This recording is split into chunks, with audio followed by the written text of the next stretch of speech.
suspension tuning, there's only one name we trust, Double E Racing.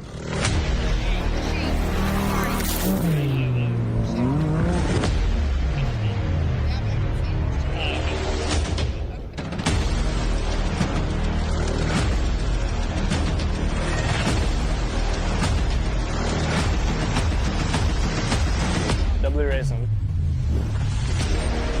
We help build champions.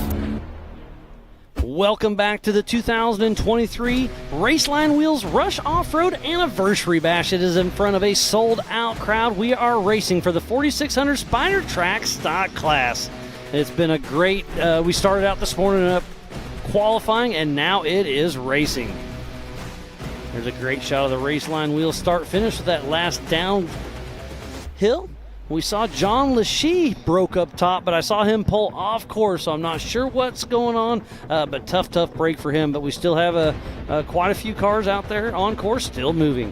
And then at 3 p.m., the 4900 UTV race is going to kick off with over 60 UTVs on course at one time. It's going to be wild. It's going to be insane. I just am blown away at how many of those guys that are here that are going to be out on race course. The qualifying this morning was awesome. To see them going side by side this afternoon is going to be a blast. They are going to be moving today. Like I said, what's our fast lap right now? At 26? I think we're going to cut that in half. I think you're right. I mean, I honestly, really do. Those UTVs, they're so light, they're so nimble. And the 4400 cars, they're going to have upwards of 1,000 horsepower, unlimited suspension, unlimited tires. But I think these UTVs are going to be faster because they're just that much more nimble in the woods. Exactly. The 4400s are so wide. I mean, a lot of these areas on the course are tight. I mean, just going out and course marking with you guys the other day, there's areas I'm like, ooh, this is going to be a tight one. And, you know, even like little canyons where the trees are up on top, they're going to be rubbing the sides with their tires. Another great shot on course. We have had some people saying that, you know, they were bouncing off some trees when it's dusty and whatnot. And that's even only in with 6 of them. Exactly. So lots of chatter on the Rugged Race radios out there saying it's been a good race thus far, and they can't wait to keep on going. I hear some motor power behind us. I wonder if we have one coming in here Is that Doug soon. Lanford possibly? We shall see. There's some dust up there in the behind us here. It's really nice that you can hear the motor sound of these guys, the majority of them. This is the 4600 Spider Track Stock Class, and that does look like Doug Langford. Yes, and it is. that rock crawler suspension Jeep with that 392 Hemi in it. And you can see the yellow star right on top. Rock crawler suspension on that Jeep. See, earlier he had to back up right here. This time he did not have to back up when he made that left-hand turn. Doug heading out. So Doug's down. He'll take that hard left and head out for lap number 3. You can hear that 392. So what's that lap? At 28 it looks like. So a few minutes 2 minutes slower. Yeah, roughly almost 2 minutes slower on that lap. But we'll see how far behind McKinson comes in because he's running unofficially on corrected time in the second position, where Derek Ausler started in the first position, but he is on corrected time running in third place unofficially. They took off 1 minute increments. Remember, this race, like you said, is on adjusted time, so it really goes down to a little bit of strategy. But we'll see how it takes off. But Derek Ausler took off first, so it's obviously he's ahead of him on physically and on adjusted time. And then we saw John Lachey pull off course. Tough break for him. We'll have to find out what happened, get him over here possibly to give us some updates. And such a bummer. You work so hard on your car, but you know what? That's what you sign up for. That's what racing is all about. Giving it your all the time.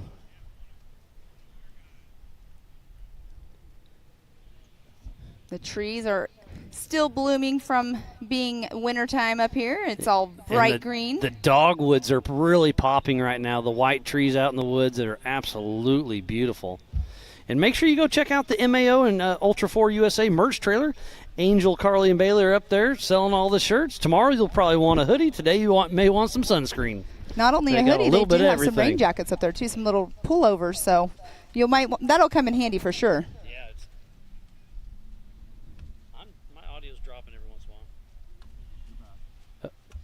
Nice overview right there of the park again. Lots of campers out here. Lots of racers, enthusiasts. There's a great shot of the Amsoil hot pits as they're cruising through. Now up and over the race line start finish. These drone pilots out here are doing an amazing job. You can go to live.ultra4racing.com for our live timing, the same ones we have right here in the Project X booth. And on your screen at home, as you can see, we do have the Optima Batteries leaderboard up there in the top left-hand corner. And there's Mick Henson right there. So we'll be seeing him so he is physically second on course. Physically second. He got by Derek Ausler then as well. Making his way down. I wonder the where steep Derek section. is. Yeah, where is the FJ? We'll see what happens. The FJ and our pole setter. Mick Henson, green flag still out. Oh, there's Doug Langford. So Mick, his time was roughly the same, roughly the same.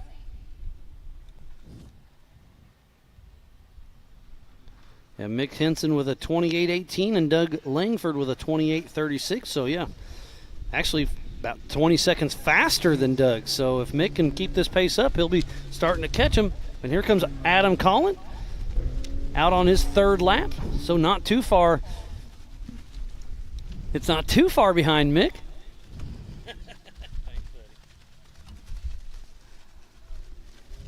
So now the question is where is the 674 of Derek Ausler? So it looks like Adam Collin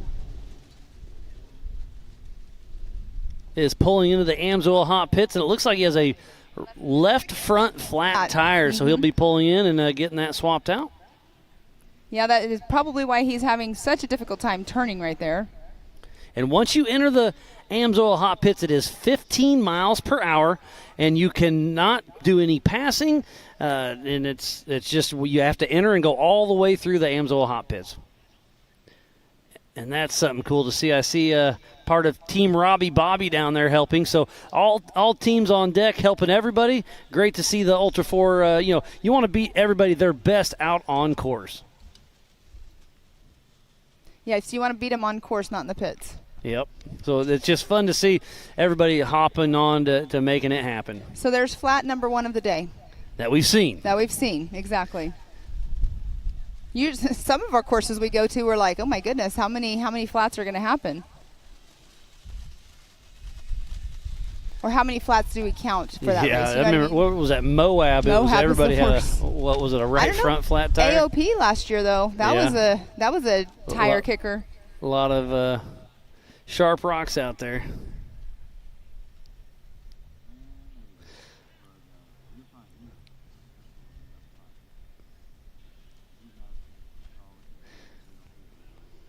So on screen at the top is that downhill.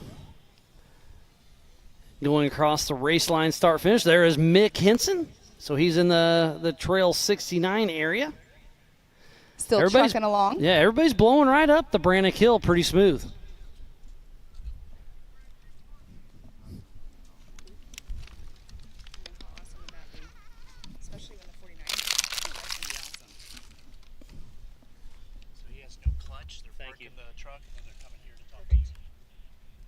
So it sounds like John Lachey lost his clutch, so tough break for him. But hey, that's part of racing. He'll get it back together and come out racing once again. That is always such a bummer. I mean, we keep saying it over and over and over. It's racing. It's what it is. You can have an issue like what happened earlier in qualifying with Cody. Right off the start, but basically, tumbling in his car. But you can go in and go do a couple laps and still have an issue. It's racing. It's just part of it. I mean, you can have a perfectly prepped car and have issues anytime.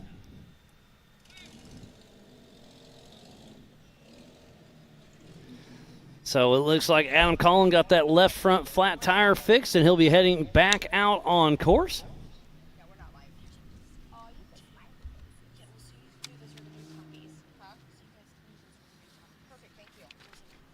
Is this the same as we had? Yeah, but someone was left off in event 2. And I just want to make sure you have your name. Okay. Perfect, thank you. Huh? Sure. Thank you. Thank you.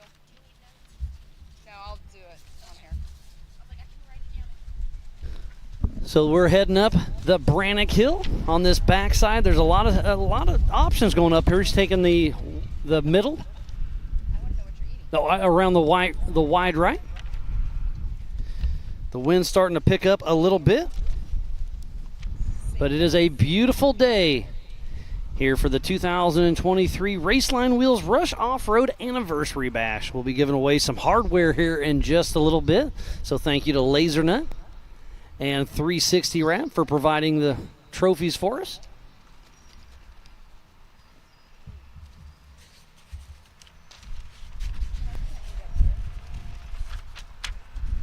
Hey, Cody Quattlebaum, he's with RGTV that wrecked right off the start. He's right here. Can we bring him on? Because he's not racing now. Do what? Nope. Okay, let me tell him don't come to us yet. So we're going to go to a commercial and then we're going to bring you in. Okay. Damn. You good? You want any? You want a cookie? Yeah.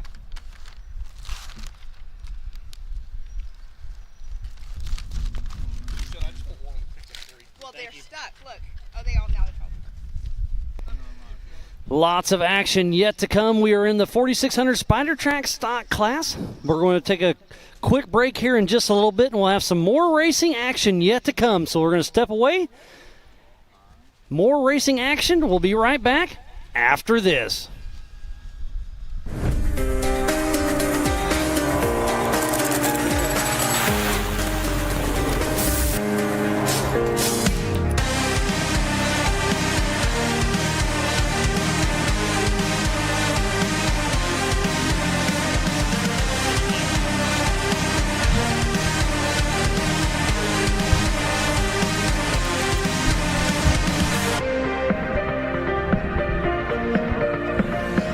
Yeah, I'm not gonna make it.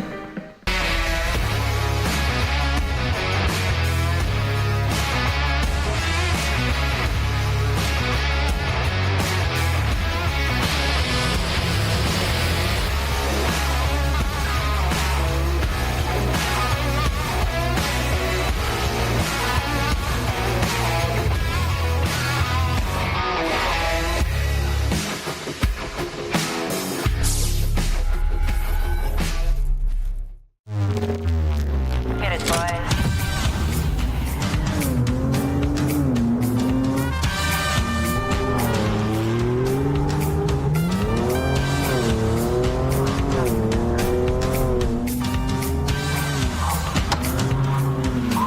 Holy shit.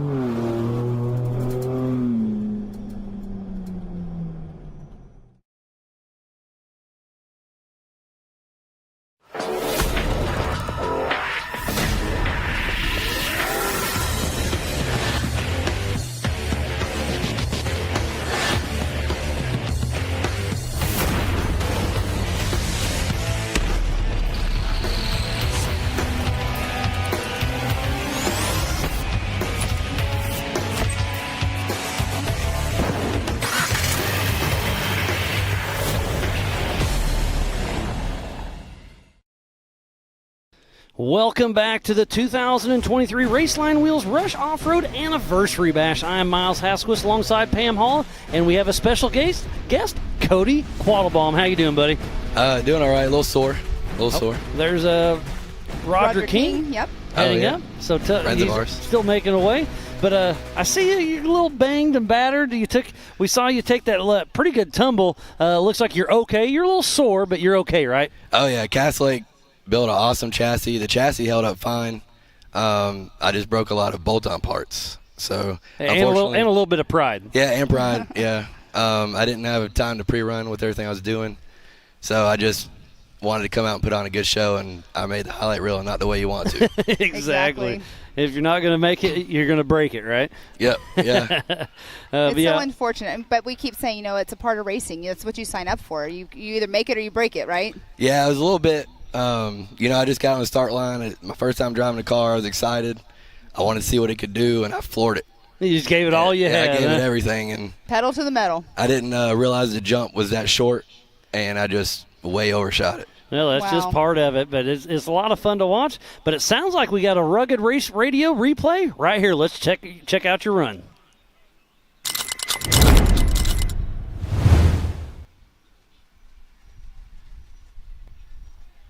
Oh, yeah.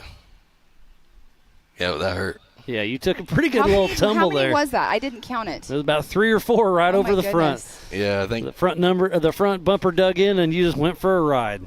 Yeah, so I'm gonna make some changes, like raise the front bumper. I think if my tires would have hit, I could have pulled out of it. Yeah, I think if you because you're obviously all-wheel or four-wheel drive, you could have caught the tires and caught it. But now you're doing a rewind flip. Yeah, as soon as I left the jump, I knew what was gonna happen. The production guys having some fun with it.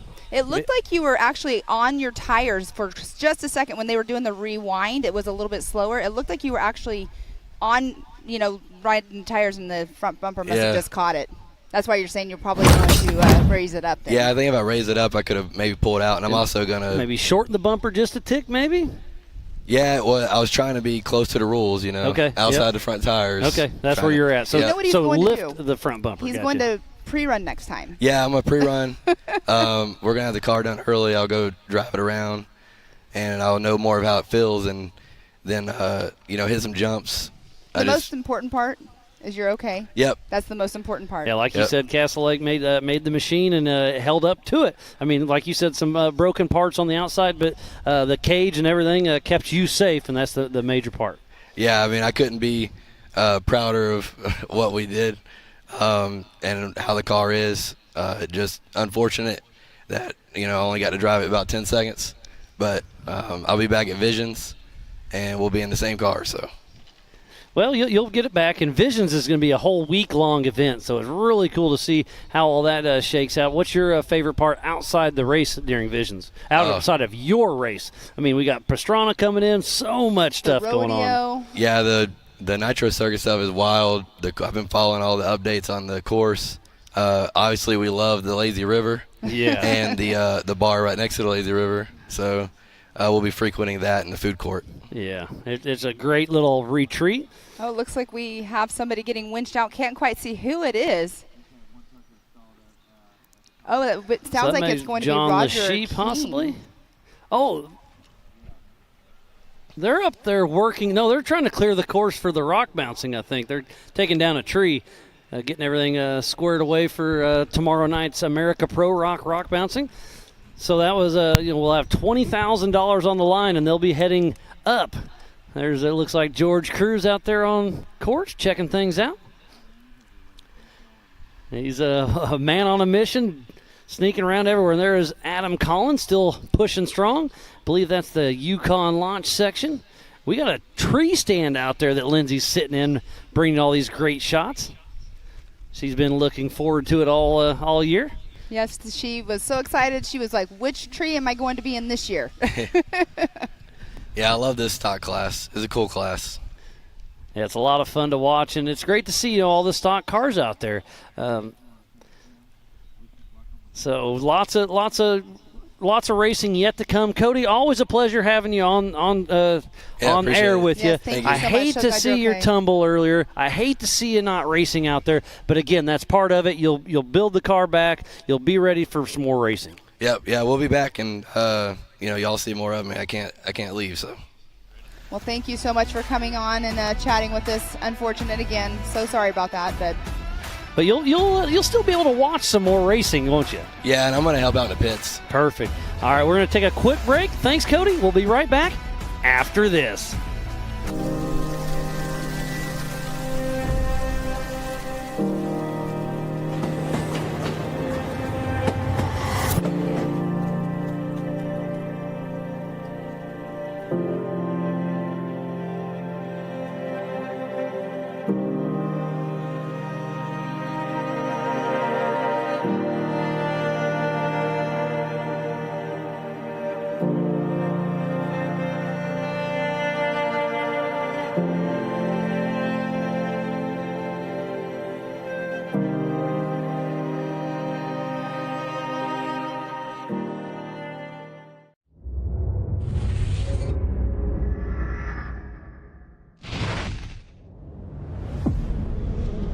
No matter what, it's never an easy event.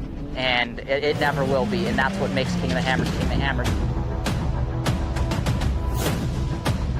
Tire choice is everything. I mean, to have a tire that's reliable and consistent and drives well out in the desert, but yet when we get to these crazy rock sections, still has grip and performs, and we can hit these sharp, jagged edge rocks and not have a problem, is what we need. And the Rockzillas definitely are second to none when it comes to the UTV tires. And it just speaks traction. It's got big lugs hanging off the side. It's got big lugs down the side of the sidewall of the tire. If you're gonna look for something that makes traction and is gonna grip in rocks and dirt and everything, you look at a Rockzilla and go, man, that thing looks like it's gonna do the job right there.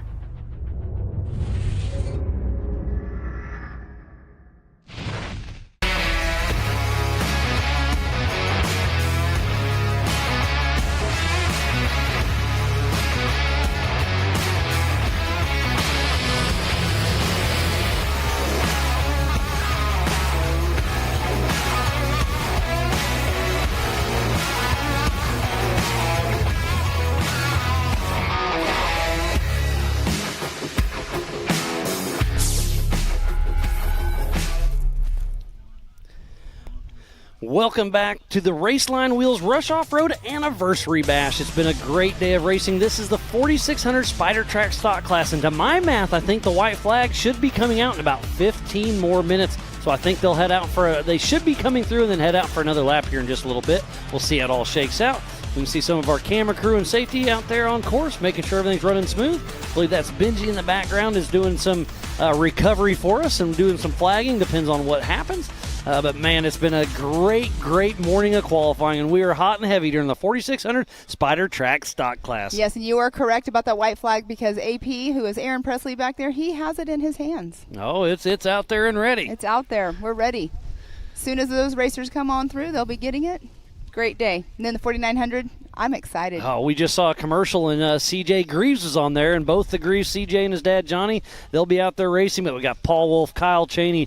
I mean, the list goes on forever. We got 60 of them out there. It is going to be so fast.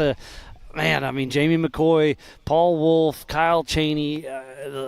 It's going to be a dogfight out there. How many laps do you think? I'm guessing they're going to do at least 9 or 10 laps. I think you're going to be pretty close. So we're doing an hour and a half, so I'm going to say, yeah, probably about 10 laps. Be very interesting to see how this all shakes out. It's going to be a fun one to watch.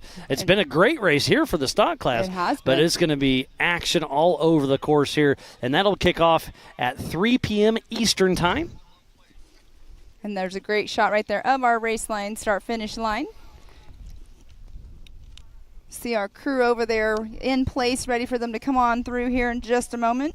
I know a bunch of our guys and gals were out in Havasu this week kind of scouting everything. That's where we're going to have our nationals for Legends of the Fall. You do not want to miss this one. We'll have Ultra 4 USA. I believe we're having F1 boat racing, a rodeo, national music acts, Nitro Circus, American side-by-side takeover, and much more. So if you have anything you can do, make sure you check them out. There's some of our photographers that have been catching everything out. Yes, having some fun. Foz and Karen getting the good shots. Strike a pose.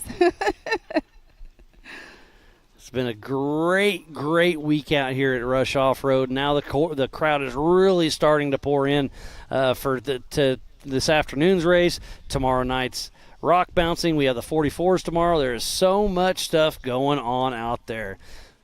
Getting a big thumbs up from Paul Wolf out there, ready to...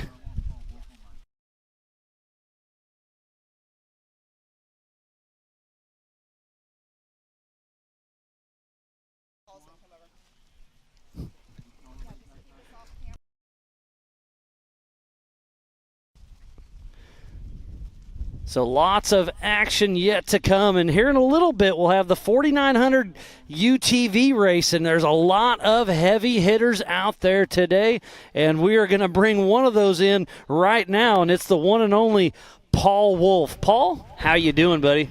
Doing good. How about yourself? Always a good time out here playing in the woods with you. Always a pleasure seeing you, having you out here on course. Last year, you won the UTV race, and in the 4400 you were battling until that tree got you. I know everybody's giving you a hard time. They run out in front of you. They run out. They're kind of like deer. They seem like they jump in front of the 4400 cars. Yeah, I don't know they're a why. lot wider, that's for sure. Well, But and you're on the pole for today or tomorrow, and then today you're second in the 4900 UTV class. Yeah, it's going to be interesting. There's so many UTVs, and there's literally probably good 15, 20 guys that can win this thing. I mean, there's no slouches here. It's a completely stacked field. Yeah, I mean, so the best one we've had yet, I think. I think it's going to be a sprint. Yeah, you can't hold back. I know it's an endurance race, but there's just so many guys that can win it. I think you're going to have to sprint, and if you're the guy that kept the car together and ran that pace, I think you'll come out on top. Because like you said, there's 15 people that can do it. So out of those 15 people, one person's going to have the perfect day and push and win it. So you can't let them have it. You have to chase it down. Oh, absolutely. And it'll be interesting because lap 2 will be into lap traffic. Yeah, I think so. And for so sure. we may get the first lap halfway clean air. But then after that, you're going to be dealing with lap traffic and the dust. And there's a good argument there of in theory, you want to be out front for the first lap and get the clean air, but then you're also the guy that has to let the lappers Check know that up. you're coming. Yep. So normally the guy that's leading the first one to the people getting lapped, they take longer to move because they don't know you're back there. But once the first guy goes by them, they start looking Then in they their realize, mirrors. oh, the leaders are coming, so I want to get out of the way if Exactly. I can. So- Because they don't want to hold you up. That's not what they're trying to do. They're out there having fun. They But just don't know better. You're in your element. You're driving and you're working, and when that first guy gets you, you may not see him. And so then you just don't know, and then once you realize he's there, then you know to start looking, and it's a reminder. So then every so often you check the mirror, where before you weren't checking the mirror. So then normally the first place guy has to move a ton of people, and the guy behind him actually gets to catch him again because the people are looking for him. They get out of the way quicker, and so you don't have to spend as much time behind people. So I have a question for you. I have 2 questions for you. Are you More running than a that, I bet. co-driver? No. Okay. Are you running a spare? Yes. Okay. Yes. And the spare is just because I probably wouldn't change it out there unless I did it like right off the very beginning. Mm-hmm. I already set the car up with the spare for other tracks, For and suspension reasons. Right. Yeah, I just don't see no point in moving it. The car responds well to it, and everything's set up for it, so I don't see the point in changing the car. And I've always done that, even on short courses. On the 4400 car, I run the spare. 1, it's a bumper, and 2, the car's set up for it. So And that's what we were talking about earlier. Sometimes people still run their co-driver in qualifying when they do have a co-driver because of that same reason as well. Yeah. Their car's already set up for it. yeah, and they're probably more comfortable. I have a big issue with. Especially out here and how fast we can get going. I don't mind hurting myself as bad as that is to say. I don't want to hurt somebody else It with me. would play a mind trick on yourself. Yeah. Yeah. I'm conscious of that. It's in the back of your head the whole time. Yeah. So if I'm by myself, I can. If I need to make time up, I'll go all out. But if I have to have a co-driver out, I'm a little hesitant. And that completely makes sense and understandable for sure. And talking about that, the dust, what are you thinking about that? Are you a little nervous about that? Because I was out watching you guys practice, and everybody was being very respectful, 25 miles an hour. But even then, the dust was thick. Yeah, it's going to be bad. And the thing is like, a lot of the places the wind will blow and catch the dust, but down in some of them valleys, the dust isn't Just gonna, hang. It's just going to sit there and linger, yeah. Yeah, it kind of gives me a remind of Visions last okay. year, and so I'm a little nervous for that. You can't see anything, and so you're driving blind, guessing, and a good chance you wreck the car. So but today you're going to be racing in the dust. Tomorrow you might be racing in the mud. So you're going to get a little double duty on to see how it shakes out. I think I would rather take the mud. Well, I you're said going the to find same out. thing. I actually said the same thing because I don't like driving in the dust myself, so it's scary. Yeah. So here I have one more question for you. So 3. Yes. Are you running a GPS or do No. you have it by memory? Because you probably memory on it all. And it's pretty. And I drive what I see a lot, just because of cars and stuff are in front of you and stuff changes. it's marked well. Yeah, and it's marked really well, and a lot of the those lines will develop as you're racing. Mm-hmm. So And they get burned in. yeah, especially in the 4400 cars, because the trees, a lot of them are big enough we can't move them, but there are some that are questionable, and if somebody gets out of shape and moves it, well, then that's an open race line. Right, exactly. So it'll become an open race line. So you don't want to be so ironed in on this is where I'm going every time, because you may get out there and there may be a little cut through or something. Mm-hmm. You're allowed 50 feet, so. And there was it a might couple be- lines that I saw developing during pre-running that I was like, wow, I didn't even see that there. And there they Yeah. are. It's already burned in. Oh yeah, well I'm guilty of that. So I took the 44 car out, and there's some spots that wouldn't fit, so I would make paths You're around doing stuff. a little wiggle waggle. Yeah, I probably got one of the widest cars in the 44 class.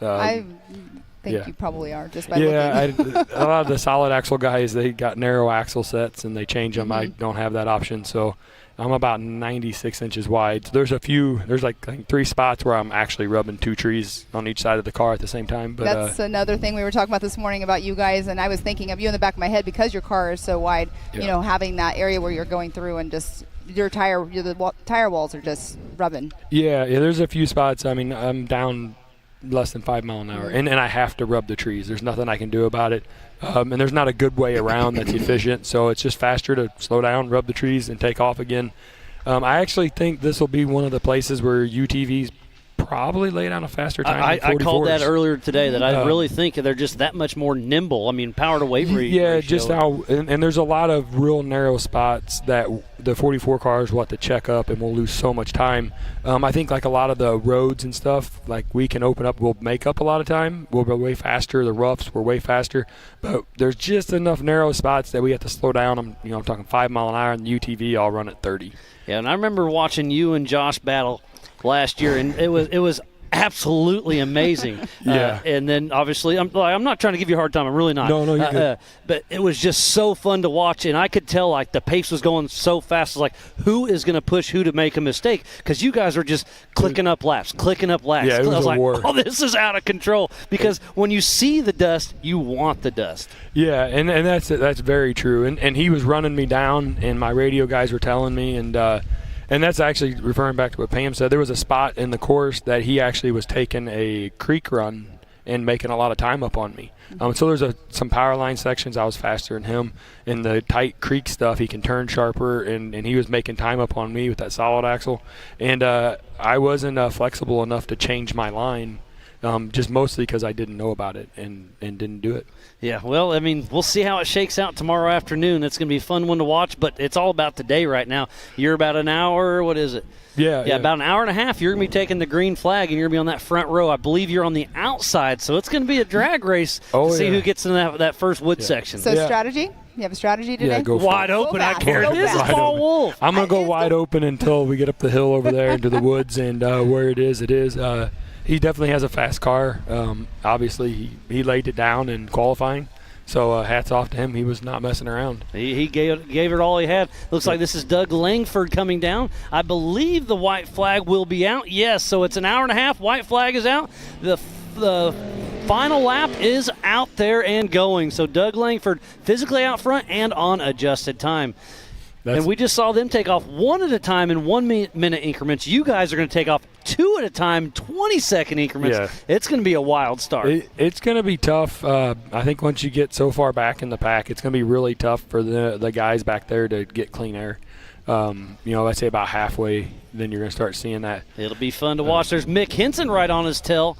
So He's made up a lot of time. Yeah, on adjusted time, Doug still has him, I believe, but not by much. That's awesome. That little Toyota, I think he can fit through the trees better. Yeah, this The is little his style. Toyota that could. Yeah, that thing is so awesome. The guy that drives it, he has to be a back of steel because I don't know how he with can do leaf it. springs. I watched him at Disney last year, and I was in awe. I was in awe that the truck took it and he took it inside of it.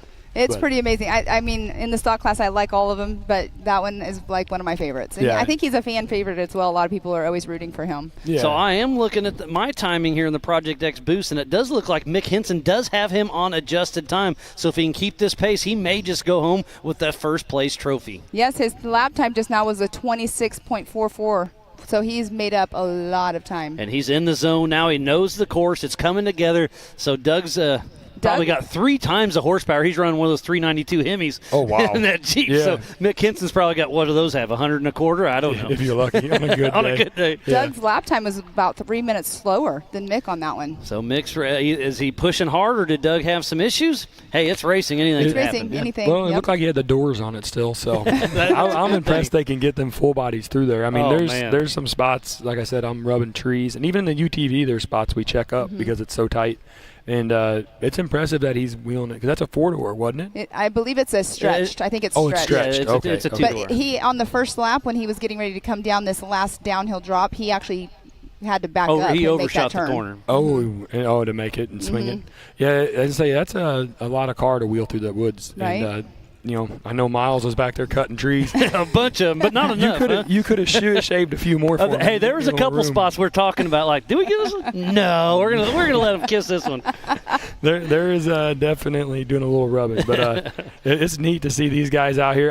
This is a class I'd like to get into. I think it just you've looks talked fun. about it. It looks so much fun to do. I'd love to see out there, and maybe a 4,500 car, maybe 4,600, whatever. We're working on some All stuff. right, yeah. There's always things in the background going on. Yep. I could be wrong. That is a 4-door. If it's got wheels, you're gonna race it, right? Oh yeah, absolutely. But this looks so much fun, and it gets the factories involved in what we do. Oh, absolutely. And it actually showcases what people can do to their own vehicles and run them down the road, and then come and run trails like this and get out. And there's Mick Henson up the Trail 69, still pushing strong on adjusted time. He is our leader, but physical out front is still Doug Langford. So wait, if there was one wheel racing, would you do it? There's no steering wheel. You said anything with a wheel, right? Yes, I tried that once. I've wrecked a lot. I tried unicycles. Yeah. We did that when we were kids. All my buddies got those, and they've all wrecked.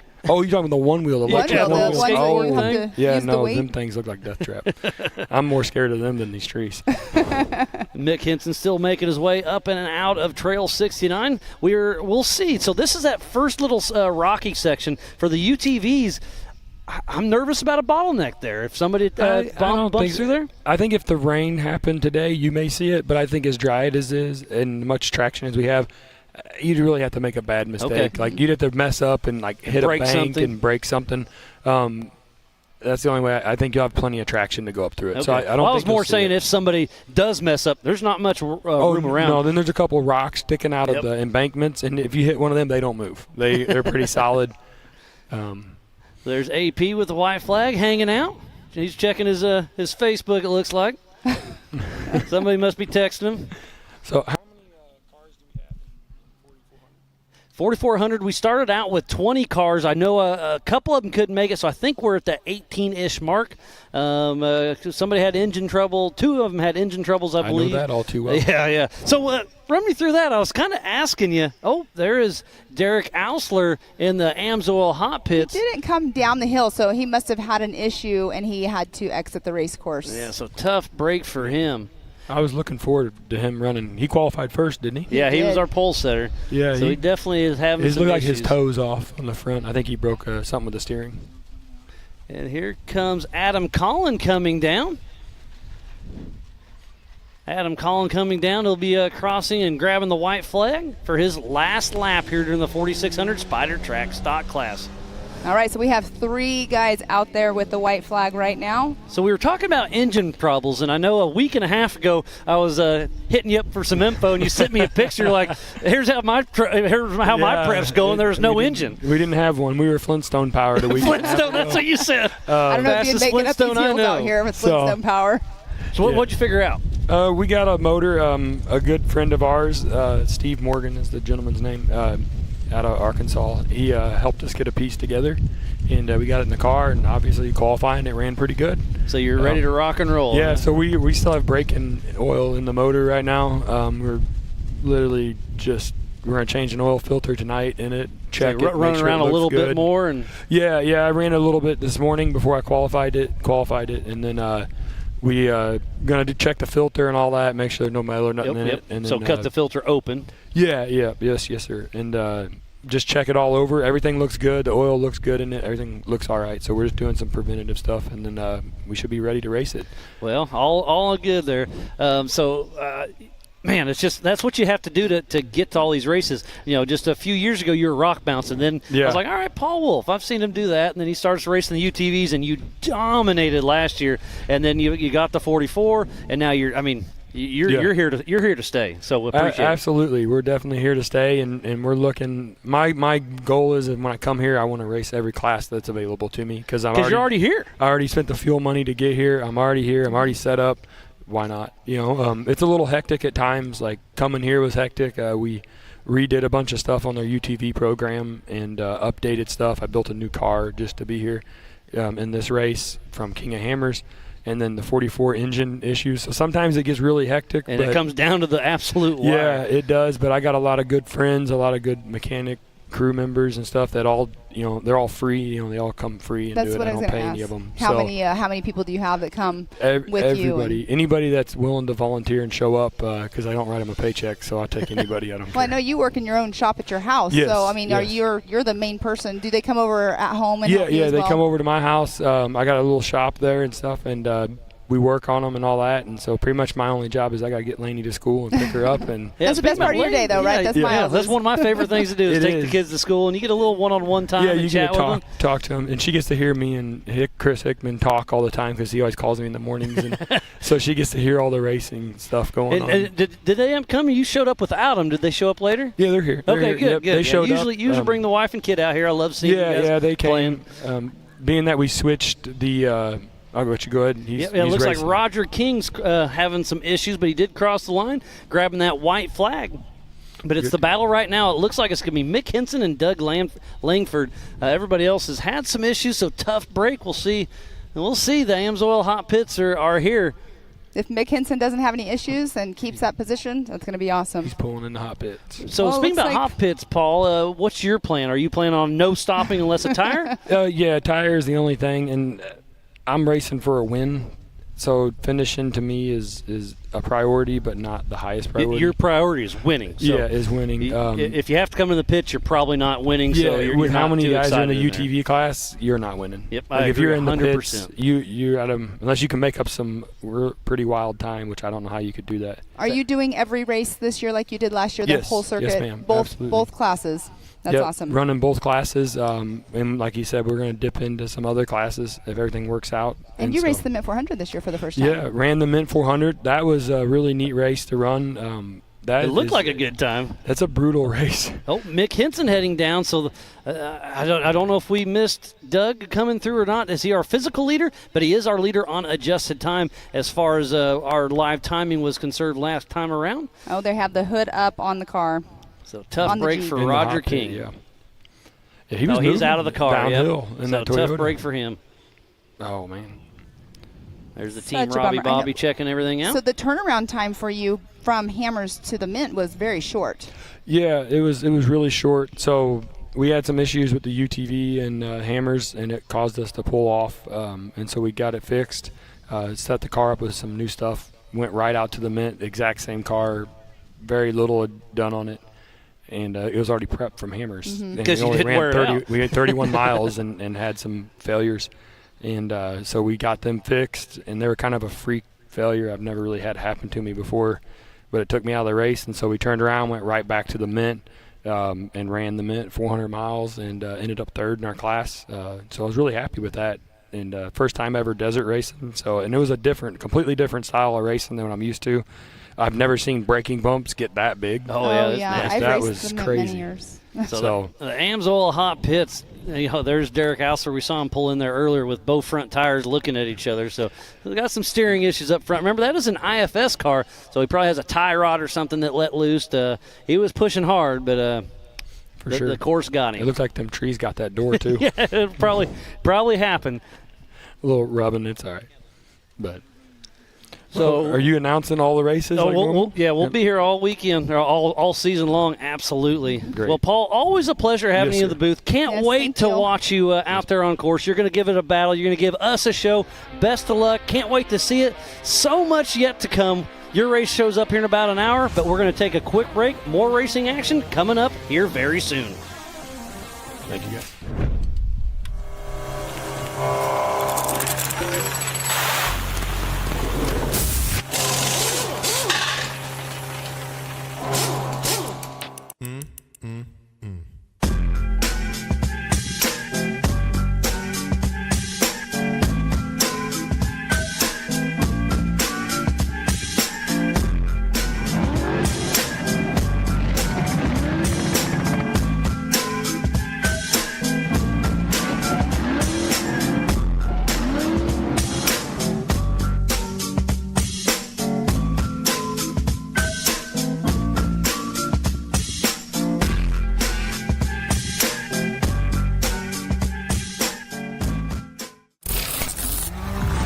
When it comes to suspension tuning, there's only one name we trust: Double E Racing.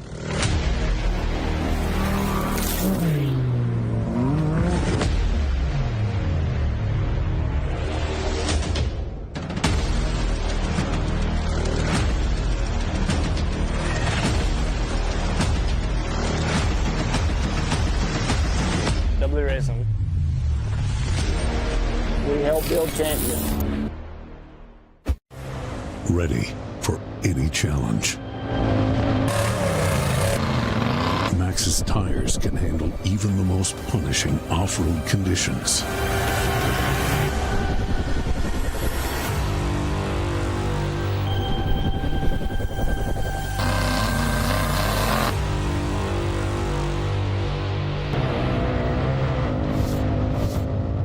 Maxxis tires. Tread victoriously. Welcome back to the 2023 Raceline Wheels Off-Road Anniversary Bash. It's been a great day of qualifying this morning. We're rounding out the end of the 4600 Spider Track stock class, and look at the crowd. It is jammed up and ready to have some fun here at Rush Off-Road. It's been a lot of action out there, lots of carnage out there, but it's been so much fun watching these guys and gals battle out on course. The course has grabbed a couple more, and there's some attrition that has set in tremendously for sure. Yes, it did. We just had Paul Wolf up here talking about the whole race course and everything. He's got it memorized. No GPS, no co-driver, nothing. It's going to be fun to watch him race. And that's partially like weight issue. Yeah. Andy said it's a conscious thing. If he has somebody else, he's scared to hurt them. If he's by himself, it's all on him. He can't blame anybody else. And it does. It plays a mind game with you, 100%. Derek. Sorry.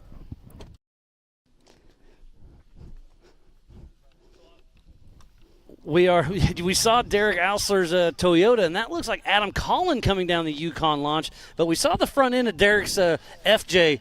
What happened there, Derek? Miles, it was going great till it wasn't. That's always how it goes. The famous words. Man, absolutely. JT and you guys, man, the course out here is absolutely phenomenal. It's fun, it's fast, it's tight, and we got in a tight little pickle over here just after either or 11, about a quarter mile past it. Why are your tires looking at each other? Well, they just kind of wanted to wave. They're a little scared, kind of introverted. Yeah, we broke the steering rack. We ripped the threads right out of the rack, mangled the whole end of it, and we were just rocking a hard place up there in the hills. And so, wow. This was a great race. This was our first race in the car. So it looks like a ratchet strap. I was gonna say, that's the only way to get your car back in is either duct tape, zip ties, or a ratchet strap. That's the only thing holding race cars together in general. But yeah, absolutely, that was the only way we got the car back in was we put a ratchet strap. Once we got off course up there, we just put a ratchet strap on and got it to where we could secure it and just come down the qualifying loop. Yeah.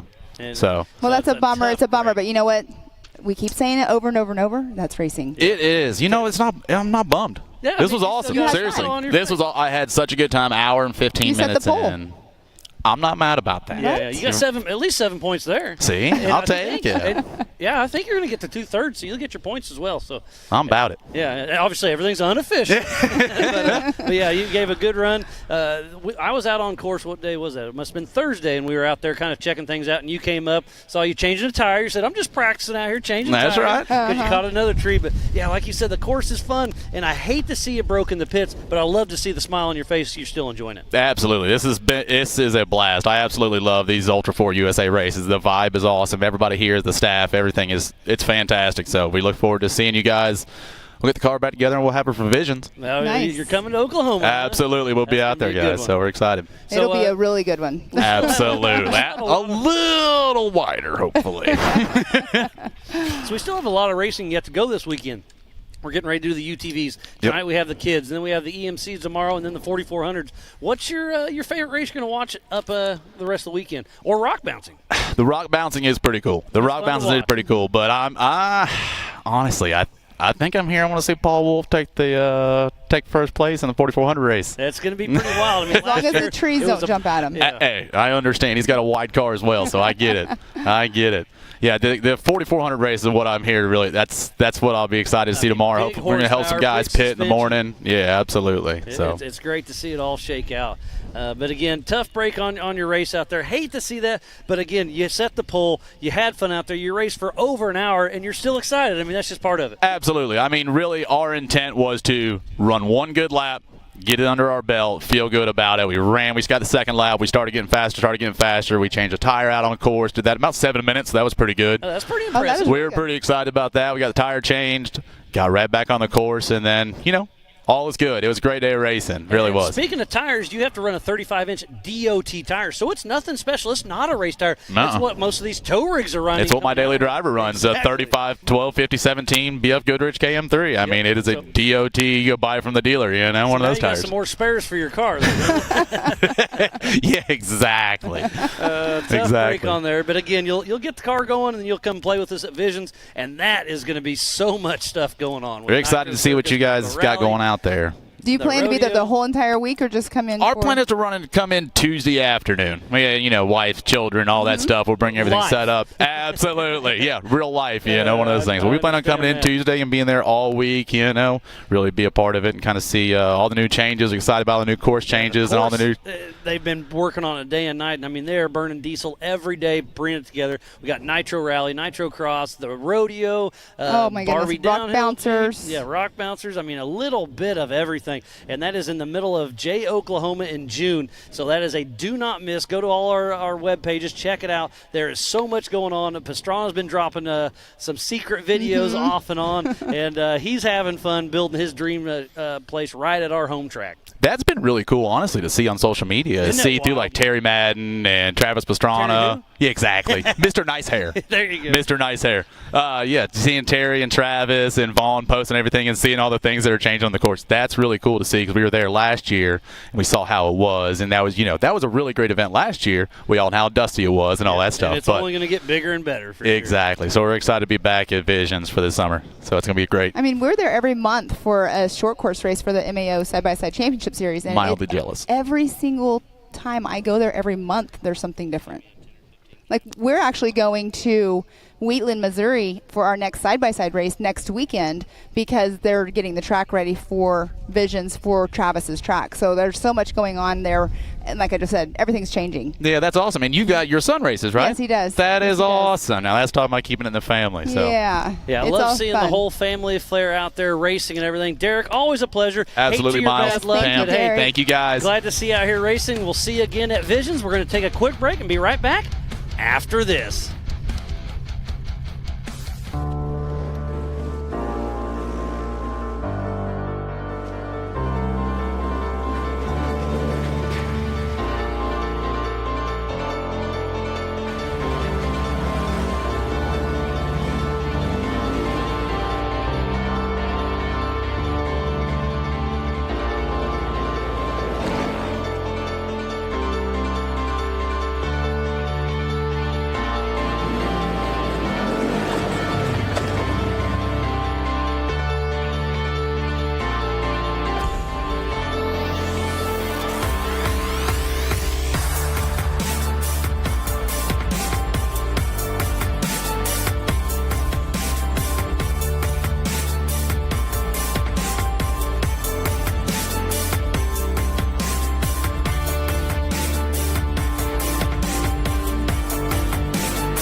Welcome back to the 2023 Raceline Wheels Rush Off-Road Anniversary Bash. We are just winding up the 4600 Spider Track stock class. It sounds like Mick Henson getting a little tidbit through the Rugged Race radios. He's about 5 minutes out. And we've got another racer / victim, Roger King, in here in the Project X booth. Roger, how's it going, buddy? That's going good.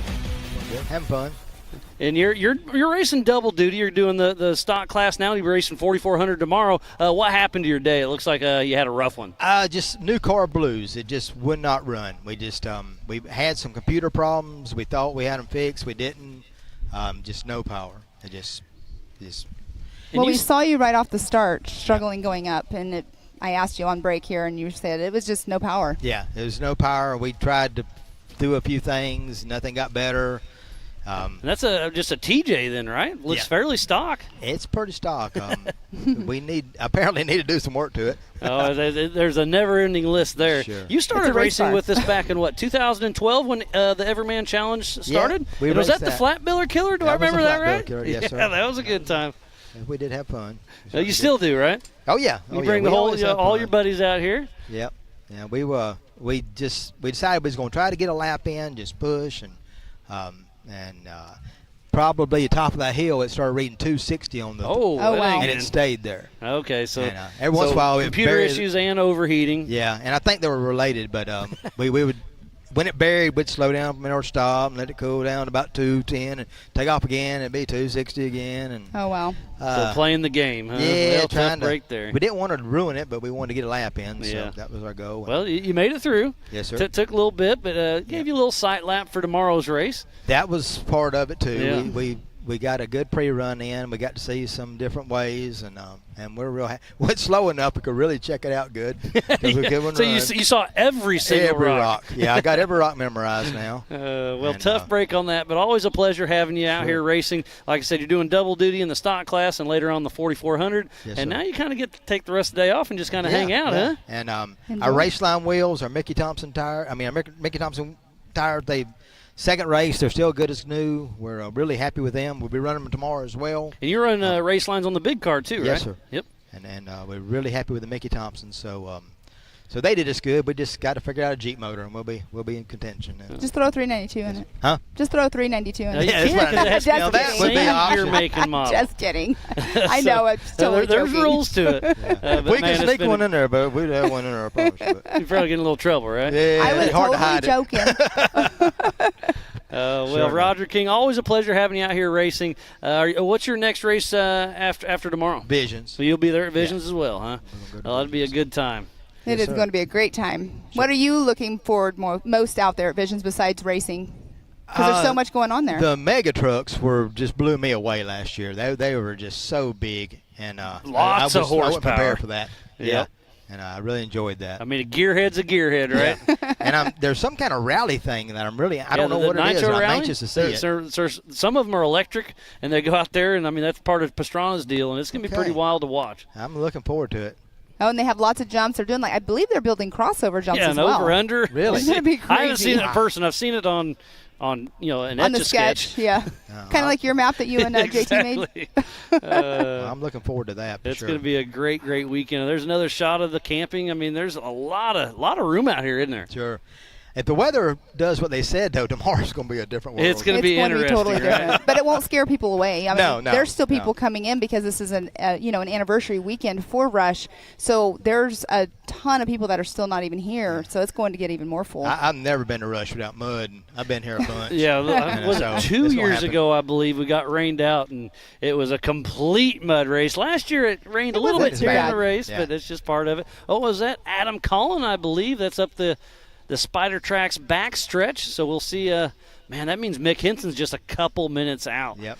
So, Roger, I'm going to go ahead and let you hop out of here. Always a pleasure having you on the booth. And we should see Mick Henson here in just a little bit. So while we wait for Mick to come in, we'll see how far back Doug is. We'll see how it shakes out. But we'll finish up this race here in just a minute.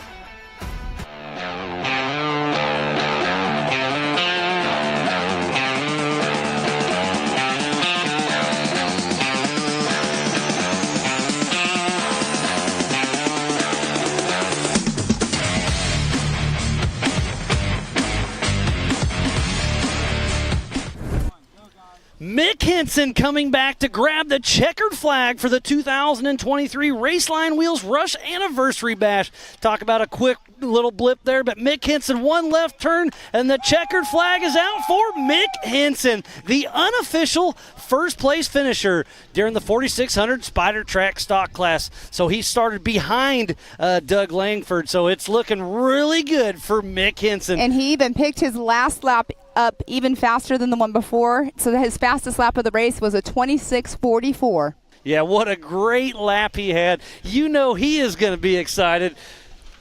Giving him a thumbs up, Mick Henson with Rusty Nail Racing. Super cool. So Mick Henson out of Tahlequah, Oklahoma with Rusty Nail Racing and that 1985 Toyota, putting the hurt on some of these other cars out there, giving her a little rev tune with that DAO Racing engine. The crowd's giving him a big shout out. Derek Ausler, we had a chat with him just a minute, and he's giving him a fellow competitor high five. And Mick was our fourth fastest qualifier in the class, and now he just came in physically in first. And look at that. And Derek House, talk about sportsmanship right there. Derek's over there giving him the high five. Everybody's excited and getting him out of the car. Mr. Alan Johnson right there giving him a double high five. Everybody's excited to see that old Toyota in here, and he gave it a one heck of a run. So Mick Henson's got to be a little wore out because he's been racing for just shy of 2 hours, because remember it was an hour and a half plus a lap, so it was just shy of 2 hours. Mick Henson gave them a run for their money, and if it sticks out, we'll see. We'll be handing out some of that laser nut and 360 wrap hardware here in just a little bit. But how far back is Doug Langford? What a great, great race this has been. An 8-mile loop. Hour and a half plus a lap. They have been battling out there. And that drone's got a great shot over the first place finisher. How exciting for Mick Henson. And remember, everything is unofficial till we dot our I's and cross our T's. But a big smile from Mick Henson. Oh, he's going there to give the little family love. I love that. And that is what Ultra 4 is all about, is the family love here. High size and smiles. Oh, love it. Good job, Mick. Yeah, hopefully we can get Mick down here in just a little bit. We'll have a quick chat with him before we do the awards. Yes, he will be coming down here shortly.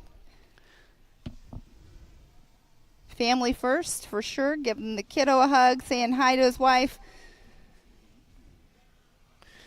There's JT Taylor, our race director, giving a little congratulations to Mick Henson. What a great race. We started with 6, and I think there's only 3 more moving. John Lachey dropped out, Derek Ausler, Roger King, so half the field dropped out. Yeah, there's it's only just 3. Mick Henson, Adam Collin, and Doug Langford. Technically, there's only 1 finisher right now. For now. But the other 2 are hopefully pretty close out there. And then we'll be going live racing for the UTV class here in about an hour.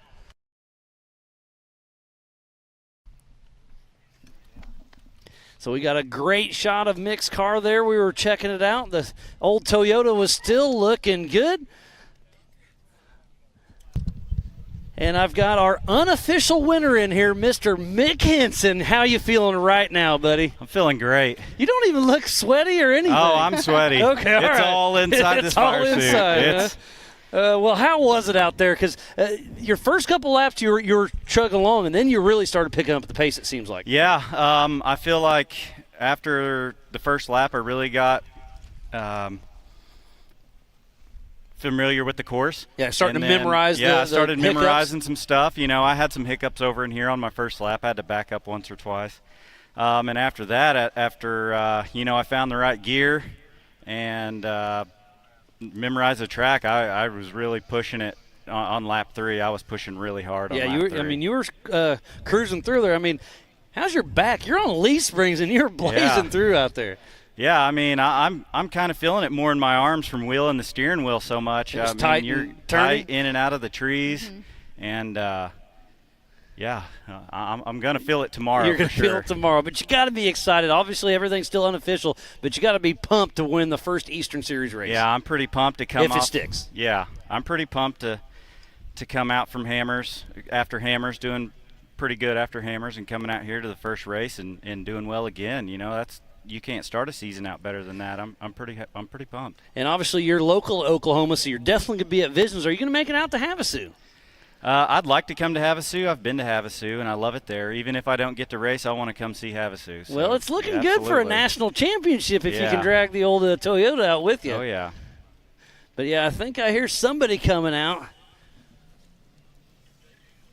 We'll see if we can get some visual on who is coming down the hill. And it looks like that's going to be Adam Collin, I believe. Where's Doug Langford? I could be wrong, but that looks like Collin. Yes, it is. That is Adam Collin. What happened to Doug Langford? He dropped off. Did you see him? Into lap 4, it was about a quarter of the way in, and he was stopped. I'm not sure what was going on, but it looked like he could have possibly had some steering issues. So the checkered flag is out for Adam Collin, our unofficial second-place finisher. And you're saying you may have had some steering issues for Langford, huh? Yeah, he may have had some issues. I passed him, and I chased him a lot on lap 3. And because he has like triple the horsepower you do, right? Like 6 times. 6 times. 6 times the horsepower. And I was kind of making that joke earlier. He's got a 392 Hemi. And what kind of power do you have at a Toyota? I guess 125. Yeah, so factory they have about 100 horse, but you add big tires and all that, and it takes 50% of it away, and then you soup it up, and then you're maybe back to factory. Back to normal, so right around that 100 mark. Yeah, so I'm mark. probably maybe 100 horsepower. That's wild. Wow. So Adam Collin giving me a big thumbs up as he cruises by. Him and Sergio got to be super excited with their run. Do you think they drive it on the roads in New York? Because they have New York plates on it. It's street legal. A lot of these cars are. So the rest of your season, like, what is your plan for the rest of the season besides Visions?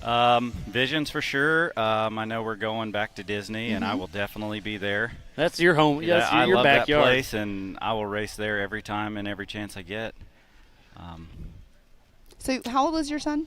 He's 2.5 almost. Yeah. You got plans for a little 170 later in life? That little hug looked like it was worth it, right? Oh, absolutely. No, he's got the bug already, I can tell. And as soon as he decides what he wants to do with one, that's what we're going to do. Well, the cutest thing I saw at Legends of the Fall, you were in the pits working on your race truck, and I saw him trying to help you. That was so cute. Yeah, he's like a little baby duck. He just follows you everywhere. He does what you do, and they pick up a lot more than you think, don't they? They do. It's great. So I totally just went off on that. So you're going to go to Disney. Do you plan to try to go to Havasu at all? I have, and me and some of the Rusty Nail guys have talked about going, and so it's definitely a possibility. It'll be a good time. You know, if the points are there, I basically won't have a choice. There you go. Yeah, you're going to be forced to go out there Yeah. and have a good time. That sounds terrible, doesn't it? Yeah. All in good fun. But, yeah, what a great race. What was your kind of favorite part? What was the most technical? Because I know you're a rock crawler. What was your favorite Yeah, I part love out the there? rocks, and normally I would have loved the first little rock trail, and that was fun, and it was rough. But about after halfway in, there's just fast, smooth woods, and it was a lot of fun. Yeah, and then you opened up that 100 horsepower. Oh, I let all of it out. All of it. Yeah. So, yeah, it was great to watch you. It was lots of fun. So you liked the rocks. You were out back on those fast sections. And then the either ors, what'd you think of those? Did you take the same one every time? Or are you trying I took the same one every time, and that's the way I pre-ran.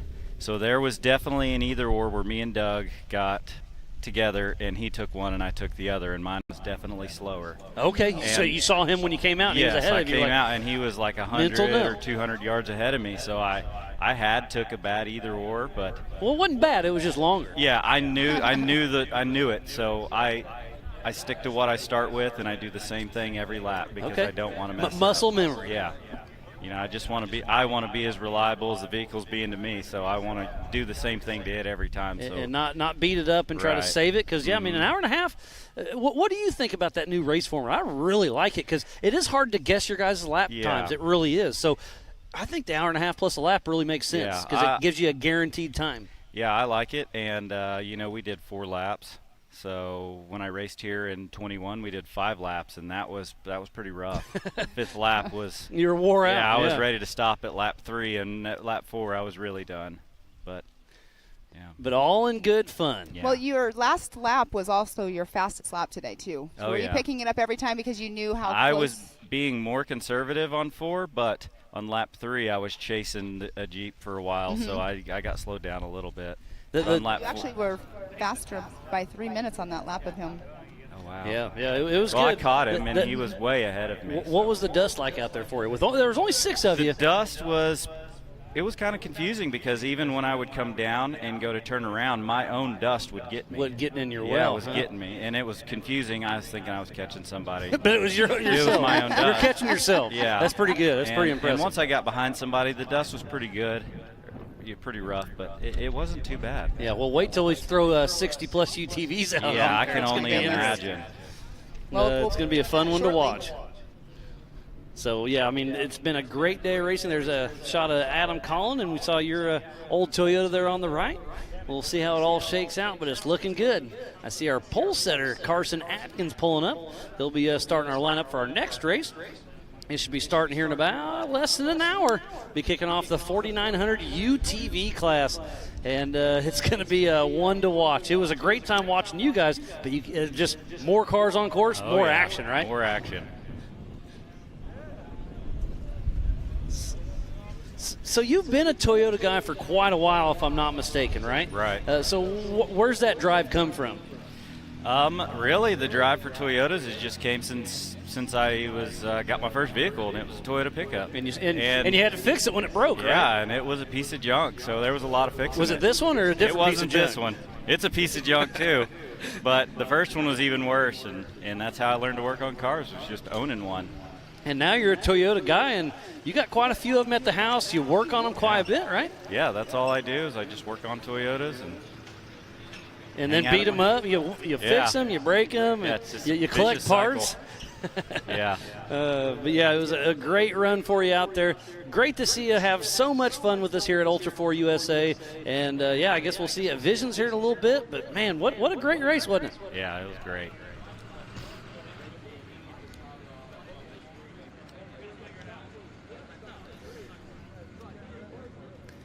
So yeah, it's been a great race. The 4600 looks like it's going to be wrapping up.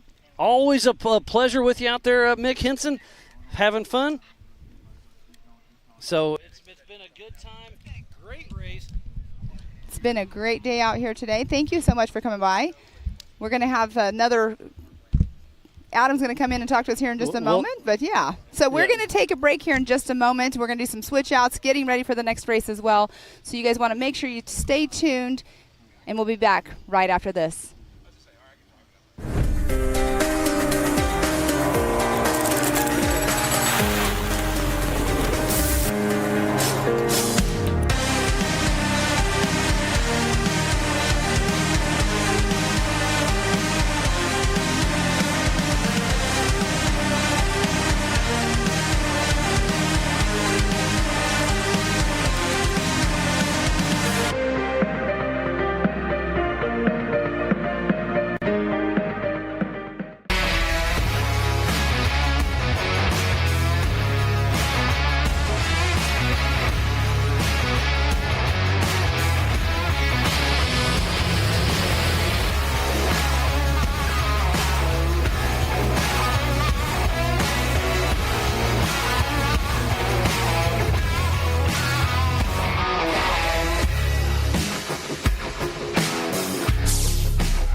no matter what, it's never an easy event, and it never will be, and that's what makes King of the Hammers King of the Hammers.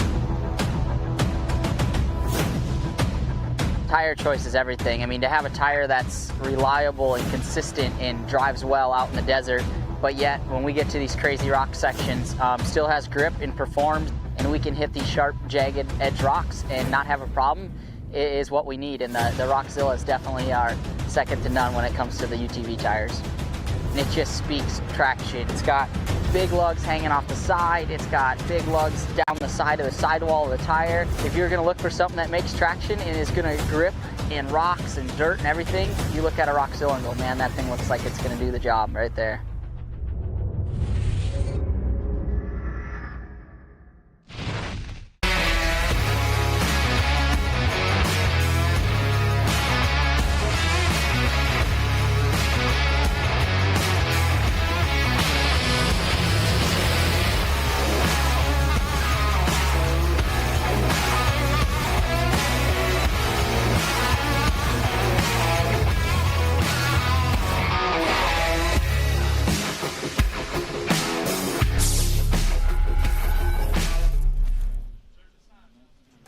Welcome back to the 2023 Raceline Wheels Rush Off-Road Anniversary Bash. I'm Miles Hasquist. Pam Hall stepped away. We've got Adam Collin and Sergio with Warren as co-driver. Unofficial second place. Adam, how's it going, buddy? That's my first time. You're learning. We'll get you through this, buddy. How was the race out there? What a fun race. We were having a ball out there. We started with a first lap that we wanted to forget. It was just all kinds of issues, and in my head I was going like, man, this is just a bad race. And then we made it to the finish start line, and it all fixed itself. So we said, why not just keep on going and send it. And we were hanging out in the Warren booth earlier today, and you said you just want to get Adam his first finish. And look at you, first finish on the podium. You can't ask for anything better. We finished in Nationals last year. Okay, that's right. Well, he told me wrong information. We had a couple not good races last year, but we did. But you got a good one. Yep. We finished there. And if everything sticks here at second place, you got to be pretty stoked about that. Oh, we're thrilled. We're thrilled. Yeah. It's a fantastic place for the car to be. Super excited. And we were talking off here that the dust was kind of messing with you. You thought you were in the physical lead, but you saw some other dust, or what was happening there? So just radio comms, just things the way it was. For the entire for 3/4 of the last lap, we thought we were physically first, so we throttled way back, protect the car. I wish we had known. We would have chased Mick. I don't know if it would have changed anything, but man, we would have pushed a lot harder. Well, that's part of racing there. Yeah, tough sure break is. there, but to be, like I said, unofficial, it's looking pretty good for that second spot. And I don't see Doug Langford coming in, so it may just be tie rod out. Okay, broken tire. Mick said he saw him broke, but he didn't know what happened. So man, tough break there. So yeah, he's broken out there, unfortunately. His first race in that car, his first race not as my co-driver. Okay, so pretty cool. It's great to see him out here. He's got a lot of horsepower compared to the rest of you guys. HP Tuners did a massive job on that thing. That was a 392 Hemi, right? 392 tuned all the way up. And you're just a 4-liter. I'm a stock 4-liter with a 42 RLE. Did you count how many times we had to go in between 4 low and 4 high? Oh, there was a lot of shifting. It doesn't make a lot of power, and that's okay. And we were talking about that earlier, that you didn't have enough power in high to make the climbs, but then in low side you're just revved all the way out. You couldn't get up to speed out in the back. That rev limiter got a workout today, I think. Oh, gosh. Definitely. Gosh, it sure did. So I was talking to Mick about, the rocks, the high speed, and he liked this first little rock section, Trail 69. He said it was a great little rock section, and then the back, you got to open it up. What was your favorite part out there? Oh man, honestly, I think you guys did a fantastic job laying out a really fun course. And that's all JT Taylor. That guy, man, he's good. You were out there with him the whole time. I'm a great helper. I'll give you that. But JT laid out a great course. And, we had to clean up a lot because they've had a bunch of windstorms earlier this year. So there's a lot of down trees. We cleared it up. But, man, 8 miles out here, it was great. Oh, it was fantastic. And I don't want to say that I had a favorite spot or a not favorite spot. There was one little section we couldn't find a smooth spot through, and that one made me mad every time. But, the course was enough to stay exciting the entire time. And there's a couple new spots out there, and I know you can tell the new trails. What do you think of those? The stumps are getting big on those. Oh, because they're starting to get dug out, aren't they? The topsoil's getting washed away. I They're didn't growing. think of that. Okay, well, somebody else has to go There's trim going to be a them lot up. more tires in that side-by-side race. Oh, that's interesting to think. Okay, because they definitely pre-ran, but it was only at 25 miles an hour. It was But now slower, at full speed, they're gonna. Yeah, it's really gonna dug out those faster, roots. taller stumps. It's and they're little. They're little stumps with a sharp edge. People are going to lose sidewalls. And some off camber with some ruts. It was a lot of fun out there. That's a great course. You guys did a fantastic job. Well, thank you. I do appreciate that because that's what it's all about. You have to have the racers. You have to have a race course. You have to have the fans and the marketing partners. Without all of that, it doesn't work. So, thanks for coming to race. Thanks to EB and letting us race here. I mean, it's just a great mend. And it all comes together and really, really makes things happen. Yep. And talking about making things happen, Warren Factor 55, you guys came out here with your booth. You were at our first race at King of the Hammers, and it seems like it's really going great. Yeah, I mean, it was awesome being able to race King of the Hammers as Warren Factor 55. I had Justin from Factor 55 in the co-driver's seat. That was his first KOH experience. He really had no clue what he was getting into when he had. And now he said he's hooked. Oh yeah, now he loves it. He wants to build his own car. Yep. And we're working hard to have a Warren Racing team out here. Being able Warren to, Racing, that's got a good ring to it. I like it. Right? You got to push on him a little harder. we coined that hashtag last night. We did. We started posting that, and I think that having Warren out here and guys from Warren using our own products out there, using our own winch, winching ourselves out. We had to use that winch tons of times at KOH. You didn't use it today, though, right? No, today I didn't have to get out. Whoa. So that's a good drive. Look at that. Here, So you just kind of sat there and let Miss Daisy drive you around, huh?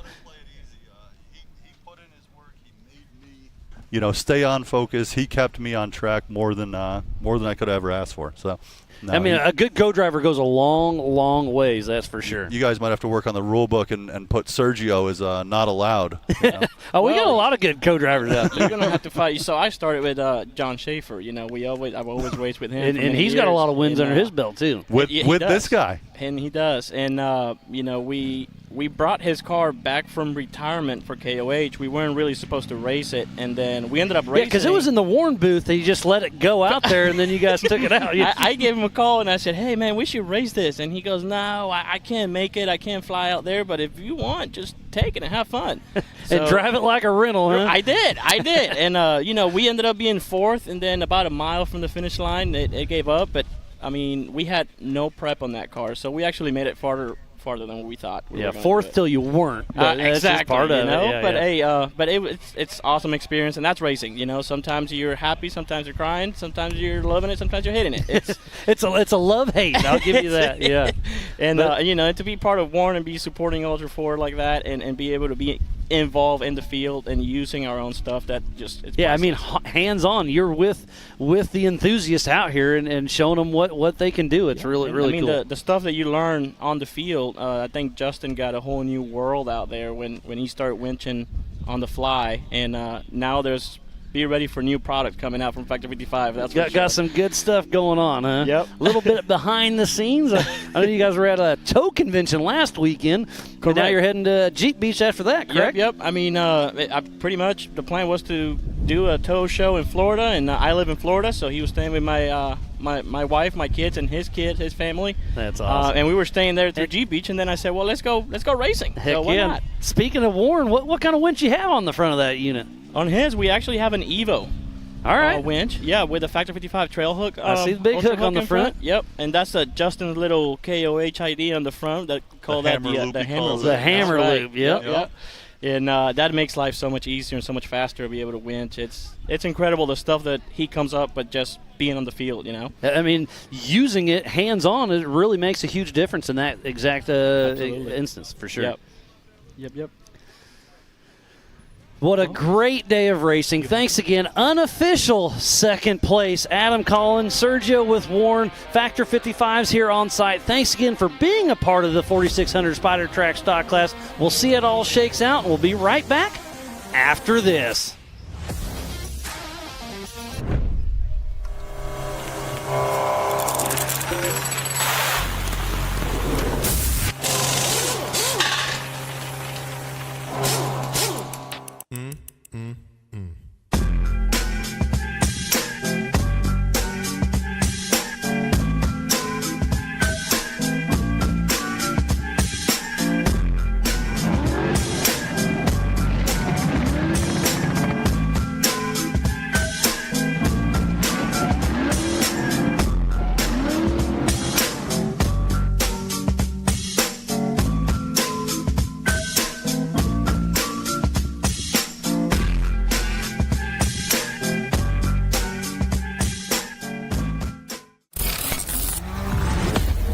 of suspension tuning, there's only one name we trust, Double E Racing.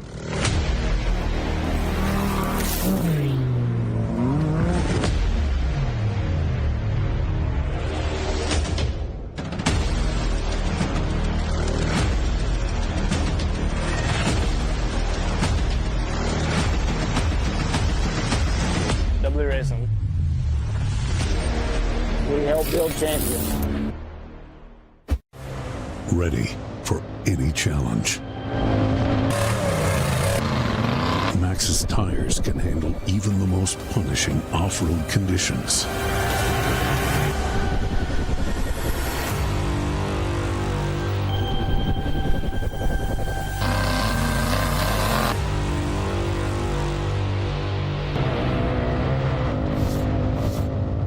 Maxxis tires.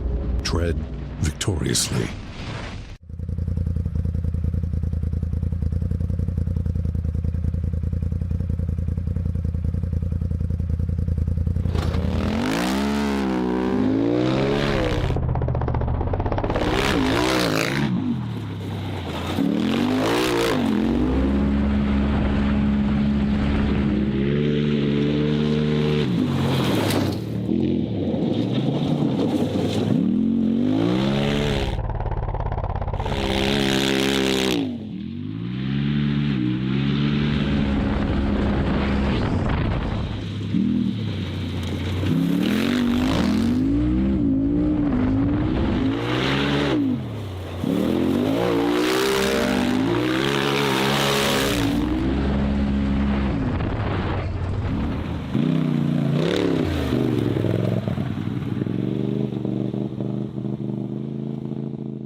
We are back for the Raceline Wheels Rush Off-Road Anniversary Bash. We just rounded out the 4600 Spider Track stock class. What a great race it was. So we're going to give away some Laser Nut and 360 wrap hardware here in just a little bit. You'll run to the stage. We'll do our awards. It's going to be great. And then we're kicking off the 4900 Can-Am UTV race. It's going to be absolutely amazing out there. And I can't wait to get this going.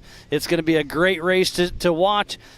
So don't go anywhere. We're kicking that race off in just about a half an hour, and then we'll have 65 UTVs out on course. There's Mick Henson and Adam Cullen.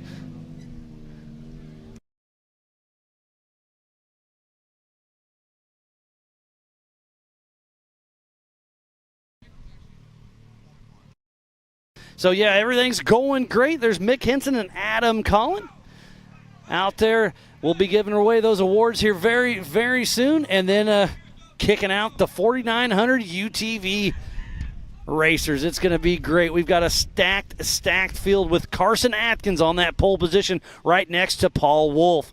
Line number 2 is Kyle Cheney and Jay Shaw.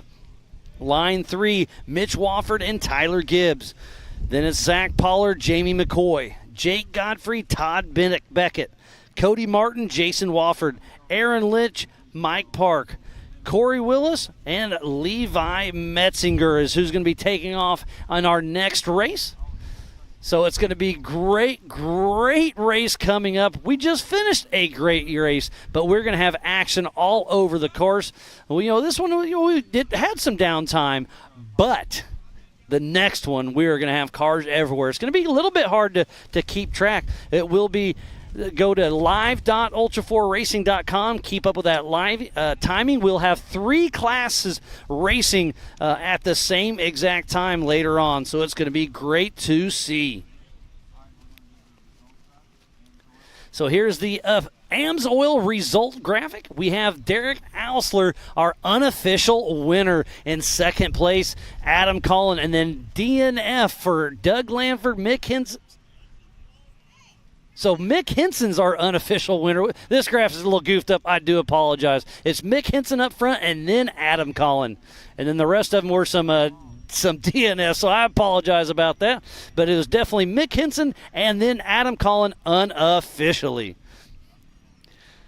And then we have some more racing yet to come today. And then tonight at 6 p.m., the future of our sport, the Youth 170s will do a little 15-minute race. So that'll be a lot of fun to watch as well. And then we'll do our driver's appreciation dinner. And then we'll see you all tomorrow. We're going to have some more racing. But we're going to take a quick break. We'll be right back with some awards after this.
We are back for the Rush Anniversary Off-Road Bash. Thank you to Raceline Wheels. Everything's going good. We have Mrs. Pam Hall getting ready some Laser Nut 360 Wrap trophies. So I think we're going to throw it her way here in just a moment. But what a great race for the 4600 Spider Track Stock Class. Pam, take it away.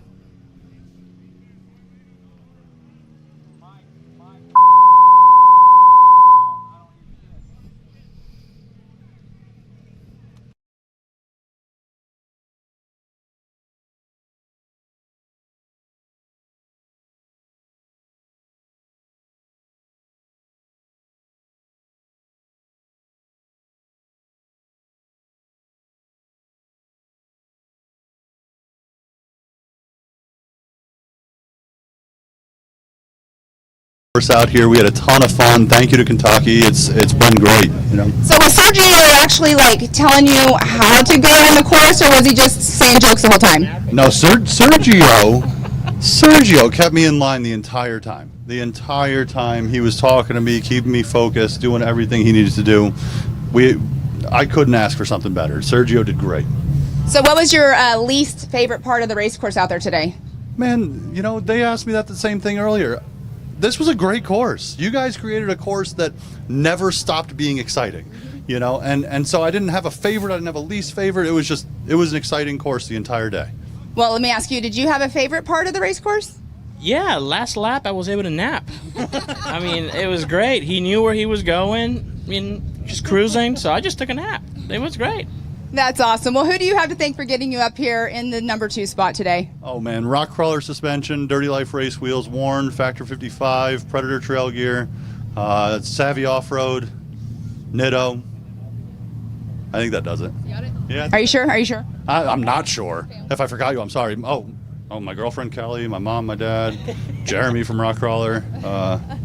Thanks. Awesome. Well, congratulations on that number 2 spot. We're going to go on over here to Mr. Mick Henson. He's no stranger to the first position. Good job out there today, out there in your 85 Toyota. Did you have fun? I had a blast. What was your least favorite part about the race course? My least favorite was there's some mud holes that would splash and get on my lens. But other than that, I love the course. I love it when it's a hard course, and that's what it was. Well, you were out there solo. Did you have a GPS going, or did you memorize it from doing any pre-running? I just memorized it from doing pre-running. I didn't have GPS or comms or anything, so I just went out there and winged it. Well, that's Miles's favorite thing, is winging it. So good job out there today. Who do you have to thank for getting you up here? I've got to thank DOA Racing Engines. They built me a good motor and reliable. It didn't overheat, didn't do anything. It just ran great the whole time. Diamond Axle Housing, I beat it so hard today and no issues. Raceline Wheels, no problems there. Everything held up great. Maxxis Tires got me great traction all day. So that's them, and I appreciate all of them. Well, good job out there today. We are obviously said no stranger. We'll see you at Visions, and good luck for the next one. Thank you. Awesome. Well, congratulations again to our second place, Adam Collin, first place, Mick Henson. We're going to take a quick commercial break, and thanks for racing here at Ultra 4 USA again, and we'll be back right after this.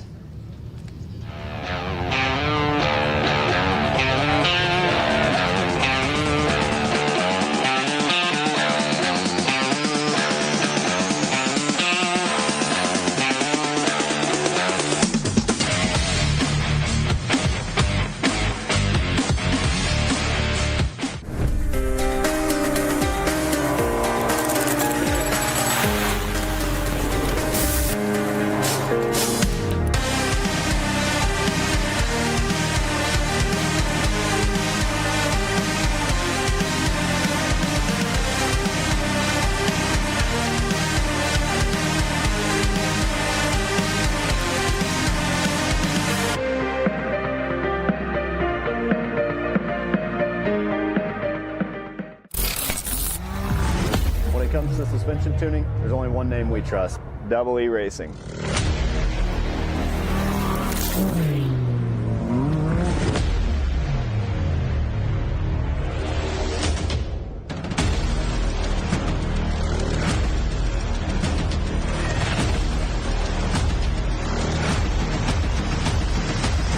Double E Racing. We help build champions.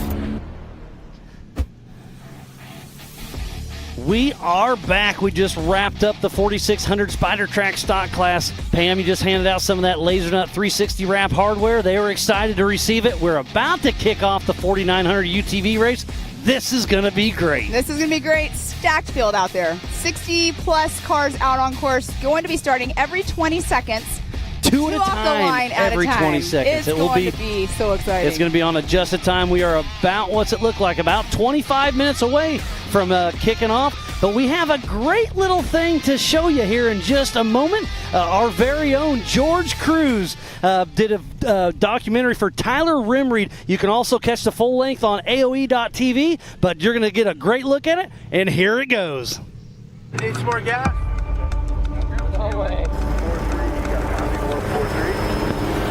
Smart, watch the rocks, hit tires. Got it.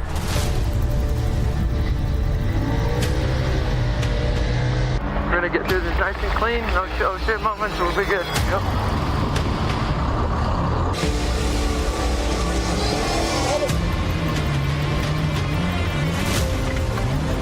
John, you got a copy on me? Yep. No, it unplugged. It unplugged.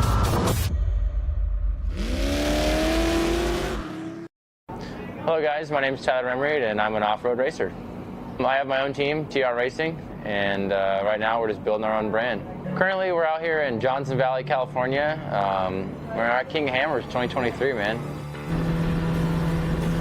This year we did more pre-running than we ever did last year. We spent a full week doing the desert loop, the rock loop, and so we got really conditioned in parts that we didn't last year. We're out here on Chocolate Thunder today with a pre-runner. We're about to practice the qualifying course, try to get a burnt line in so we can come in here with the race car and just knock it out. We're gonna go up Chocolate Thunder, and then on the backside we'll come down her problem, then down idle issues, and we'll come right back out. So we'll do it a couple times and see if we can get a good rhythm down and have some fun.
So yeah, we were out pre-running. We had just gotten through Chocolate Thunder on the really hard part down on the bottom. We took off to go back to Hammertown and never came. And so we ended up driving back there, and it's like, what happened? We went out pre-running, felt confident everywhere we went, and I'm like, all right, it's time to take the race car out. And just a shakedown, because you gotta shake them down at one point. You can't just show up to the start line and think, oh, everything's gonna go all right. And I had done it once before in the race car. This was my second time coming back through, and I had a person in the car with me, and it literally just took not even half a second. I made one mistake. I came in too hot, and we started rolling down the hill. And we rolled a total of like two and a half times, and we landed on our side and then started sliding down the mountain. And we luckily stopped. And from that point, I was like, made sure my co-driver was okay. I apologized. I felt so bad. But at the same time, I also put myself in a terrible situation because this was the day before qualifying. Going up a rock section, if you happen to, you see everybody get a little, if you tip over, you just kind of fall on your side. But when they're coming down idle issues, right at the beginning of it, is you get over this drop off, and then there's about a 3 to 4 foot vertical drop. And you can't stop, you got to go with momentum. And when they went over it, the tire kind of turned sideways, and so it kind of bit, and then they rolled over, and there's boulders that they're bouncing off of, and if it wasn't for just kind of landing on the side and sliding up against a big boulder, they could have kept rolling down. And if they would have landed on top of the cage on one of those big boulders, who knows what happened. So we're just glad that it turned out like it did. It was pretty scary because that's a really steep hill, and it's a good thing he stopped because you could just keep going and going. So it was a pretty terrifying moment as a parent, for sure. It was a struggle getting the car even back to the tent because we rolled down a mountain, and it was like 5 miles away from our camp. We had to borrow someone's trailer and then somehow get the car onto the trailer, back to the camp, unloaded, underneath the tent. And so when we finally got to that point, that's when we could address the situation, what was actually broke. First instinct is, oh man, I hope nothing's broke. And I knew that one of the parts was on back order in the entire nation. And that's when I was really worried because I'm like, oh my gosh, what are we gonna do? And then we reached out to every parts store in the country. They try to find a Turbo S front left knuckle, right? That was on back order everywhere. And, luckily we had a Turbo S in our pit to get through qualifying. I stole a guy in my pit's knuckle. So thank you, Travis, for letting me steal your front knuckle, because it got us through qualifying and then, got us to the starting line.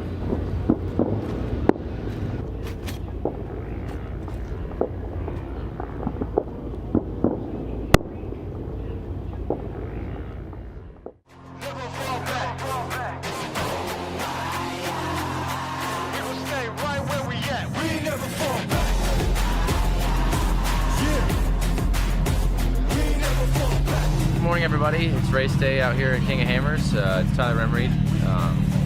We were up late last night. Had a few issues with the car, but we're hoping to get them sorted out this morning. Just wasn't acting 100% like it needs to be, but we're going to make the most of it and give it our best shot. So we're going to have a fun and safe race and get across that dang finish line.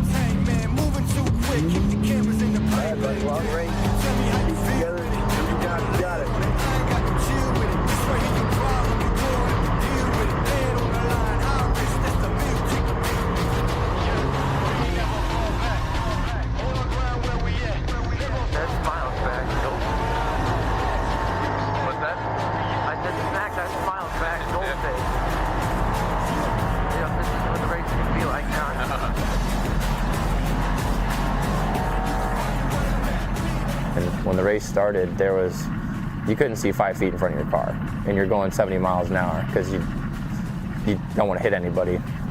And so we ended up, I took a line on the outside, and it was a clear, and I just sent it, and I passed 4 cars in the dust. So that was, it's terrifying because you're moving and you can't see anything in front of you, and all it would take is to have someone stop and you could just hit them. So.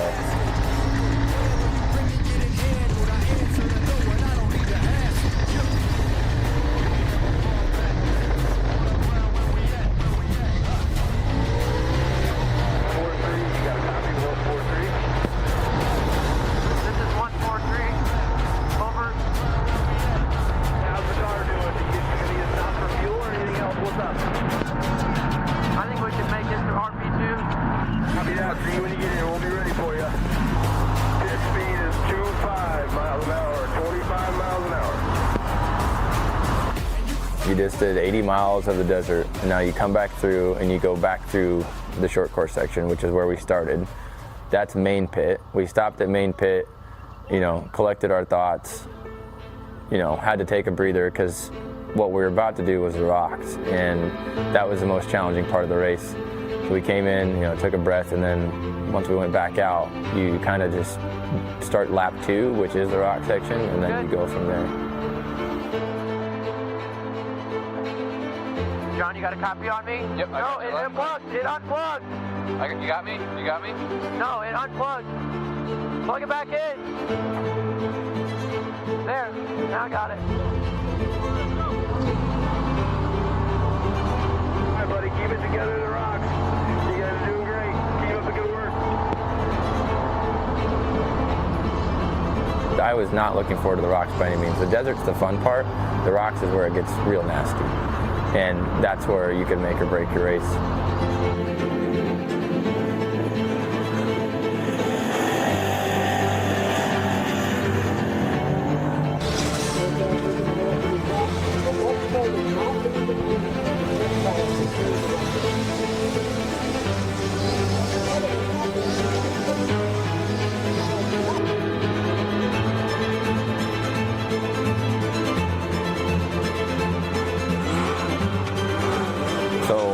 Obviously, since I rolled down idle issues in qualifying, doing the qualifying course, in the race we were supposed to go up it.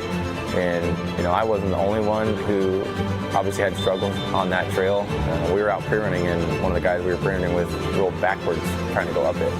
And so thank God they gave us the option of the bypass going up idle issues in the race.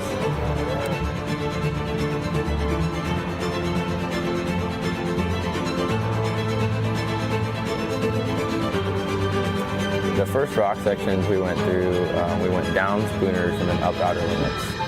And those were the first two rock sections, or those were the only rock sections that I took my co-driver through, because it was his first time ever being out there. And those are the first two we went through. And I'm like, all right, man, like this is a taste of the rocks that we're gonna be going through. And he's like, all right, this is gonna be fun. What's funny is he actually he loves the rocks, and I'm like, I don't. I hate the rocks. He's like, yeah, I like the rocks a lot more than the desert. There's like 12 rock sections to check off the list, and you know, going through each one is so satisfying. Getting through each one, you're like, okay. Then you kind of like make it. I call them like a transition trail, where it's you get a breather. It's like a flat trail, and there's nothing crazy going on. And you get like a little break before the next challenge, and the transition trails are my favorite.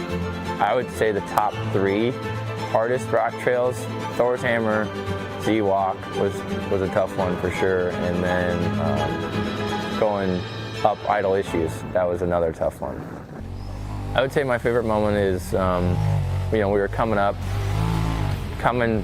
towards the end of the finish line, and I knew we had no rocks left. I knew all we had left was a desert and a section that we could easily get through, and I was going across the desert at like 75, going through the whoops. The car was doing what it was supposed to, and we had a giant helicopter like right next to us with a huge camera hanging out.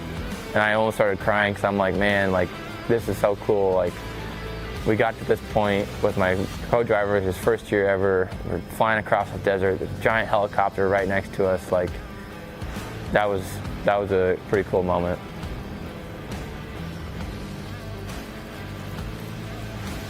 You know, when we finally came across that finish line, you know, I'm like, we did it, man. It was a huge accomplishment for both of us, and you know, to give him that opportunity for his first time ever to come out to King of Hammers, even to be there, and then hop in a race car and actually finish the race like that, helping someone achieve that for themselves was super cool. And then for me, it was just satisfying because all the work that we put in leading up to that point. I'm ready to put some gas in and grab a burnt sandwich and do it again. Okay. Congrats, buddy. Thank you. Woo! All right, it looks like we have Scott Rain up there on stage with Mr. Tyler Rimreed. Once we got through that, we were running pretty great, and our next challenge was sledge. We got through sledge, four-wheel drive stopped working, and we went in multiple different spots, got to the top, and put the switch back on, and we kept going. So it was an eventful. No, I can't cut it off. I ain't got no part.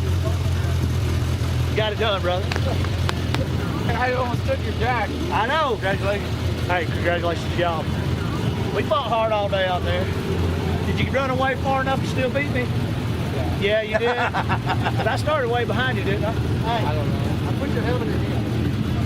I think I started 6 minutes behind you, so I was trying to see if I could get here within 6 minutes. I don't think I got it done. We were stuck behind a group of cars for over an hour. I was in the same one, but I was right behind y'all. But did you get stuck at Thor's Hammer? Yeah, I was there for an hour. I was there for an hour. Yeah, I was right behind you. I could see you. When you were at the top, I worked my way. I went through them rocks and went around everybody. Oh, got it. So I finally got to the top. Down Z-Walk, we got that left front tire was wedged like this. Like what I was about to do? Yeah, we had a right rear to flat. Well, the right rear was wedged too. That's so why it I went wasn't touching flat. nothing. It wasn't even catching. No, they were pinched. They couldn't twist. Tire pressure is definitely key when you're going through the rock sections here. It's just getting down, getting that last section to make it back there to the finish. How you feeling? I'm ready to lay down. I'm hungry and I need some. Gonna go get me like an ice cold Dr. Pepper. I think there's some in the cooler. I think we can arrange that. We can arrange that? I think we can arrange that. I think we can do some. Yeah, I think we can figure it out.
We are back to the 2023 Raceline Wheels Rush Off-Road Anniversary Bash, and we are about to kick off the 4900 UTV race. There will be 3 different classes racing at the same time. It's going to be one heck of a show. Over 60 cars are going to be on the course at one time, 2 at a time every 20 seconds. This race will be on adjusted time. I am Miles Hasquist alongside with Pam Hall. We did qualifying this morning. We did the 4600 Spider Track stock class a moment ago, but now the UTV. This is going to be one race. If you know somebody that's not watching, let them know, because this is going to be a great race.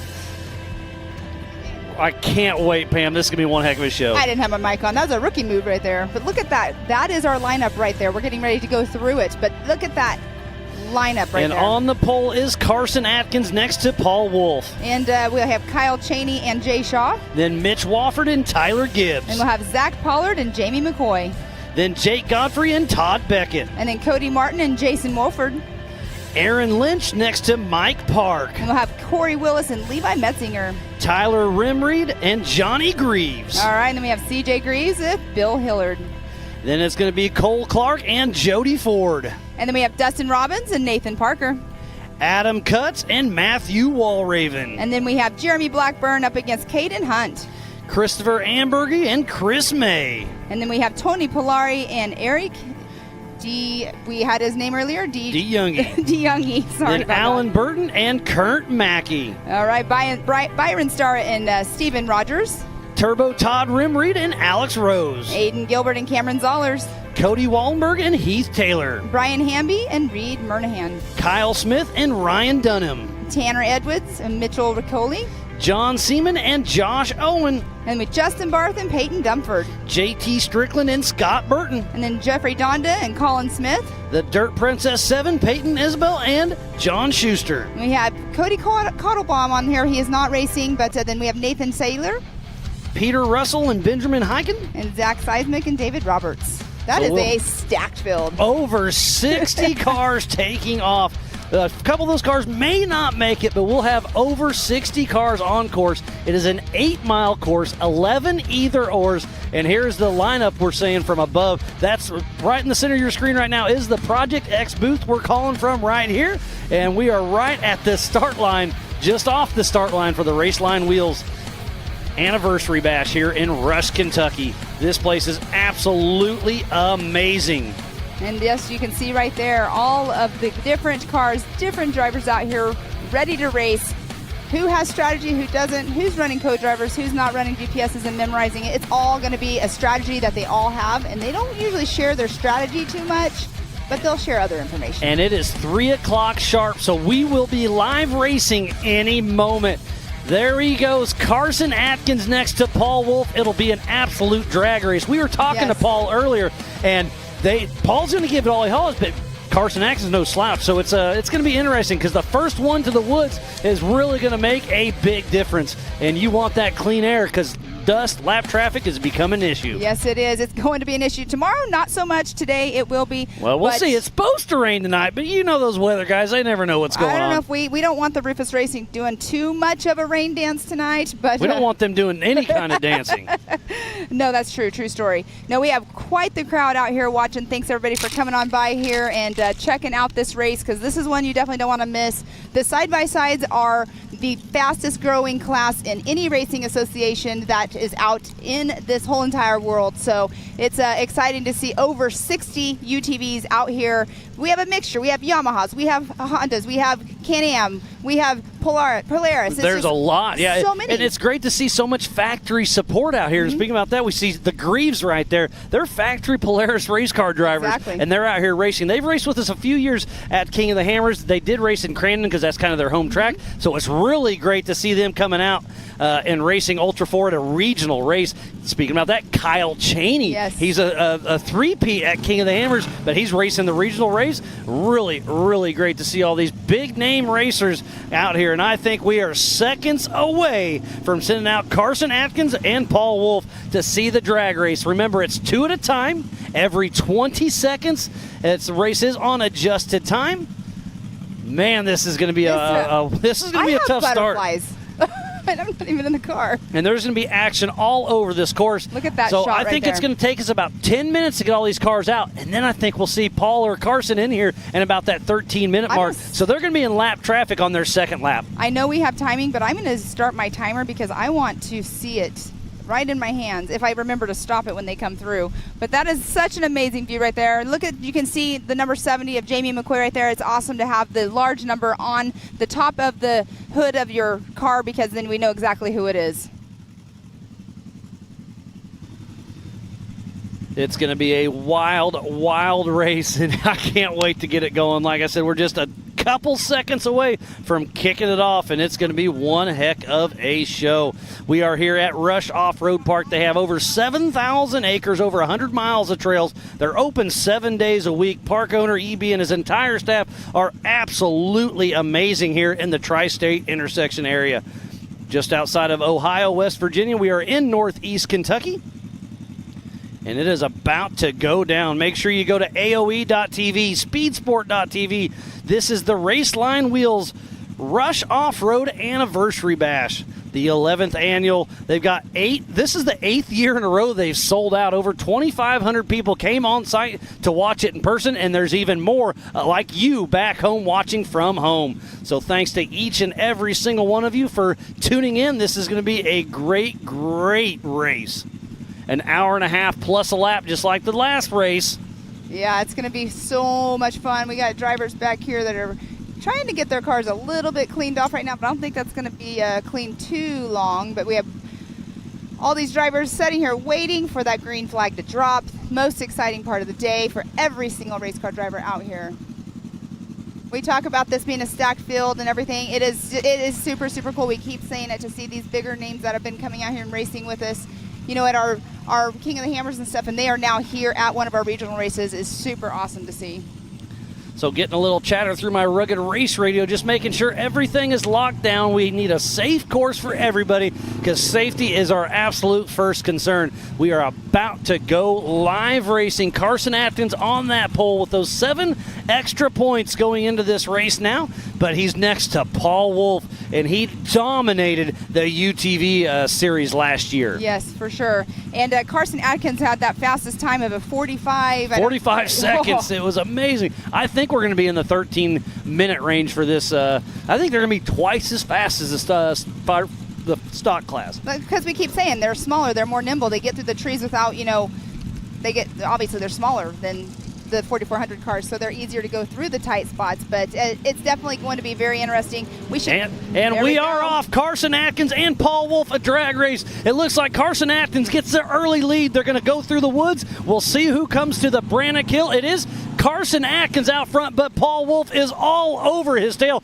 Remember, there's multiple lanes out here on the Brannock, so Paul Wolf's going to take the way left inside, trying to motor up next to Carson Atkins. Who's going to make it to the top first? This is a huge, way important deal, and it is Carson Atkins right now still out front of Paul Wolf. That was the steeper line that Paul did take there on the left-hand side, and we do have off the line Kyle Cheney and Jay Shaw. They are getting ready to go up that same hill.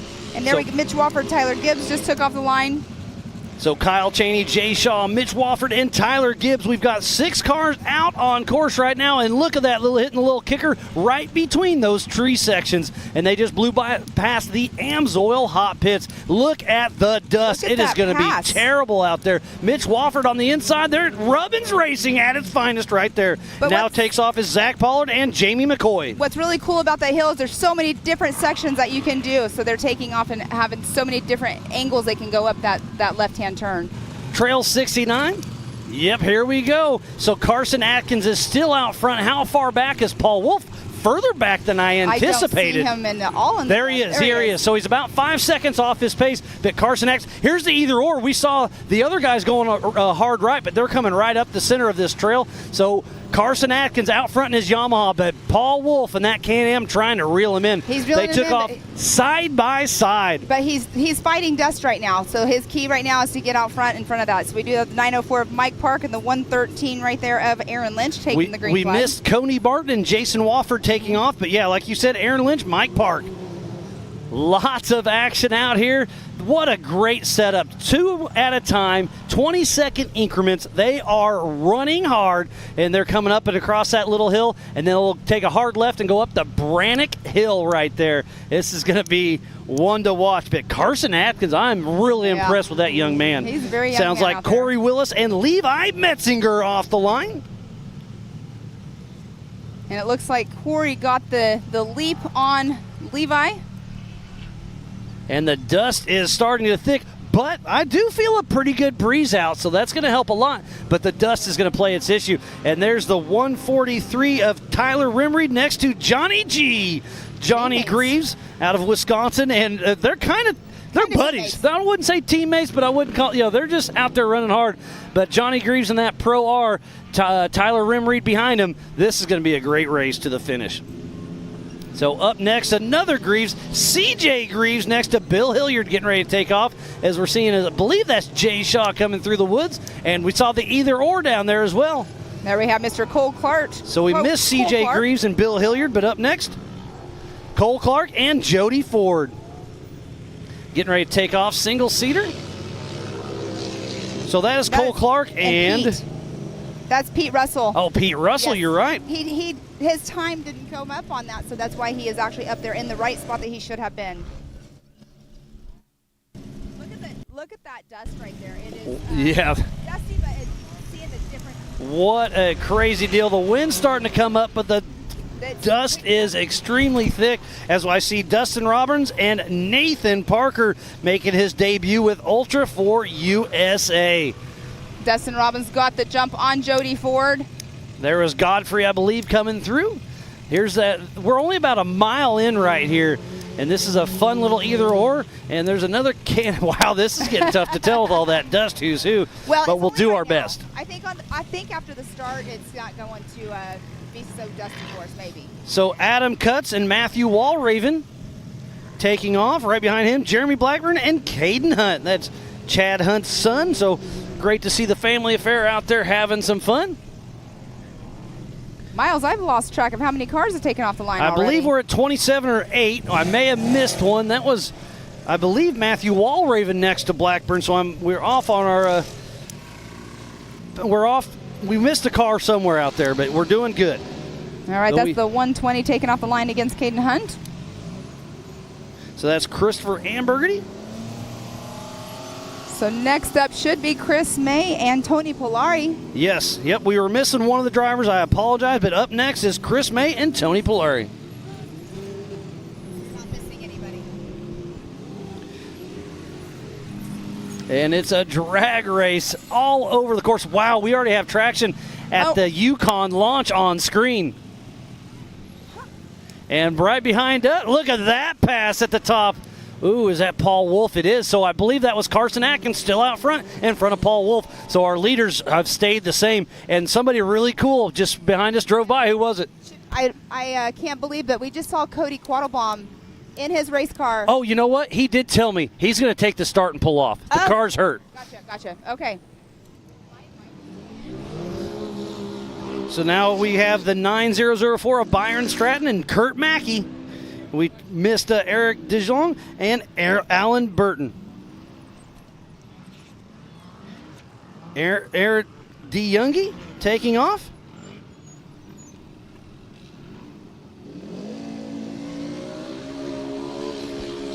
So many racers. This is so awesome, so exciting. So it's kind of hard to keep everything straight, but we will do our absolute best. Thank you again for staying tuned in, but we've got a race on our hands. Yes, the dust is thick. I see Todd Rimreed out there and Stephen Rogers. Jamie McCoy just went by on screen right there.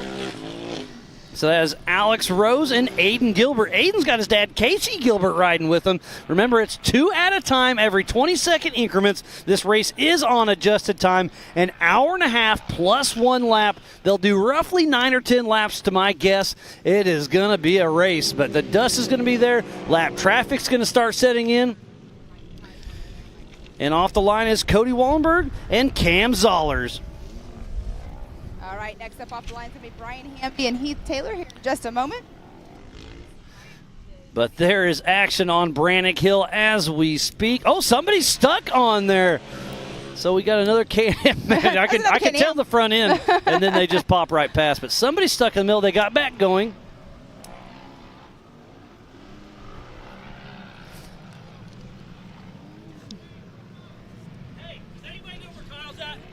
Does anybody have a tracker? Can they see him? Look, he's hurt, I'm pretty sure. Yeah, I don't.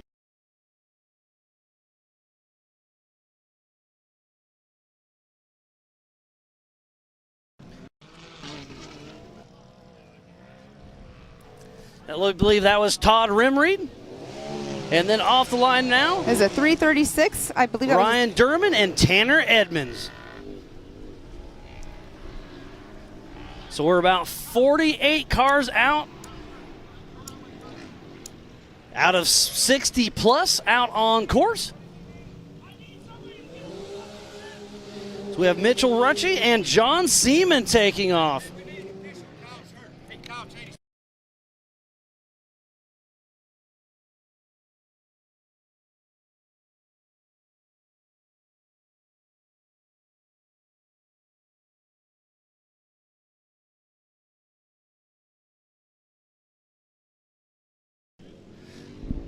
So look at Trail 69. This is an either or. So he took the right line, but you've seen a lot of people coming straight at us.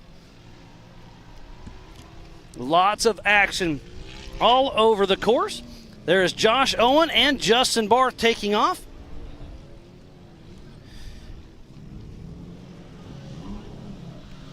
Off the line now is Peyton Dunford and her dad Jarrell riding, and JT Strickland. Next up off the line should be Scott Burton and Jeffrey Donda. Scotty B. Scotty B and Jeffrey Donda off the line. Next up will be Colin Smith and Peyton Isabel. What a great start to this race, Pam. There is action everywhere. Every car is going to have action. This is an 8-mile course, 11 either-ors, an hour and a half. There goes Heath Taylor. And that was Adam Cutts pushing through. That's the Yukon launch section. So the next Cameron we'll see him on will be the Spider Tracks backtrack. That camera view right there is hard to see because it's so dusty right there right now. And remember, the AMSOIL Hot Pits is here if somebody needs it. With the 522 going off the line of Nathan Seiler going up against the 824 of John Schuster.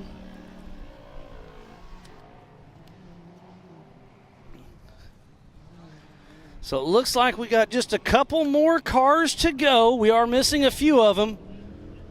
So the 5016 of Shane Roberts taking off, and Cody Quattlebaum takes the start just to get his 200 points, and then I believe he's going to pull into the AMSOIL Hot Pits. So we are missing a few of them out there. And right there's a 4926 right there. Nice little drone footage right there. That is one of our fast sections going through.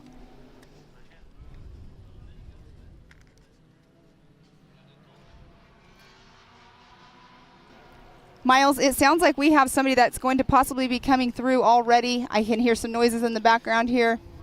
And it sounds like it is a Yamaha to me. So we are, I'm speculating. Did you start a timer? I didn't. Okay. So got we're too about excited. 10 minutes in. Oh, there it is. 11 10 minutes in. and 52 seconds. I was guessing a 13. So we'll see how it shakes out. We did get all of our cars off the line. There's action all over. There's Peyton Dunford, I believe.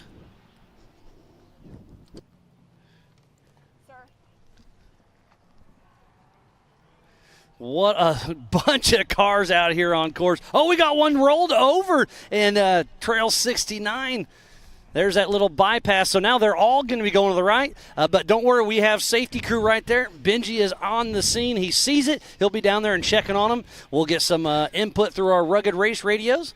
I'm sorry, can you tell who it was? I couldn't absolutely see. not. All I could see was tires, but we saw the dust fly and the tires go up. I stepped away for just a second, and I couldn't tell who it was. These cars are really, really tough to see who's who right now. I thought I heard a car coming by, but it must be just all echoing. We have so many cars out on race course right now. There's another car heading down, so that is the Yukon launch section. That's about halfway through our race.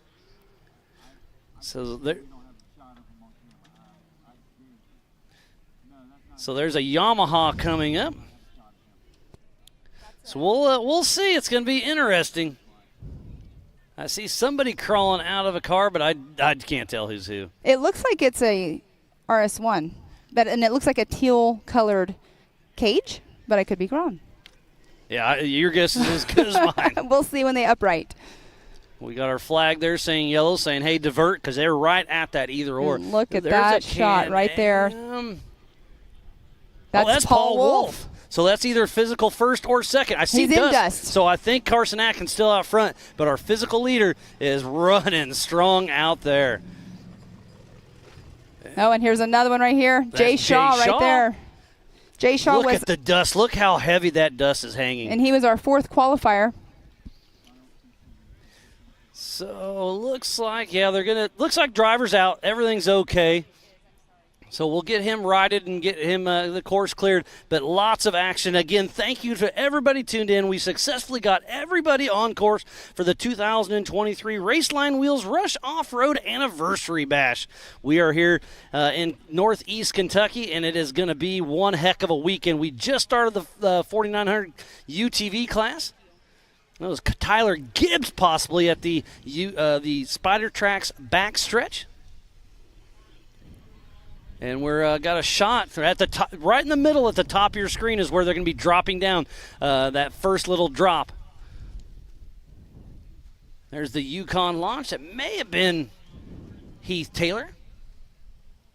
These cars are tough to tell apart today with the dust. They are tough. And there's 60-plus cars out on course.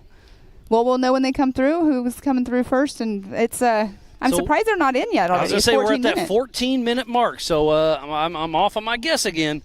We'll see if they can step it up, but I think their first lap was probably going to be their quickest because now they're going to be in lap traffic about halfway through this next lap. That is true. We'll see. And we'll give you brake miles. It's been a couple months since we called a race, so. And that's Heath Taylor. Man, they Cody are hauling Martin, the Mel right possibly. there. And that was up the Spider Track backstretch spot. That's about race mile 6, I believe. So we should have. Man, I'm surprised we haven't had Carson Atkins or Paul Wolf yet. Well, we did see Paul Wolf moving pretty fast. That looked like that was a 375 that just went across. And I believe that is. That's Josh Owen and Tyler Harvey.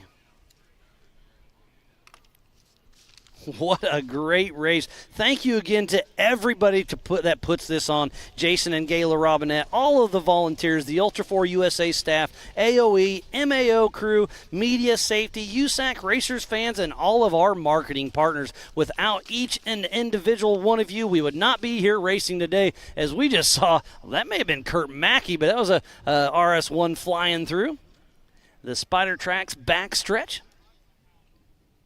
What a great race we have on our hands. I'm ready to get this going. Now we're at 15 minutes. Where is Carson Atkins? We're getting a little farther out of my scope than I anticipated. So now we're going to be racing about 8 laps, if I had to guess. Oh, yeah, and I did say, 8 to 10. Yeah. But we're almost at that 16-minute mark. I'm itching to see the next car come through. Is it going to be blue or is it going to be yellow? I think we're going to know here very, very, very soon. That is definitely a yellow car in the noise in the background. All right, I hear it, and I hear that's a yellow car. That's definitely that's a Yamaha. Wrong. I hear and see Carson Atkins, physical leader, dropping down as we speak. He'll be right in the center of the screen right there. Nice. So Carson Atkins with the pole position, with the whole shot, and has led the entire race thus far. But we are only 16 and a half minutes in, and so Paul Carson Atkins closely behind. So yeah, I was about 3.5 minutes off my guess. We'll see if they'll step it up some or not. But Paul Wolf's only about, 10 seconds behind him? Kyle Cheney, 191. Oh, Kyle Cheney, where's Paul Wolf? So Kyle Cheney is on course. He is going. He's pushing strong. Where's Paul Wolf? So Kyle Cheney still on course, pushing strong, trying to chase down Carson Atkins. So on adjusted time, Kyle Cheney is actually physically out front. And now I hear another one. This is going to be Jay Shaw, I believe. Yes, it is. Pam, we're getting Sorry. our groove on. No, all good. So Jay Shaw physically in that third position. So on adjusted time, it is Kyle Cheney, Carson Atkins, and Jay Shaw. And here is There's Paul Mr. Paul Wolf. Wolf. So he moved from second to fourth. So it looks like everybody's moving, but Paul Wolf is about a minute off pace. Not sure what happened, but the car still looks like it's going good. Wow, what a race we have on our hands, Pam. And Yes. that car is still upside down. And that is the preferred line for these fast guys. So they're going to have to go right and around. Kyle Cheney has the unofficial #1 spot right now, though, on time. Yep. Sorry, I wasn't on listening adjusted to you. time. You were in La La Land, but we I got was it covered. looking at the other racers coming through, wasn't paying attention. All good, Pam. There is a lot going on. Look how thick that dust is. Remember, lap traffic is good. There's Carson Atkins, our physical race leader, getting sent to the right, which is a little slower, but I'm surprised they haven't recovered that car yet, but they will shortly. And look how close Kyle Cheney is. So absolutely, that's about a 10 seconds. So Kyle Cheney on adjusted time is still out front, but now he's going to have to battle through Carson Atkins' dust. And then where's Jay Shaw and Paul Wolf? And then Tyler Gibbs came through, didn't he? I think I missed it, but yeah, Tyler Gibbs on the tracker. Remember, you can go to live.ultra4racing.com for our live timing, the same we have in the Project X booth.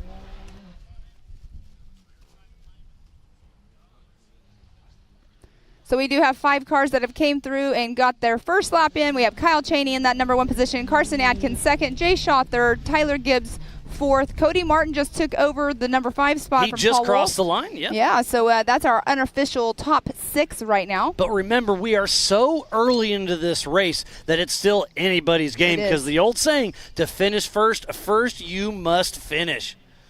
Exactly. I hear lots of noises coming down the hill, and there's another shot. This is fun, and look how dirty these cars are. I'll be honest, I can't see a number. I can't. 187. I missed that number. I apologize. That was Jody Ford, part of Team Indiana, up the Spider Tracks back stretch. Is that Cody? No, Cody Martin already No, came that through. was Adam. Adam Cutts. Adam That is, Cutts. you're right. That's You know how I one of know? Paul's old cars. I recognize the cage. And there's Gus Fisher, one of our recovery guys, making sure everything's going good. He is behind the scenes, does a little bit of everything. There's the 430 of Jason Wofford. And right behind him is the 645. There's too many 645, Zach numbers out Pollard. here. Oh, Zach Pollard, you're right, Yes. with his Walmart pumper.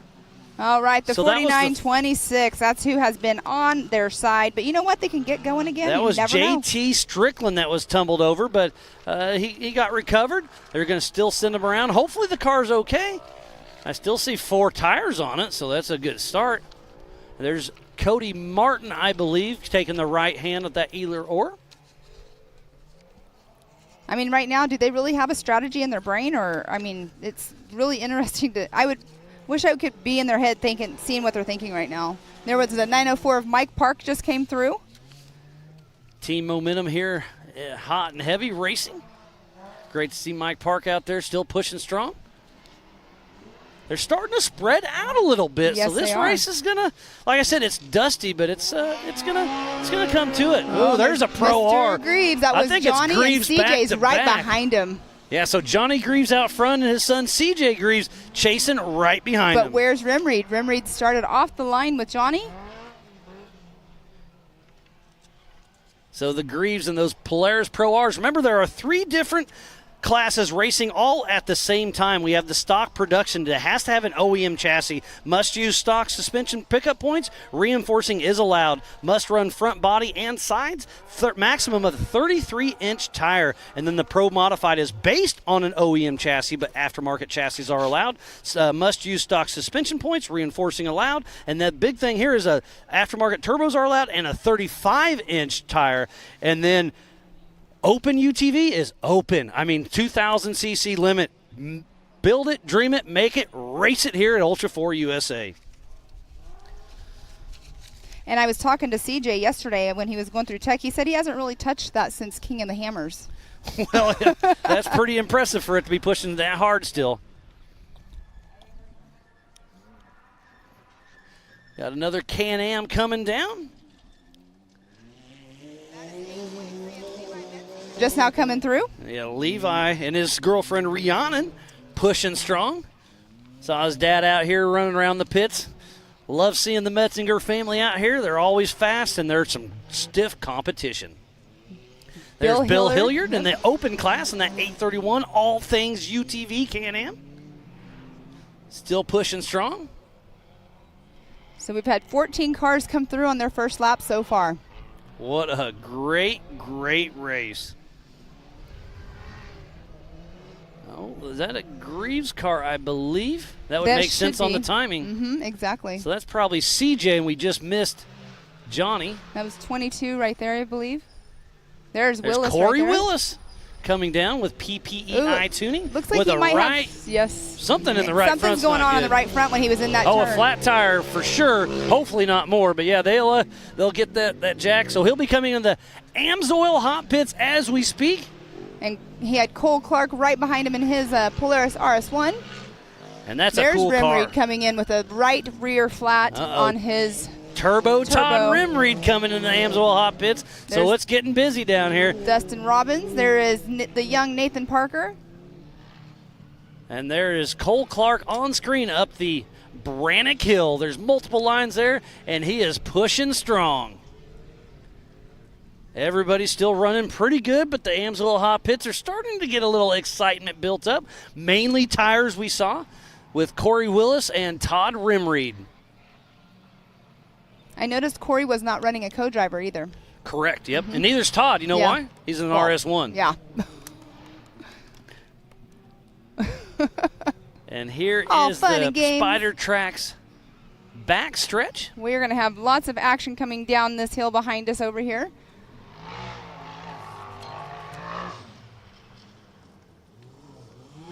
That is the 428 of Tony Polari, a local here. He's been here all week. He was here before I got here.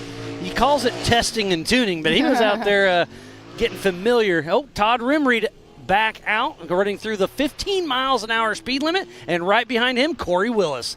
So Todd Rimreed, Corey Willis in the AMSOIL hot pits, but they are leaving as we speak. And Jody Ford went through for his first lap. Part and of don't Team forget, Indiana. Tony Polari's in a brand new CA Technology built car. Brand new. Brand new. And speaking about Jody Ford, he's heading up the Brannock Hill as we speak. You can hear how steep it is by having to stay on that gas. The belts don't like that too well, but you have to. You don't want to back down it. And speaking about that, there's going to be a lot of belt. I think with all this dust, we could get some belt heat. But Carson Atkins doesn't have a belt. He's in one of those Yamahas with a transmission. Exactly. We'll see how that plays out for him. There's Chris May coming through with Matt Walraven right behind him. You're getting good at this, Pam. You're picking it up. I like it. There's so much action heading every which way we look. I hope you guys back at home and here on site are having just as much fun as we are for the 2023 Raceline Wheels Rush Off-Road Anniversary Bash. Oh, we have somebody stuck right there. Oh, No, that is the one that was on this side earlier. The 4926. That was JT JT. Strickland. I remember the JT part.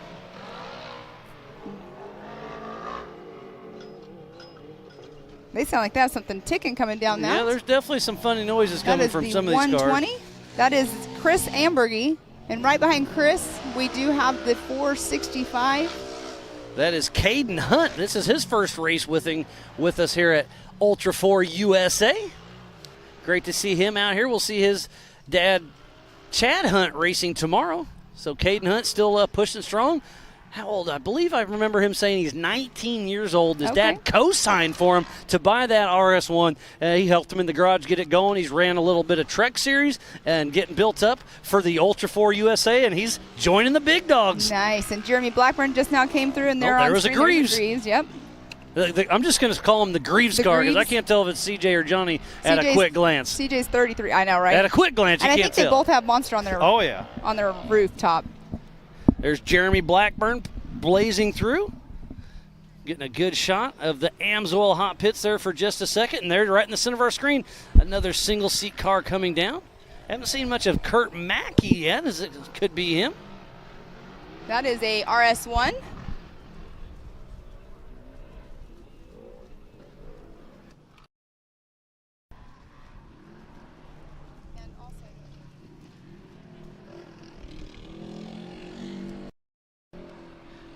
So that was Kurt Mackey coming down, and this is his first race. He runs around with the Team Rimreed crew. Great to see him coming to join us here at Ultra 4 USA, but it looks like he is going to pull into the AMSOIL hot pits as well.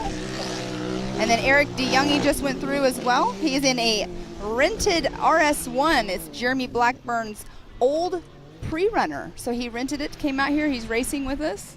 Reed in a hurry Murnham coming through as well. But remember, on adjusted time is Kyle Cheney, but physically out front it's Carson Atkins. So I'll be extremely excited to see if we can get him on camera or when we get him across the race line wheel start-finish. Look at the action there. That's right in the middle of Trail 69. It was a great camera view of the suspension doing its work. Looks like this will be Todd Rimreed. Turbo. Well, we already saw him come through, so this is Tyler Rimreed. I get their numbers mixed up. It's kind of like CJ and Johnny. Yep, the number 95 of Tyler Rimreed coming through. Looks like he's going to come in. No, he does not. He blows by the AMSOIL hot pits. There's the 111 of John Seaman with John Candia riding shotgun out of Marion, North Carolina. Funny story about John Seaman. We actually met in real estate school. And so it's awesome to see him out here racing. He was asking me multiple questions when he found out I worked for Ultra 4 at the time, and here he is out here racing with us. Was that a Yamaha? So that may have been, yes, I believe those are our current race leaders at the Spider Tracks backstretch. That was Carson Atkins physically out front, but Kyle Cheney's hot on his tail. I'm 99% sure that's the story. We'll see how it shakes out. So we'll have them in, in about 6-7 minutes, I believe. But look, there's still a lot of people finishing some of their race course. Oh, we got a pass going on right here. Jamie McCoy on the gas, getting past the 614 right there of Mitchell Riccoli.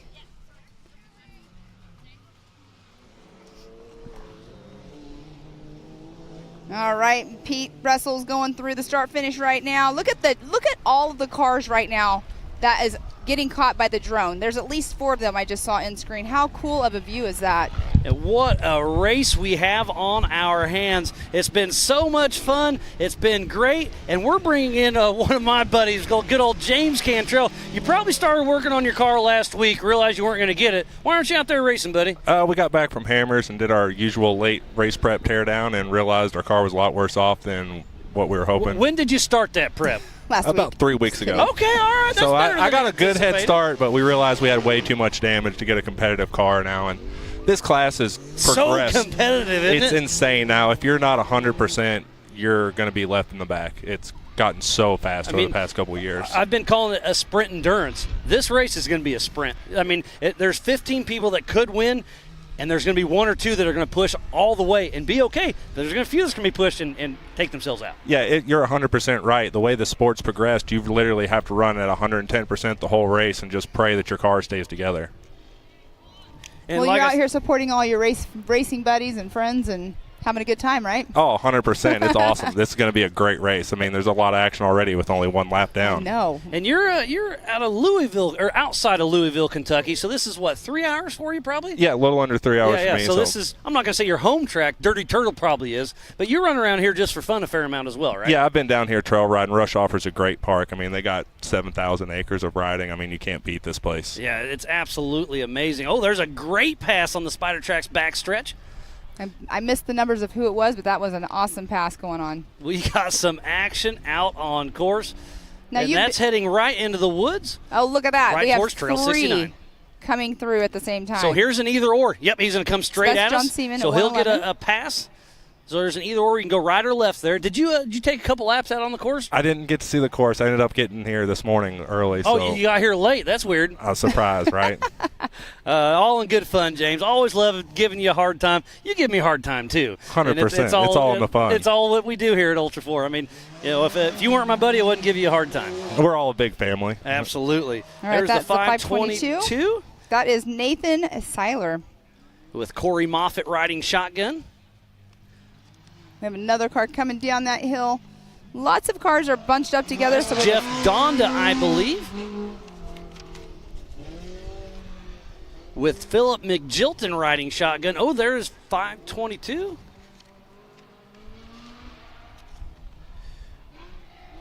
That is Tater Seiler. Jeff Donda not too far. Oh, that was a fast one. That's Jason Wolford in that was RS1. Wolford, all right. Yep. You've raced with him quite a while, right? Yeah, he's fast. He does a lot of the IXCR woods racing, and you get in these tight woods like we have here at Rush, and both those Woodford boys are fast. Absolutely, yeah. I mean, you're usually, you can see him really well, especially when we got a back angle from him, right? Yeah, I get a lot of that.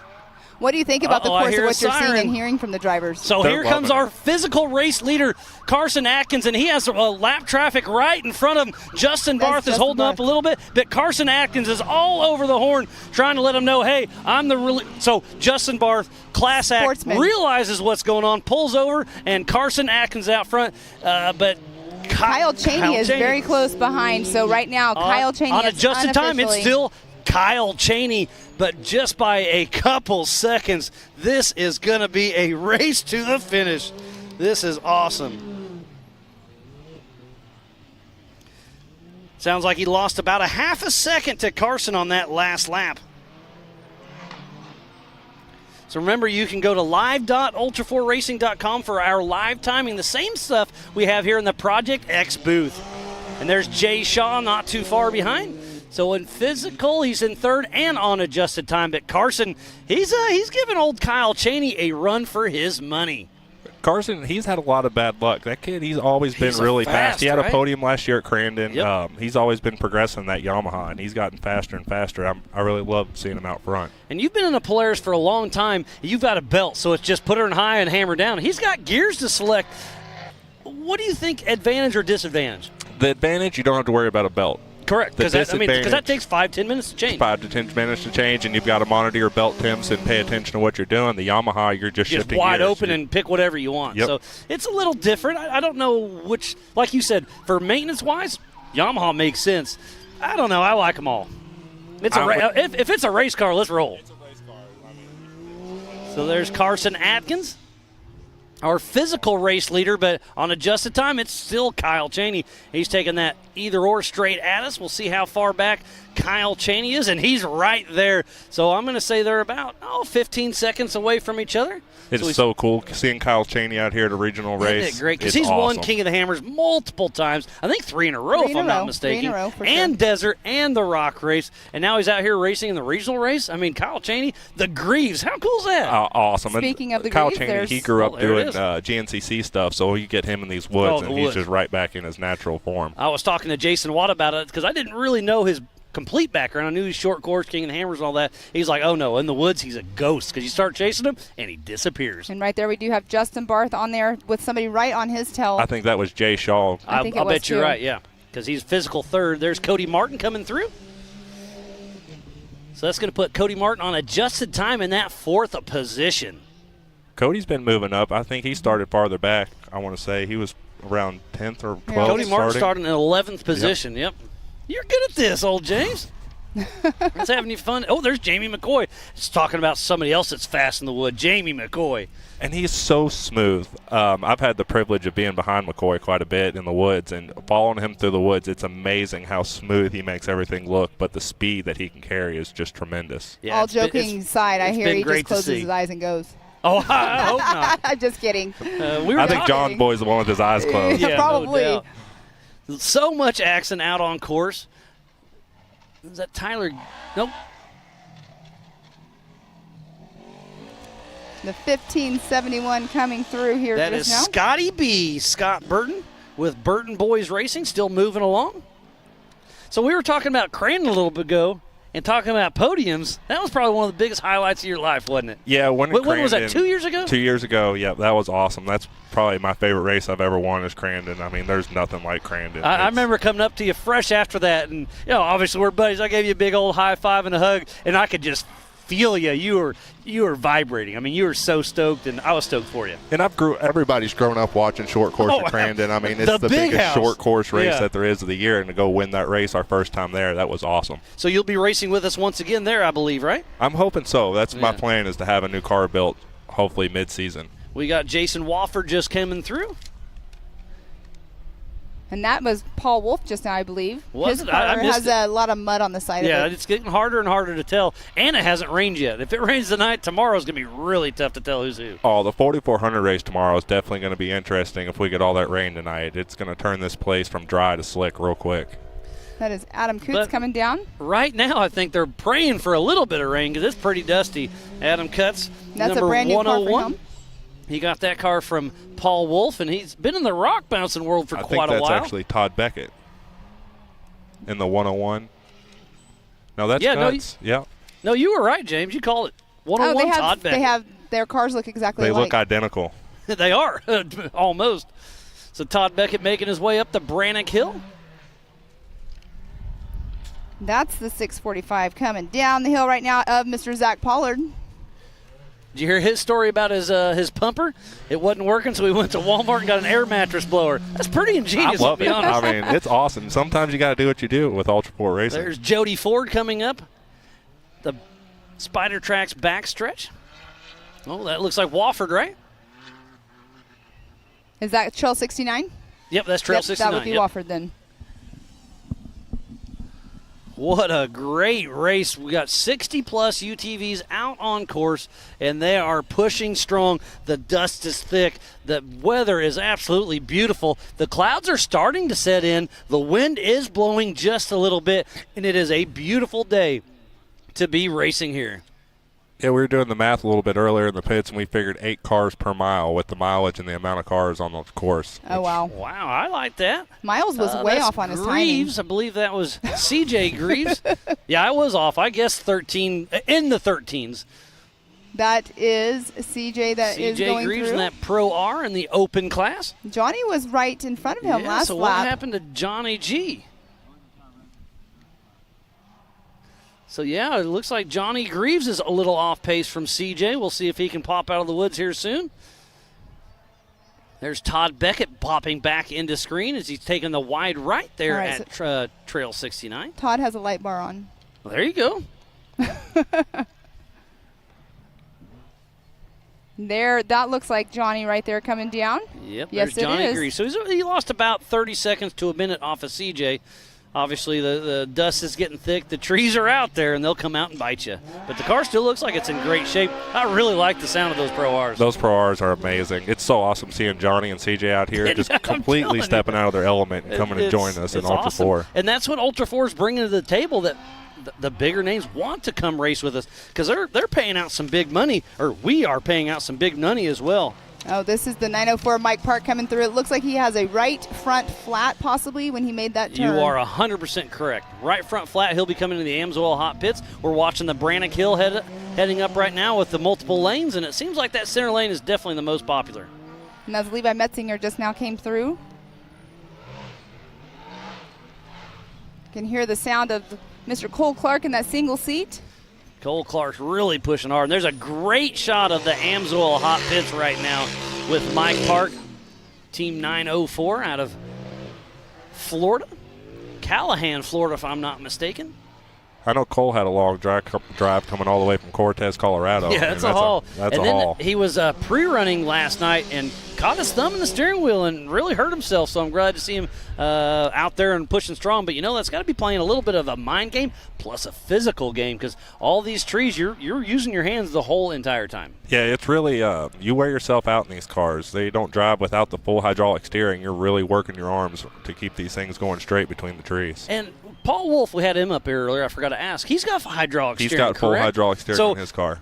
I've heard about it. Can you explain a little better than I could probably? What they're doing, they're taking a mounting hydraulic pump on the motor that runs off a belt that's driven by the crank, and you're replacing your electronic power steering motor with a full hydraulic motor similar to what So a you have 4400 car So runs. it's a lot better steering. So or it's a stronger. lot stronger Yep. feel. You don't have to fight the car to keep it going straight. The steering. You don't feel it as much, right? The way they're building these cars, you actually have feedback. They're putting a manual rack in Okay. on top of the hydraulic go. cylinder, so you actually have that feedback. So it's like a solid axle car. You have a straight hydraulic ram, and you don't really get the feel in the steering wheel you do from a rack and pinion, where you've got a mechanical linkage actually between the steering wheel and the rack. Well, you're way smarter than you look, buddy. Thanks for that little tidbit. But it's really interesting to see. Oh, we got another car that may have took a tumble while we were chatting. 182, I believe, is the number on that one. think Oh, that's that's Heath Heath Taylor. Taylor. Yep. And James King. Yeah, I'm not sure if he flipped or not, but he's definitely sideways in the middle of that spot. So is going James back going to hop out? Going back to the hydraulic, so you've driven one with it. Yeah, It's pretty awesome. It's I've driven amazing. one too. It It's is so absolutely smooth. amazing. It's totally different feel than what you get from the electronic power Right. steering. You're no longer trying to fight the steering wheel, and it takes a lot of stress off the driver. You don't wear yourself out as much trying Exactly. to maintain control. Yeah, I drove one with it, and I was like, this is amazing. I can see why that they do that. So you talked about building a new car. Is that in the works for you? You gonna do Yeah, that kind we're of going to steering? have to do something. I'm not going to say I can't sit here much longer and watch this. Well, I you're doing like your great. style. You've been teamed up with Cole with Mad Ram 11 for quite Yep. a while, so you going to Yep. have him get you a new car? We're in talks trying to figure something out. I want to stay with Polaris, of course. I've been with Polaris for a long time. I'm trying to decide which route I want to go, or whether I want to step up to the Pro R or go Turbo R, or right. build a full chassis for my car. We're trying to figure all that out. in a Weighing short all the period of time. options, Yeah. huh? Well, you'll get it figured out. You'll come back out racing. You've been racing with us for a very long time. You started out in the 4400 class, and did a little bit of rock bounce, and then really made your name in UTVs. Yeah, actually, we started back in the 4500 class when you all first started the EMC series. I want to say 8-9 years ago. This is the Okay. first regional race I haven't competed in about 9 years. Isn't that crazy? That's Jody Ford getting Jody up Ford the heading up. Talking about Team Indiana, he's heading up Brannock Hill. That's 1793. Corey Willis just came through. I'm not sure who that is on screen. I was looking down, but it looks like a May have been pass, Tyler might be? Gibbs, possibly.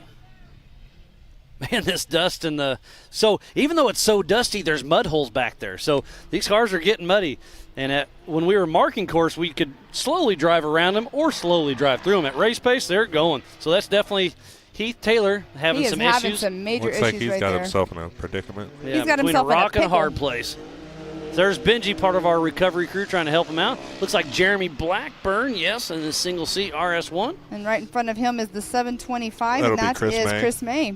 He's another guy that moved from 4400 to 4800, and Mhm. now he's in a UTV. And now he's bringing his daughter Raleigh up. She'll be racing this evening at 6 p.m. That 170 he built is so cool. It's That's wild, such a isn't it? cool little car. I remember when he first debuted it, came out, had a couple issues because he built it from absolute scratch. Because let's take it, the 170s are they're light, they're small, they need a little love. So he built a custom chassis, and he's working through it and really making it happen. There goes one of the Greaves heading down the Yukon launch. They don't have any different thing on the roof, so we're not going to be able to tell which one it is when they're going by on Lindsay's camera right there, her Well, tree just stand. like I said, all we have to do is say Greaves, and we're not wrong. Exactly, there you go. Right there. McCoy moving through. Yeah, He's Jamie always McCoy moving. and John Boy in that number 70. Look at those hills right there. Wow. Yeah, that's coming right in the center of the screen is where we're coming down. And then tomorrow night to the left of your screen is where we're doing the America Pro Rock Rock Bouncing. Oh. 2 hills, timed event, $20,000 on the line. You do not, if you're anywhere in the area, it's worth the trip out. It's really fun to watch. That hill is a monster. Yeah, Well, when you're there ain't no standing way. At the end, at the bottom of it, looking up, I don't know how they're going to make it I up rolled that off of that hill when I was rock bouncing Oh, about really? 5-6 years ago. Was It that in is- the Ultra 4 car? That's I when I was remember in that the Ultra video. 4 car. Yep, Yeah, yep. that is a monster hill. All right, Until you that's- walk up and look at that sheer ledge, it's probably 20 feet tall, straight it's ledge. gnarly. That was Chris Amberger going through, and Reed Murnahan. Did I say that right? Close enough. Yeah. Little battle going on.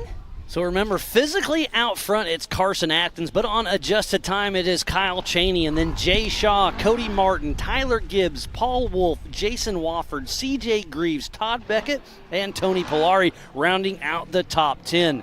And outside the top 10, Johnny Greaves and then Zach Pollard. So we still got a lot of fast guys and gals out on course right now. And that's another second And that's generation Hunt. racer coming through. It's Yep. Caden Hunt, Chad Hunt's kid, Yeah, this out is here his racing. first race out here. Chad and Nicky over there watching. They're on the radio. I'm sure they're all smiles. They're not even going to look over and give me a little nod, are they? No, they're in race mode. Yeah, I was talking to Nikki earlier. She was stressed out as max with Caden being out here for his first time. But they're It's excited. super He's cool, been though. racing the Trek for a little bit, so now he's stepping up into Ultra 4. And, okay, now he's out of sight. They take a deep breath. Caden Hunt still pushing strong. Got Terhune over there, another kind of like you, used to race with us. Yeah, he's a retiree. We'll get him back out here. I'm pretty sure. He can't hide too much longer. He usually drags his car out of the garage once every 2-3 years and slaps it together for a race and then puts it right back in the garage. All right, let's we give got a little great rundown. race family out here. Let's It's give a awesome. rundown of our top 5. We have Kyle Cheney in that number 1 position, Carson Atkins in 2nd, Jay Shaw 3rd, Cody Martin 4th, Tyler Gibbs running in that 5th position. This is all On unofficial. adjusted time. On adjusted time, but unofficial. So our top 5 running strong out there. And Miles, it's like a 16:10, I think, is the fastest time we've had all day long, and that was put on by Kyle Cheney. And that was a smoking run for sure. And my 13 second, I really thought I was on it, but I was wrong. Yeah, I would have been with you. I'd have thought they'd have been a little faster. And I'm out not here. saying 13 flat. I was saying breaking into the 13s, but this course is tougher than we thought. And it's longer than last year. It was 2 miles longer. This is an 8-mile course, 11 either-ors. And that's the 119 of Alex Rose that just came through. They took off 2 at a time every 20-second increments. This race is on adjusted time. So we'll be looking roughly 6 laps for a leader. That's a good 60 miles. That's a good race. I was thinking 8 to 10 laps, and then when they came through at the slower times, and he was thinking I was going with his time, and the dust. I think dust and lap traffic is definitely paying its toll. We saw, coming in, it's single track, so Justin Barth was in front of Atkins. He had nowhere to go, so he had to follow him for a little bit, all over the horn. As soon as Barth got out of the woods, he pulls over. That's Peyton Dumford, I believe, with her dad Jarrell riding shotgun. Another Dirt young Princess racer 7. out here. Yeah, she's really fun to watch. Her and her dad, and I saw her mom out there earlier, and they just love coming out to race Ultra 4, and we love having them part of the family. Looks like that was Jody Ford. And then the 106 of Rogers right behind. Heading down the Yukon Launch. Steven Rogers came through behind And this Peyton. is his first Ultra 4 race. He's a rock bouncer Yeah, he guy came that from used the to do rock rock bouncer. bouncing. And Number 76 of Pete Russell just came through as well. Looks like the pit guys are tuning in. We'll see them in Montana here in about a month. Great to see everybody tuning in from all over the world. And Jamie McCoy just came through. Always on the gas. Nathan Parker, I just saw him come through. He's in the Amsoil hot pits right now with a left rear flat.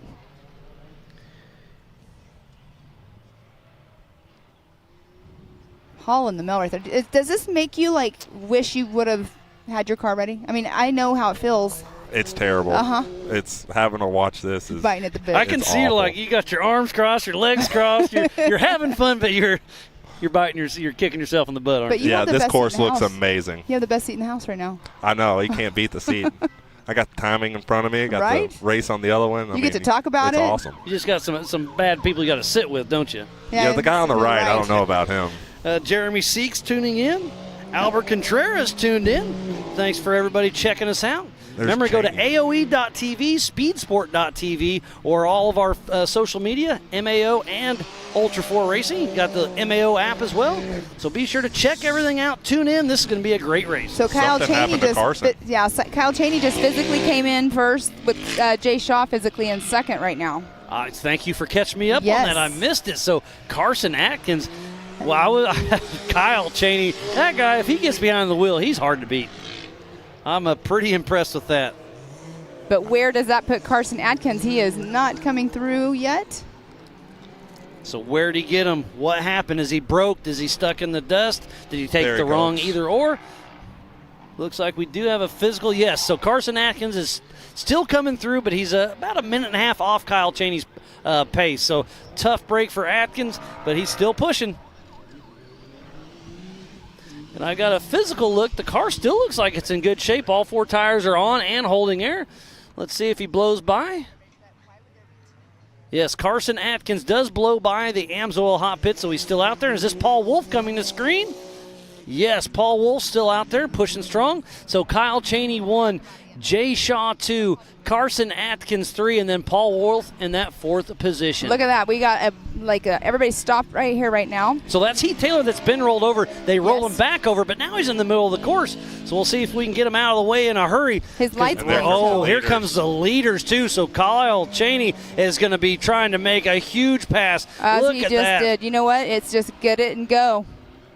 So that's Kyle Cheney and maybe Jay Shaw. Wow, look at the action out there. So the course is blocked off, so we're going to send them around the blocked section that's within 50 feet. So did Kyle Cheney just get passed because Kyle of that? Kyle Cheney just got passed. Was that Jay Shaw possibly? It was Jay Shaw. So that's the bottlenecks we talk about. But I Wow. believe, remember, you have to stay within 50 feet center of course. To me, it looked like that was okay. But it is a battle between Jay Shaw and Kyle Cheney. What a great race, James. Yeah, this is awesome. awesome. That's what Ultra 4 USA is all about. Action, action, action. And that's a big thing with Ultra 4. Sometimes you got to pick those alternate lines that you don't think that are there. You get to traffic like that, you got to start looking around, and you got to figure your way around them. And your prior lap, you're probably thinking this could be an issue later, so I got these little alternates here and there. And That's we talked where about pre-running comes in. We talked about that in the drivers' meeting, that if there was a bottleneck right in that situation, there are a couple spots to go around. The flaggers send them. It's good to go within 50 feet. Everything is unofficial, obviously. We'll make sure everything is up to par, but so far, so good. There goes Carson Atkins. So he's still running, and that's probably Paul Wolf, I would assume. Yep, that's Paul Wolf. Right behind him. So Look, so you can Paul see a Wolf's starting racer to right reel there. him in. Did you see a racer on by foot? Yeah, I think that's either Heath Taylor or James King still riding that car. Aiden Gilbert. Aiden Gilbert with his dad, Casey Gilbert, riding shotgun with him, And getting Jake a is- front row seat of tomorrow's race. Jake Godfrey right behind him in the 440. It's so great seeing all these second-generation Isn't it racers out great? here. It's I so love cool. it. And tonight we'll have at 6 o'clock we'll have the Youth 170 race. We have Mason Dowker, Tad Dowker's son, Xander Walraven, Matt's son, Raleigh May, Chris May's daughter, and who's the fourth one? I can't quite Brian remember. Fulcher. Brian Fulcher, another, yeah. So everybody, every youth racer has their parents here racing. Really, really love to see Do you that. know what I love about it is the parents are out here racing. I'm just excited that there's a class that the kids can come out here and they can race too. It's and so it's a exciting. points race Exactly. this year for the Youth 170s. I mean, you Jason already Wofford. bring your Wofford, family. right? You Yep. already bring your family with you, so it's perfect. It's great. And that's the only way the sport's going to keep growing. Exactly. You got to keep the kids involved. Looks like Alex Rose. Yeah, Alex Rose, yep, absolutely. And that Can-Am pushing strong. That's the Yukon launch section going down Big Edna. There's back to Wofford heading up the Brannock Hill, heading up that preferred center line. And you have to get a little bit of a wheel stand right there. It's a pretty good ledge right in the Pop top. it up. Yep, exactly. That hill's a lot bigger in person than it looks on TV. It is a lot 100% is. I mean, we've got a great view of it from right here. I mean, that is a monster hill to go up. We always say that the cameras just don't do it It never any does. justice at all. Justin There's Barth Jamie came McCoy through. coming into screen at the Yukon launch. Well, may have been Tyler Gibbs blowing by.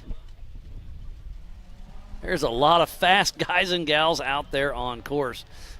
This race is really coming together. We're just shy of an hour. I think we're about 55 minutes into this hour-and-a-half race plus a lap. So we got about, I'm going to guess, about another half hour to go before that white flag comes out. That looks like it is. Is it Rogers? Steven Rogers possibly. Is it showing Cody Martin's moved up to third? Oh, He's on a great adjusted run. time. Yeah, so Kyle Cheney, number 1, Jay Shaw, second, Cody Martin, third, Tyler Gibbs, fourth, and Carson Atkins in that fifth position, all on adjusted time unofficially. Remember, there are 49. 3 different races going on That's at Jeff the Donda. same time. We have the stock class, the pro mod, and the open. That they're racing at the same time, but all scored separately. And there's Zach Pollard, who just came through. That's Jeff Donda on screen with Philip Magilton riding shotgun in a brand new Pro R. What a great way for him to first pre-run. race in that car. Yep, first race. It's a great pre-run, too, for Philip. Oh, absolutely. Yeah, he'll hop in the He 4400. had a great 4400 qualifying Mm-hmm. run. Yeah, that's a nice car he's got. Yeah, Derek West Derek car. Wessel. What was it? Disco Inferno. Oh, Disco Derek. Man, that guy was an animal. Oh, I miss seeing him out here, but he raced the off-road for a very, very long time and stepped away. I respect that. I remember watching Derek when I was still in high school down at the old E-Rock stuff down in Jellicoe, Tennessee. He was competing back then. So- That's 20-plus years Yeah, ago. back in 08, we were racing XRA, and we come to our first race, and it's who's Derek West, who's Levi Shirley, who's all these different names, and now they're still out here racing out here. Looks like That's C.J. Greaves just came through. Yep, CJ just came through. The dust is getting thick, so I couldn't tell who either one of those were. That's the You knew the Yukon top Lodge of section. one that was in first just now. You knew who it was that last time that we saw them. I can't remember who it was, though. Look at that great crowd down there. Our awesome shot of our race line start-finish. That hill is super steep. That camera position gives it more justice right there of how steep that hill is. I hear a siren coming down the hill. That is going to be Johnny Greaves coming down the hill So first. Cole Clark. And Cole Clark's all over Johnny Greaves. You know Cole Clark's right now has that siren on, and he's trying to pass a legend. That is Johnny Greaves. And Johnny Greaves hears it. Slowing down. He slows down and is letting Cole Clark around. That just shows you the sportsman he is. That is an off-road legend of Johnny Greaves. Cole's just going to leave his siren on the rest of the race. Well, maybe he bumped it on, didn't even know it. Johnny's going kind of slow, though. I don't know if it's because of the dust he's kind of being easy or what, but he's not driving as hard as he has been. I was co-driving at the Mint a long time ago, and we went for a pass. I hit the siren, and I thought I turned it off. I didn't. And then we're driving. I'm like, somebody's behind us. It was our own siren. Rookie. It was absolutely a rookie mistake. That looked like Cody Martin still cruising along. There goes back to C.J. Greaves. So C.J. is in front of his dad, Johnny, but they're still both pushing in that open class.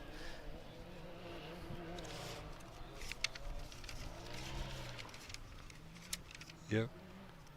CJ's actually 3 spots in front of Johnny. That's pretty impressive. To watch those guys in Crandon racing those Pro 4s when they just pitch it in on that turn, oh It's my amazing. goodness. What amazes me about that, you were mentioning that, is how much, before the turn that they actually set it up. I don't know how they do it. I mean, they back those cars in 50, 60 feet before they even get to the turn. I know, and it just slides right around. I guess that's drifting for you. Down the backstretch at Crandon, you're running well over 100 miles an hour in those Pro 4s, and they go to that 180 and just flick them around, and off they go. Right there where the tower is in the middle. Have you ever been inside there? Yes. It's crazy to watch. Oh, it's incredible. All right, Dustin Robbins just not going through. And that just- right there is 831 right in front of him. And just a moment ago, we saw Heath Taylor with his car in the trail, and you saw his helmet on top. We kind of tell people to do that in the driver's meeting that, hey, if you're having an issue but you're okay, you leave your helmet on top of the car so other people, fellow racers, know you're okay. It's Mike Park and Tony Polari coming through. Mhm. Tony Polari, yes. That's a first race for that Greaves' car for Tony Polari. That's a brand new CA Technology built car. He's got 2 of those First cars roadside now. built. Yep. Yeah, Eric and Jeremy are here with CA Technologies, supporting all their racers.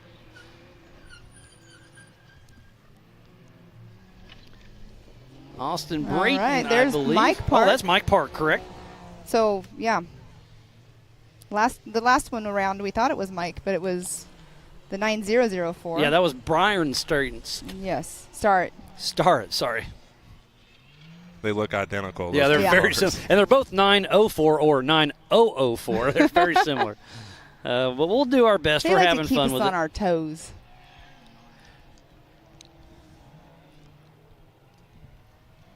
Now that's Aiden Gilbert with his dad Casey Gilbert riding shotgun at the Yukon launch session. All right, this one is Adam coming down. Adam Cutts coming down. But heading up is Bill Hilliard, I believe. running Another in the- rock bouncing guy that Yes, came to Ultra 4 Racing. Exactly.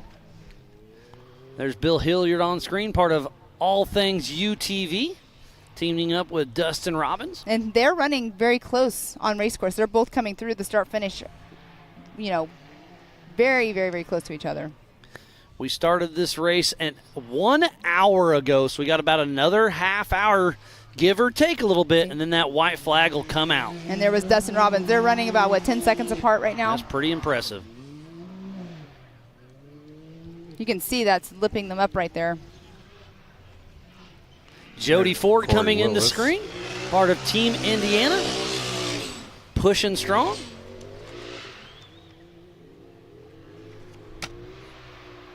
What a great day of racing. Thanks to each and every one of you for tuning in to the 2023 Raceline Wheels Rush Off-Road Anniversary Bash. Just outside of Ashland, Kentucky, here at Rush Off-Road. It's beautiful out here. I love it. It is gorgeous country out here. I mean, How far away do you live from here? about 2.5 hours. Oh, nice. Okay. Well, So it depends looks on like who's you're back driving. My All right, wife will tell Kyle. you I drive like a grandpa when I'm on the road. Leave it for the racetrack. Yep. So we'll go through this rundown. Let's do the top 10. We have Kyle Chaney in that number 1 position, Jay Shaw in 2nd, Cody Martin in 3rd, Tyler Gibbs 4th, Carson Atkins 5th, Paul Wolf 6th, Jason Wofford in 7th, CJ Greaves 8th, Cole Clark 9th, and in that 10th position, Tony Polari. That is our unofficial uncorrected time. Top 10 right now. And they took off side by side, 2 at a time, 20-second increments. This race is on adjusted time, and it has been a race to watch. Carson Atkins held the lead for quite a while, and then Kyle Chaney gets around him. And now Atkins dropped back a little bit, but he's still pushing strong. We'll see how he can hold up. But Kyle Chaney, but remember, we did see Jay Shaw physically get around Chaney, so it's anyone's game right now. It'll be interesting to see when they come back in if Jay's still in front of Kyle or And not. remember, Jay Shaw and Kyle Chaney left side by side, so there's no adjusted time between those two. And Chris May just came through for another lap. Our leaders have done 3 laps right now. We have a total of 20 Jody Ford on cars screen. that have done three laps. That's pretty impressive. Mhm. There's Alex Rose. Jinx. Back to Jody Ford. They're at Trail 69.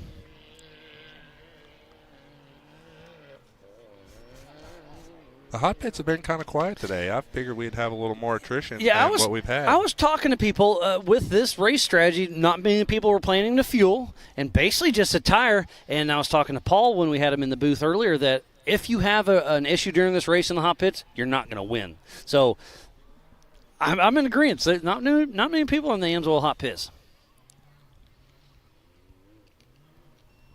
We have seen people come in, though, changing their flats and everything. So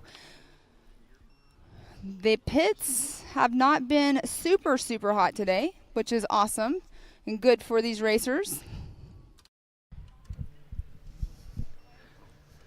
Well, James, always a pleasure having you in here. Thanks for sticking around. It's been fun having you help me because Pam and I, we can only do so much. The dust is thick, and you know these guys and gals just as well as we do. So, again, James Cantrell right with, again, I'm Miles Haskell with Pam Hall. James is here helping us, and I think I'm going to make you stick around for a little bit if you're cool with it. It's been fun. I'm cool hanging out with y'all to the end of the race. It's awesome watching from this point of view. And I'd much rather be out on the track, but this is the best you can get for not racing.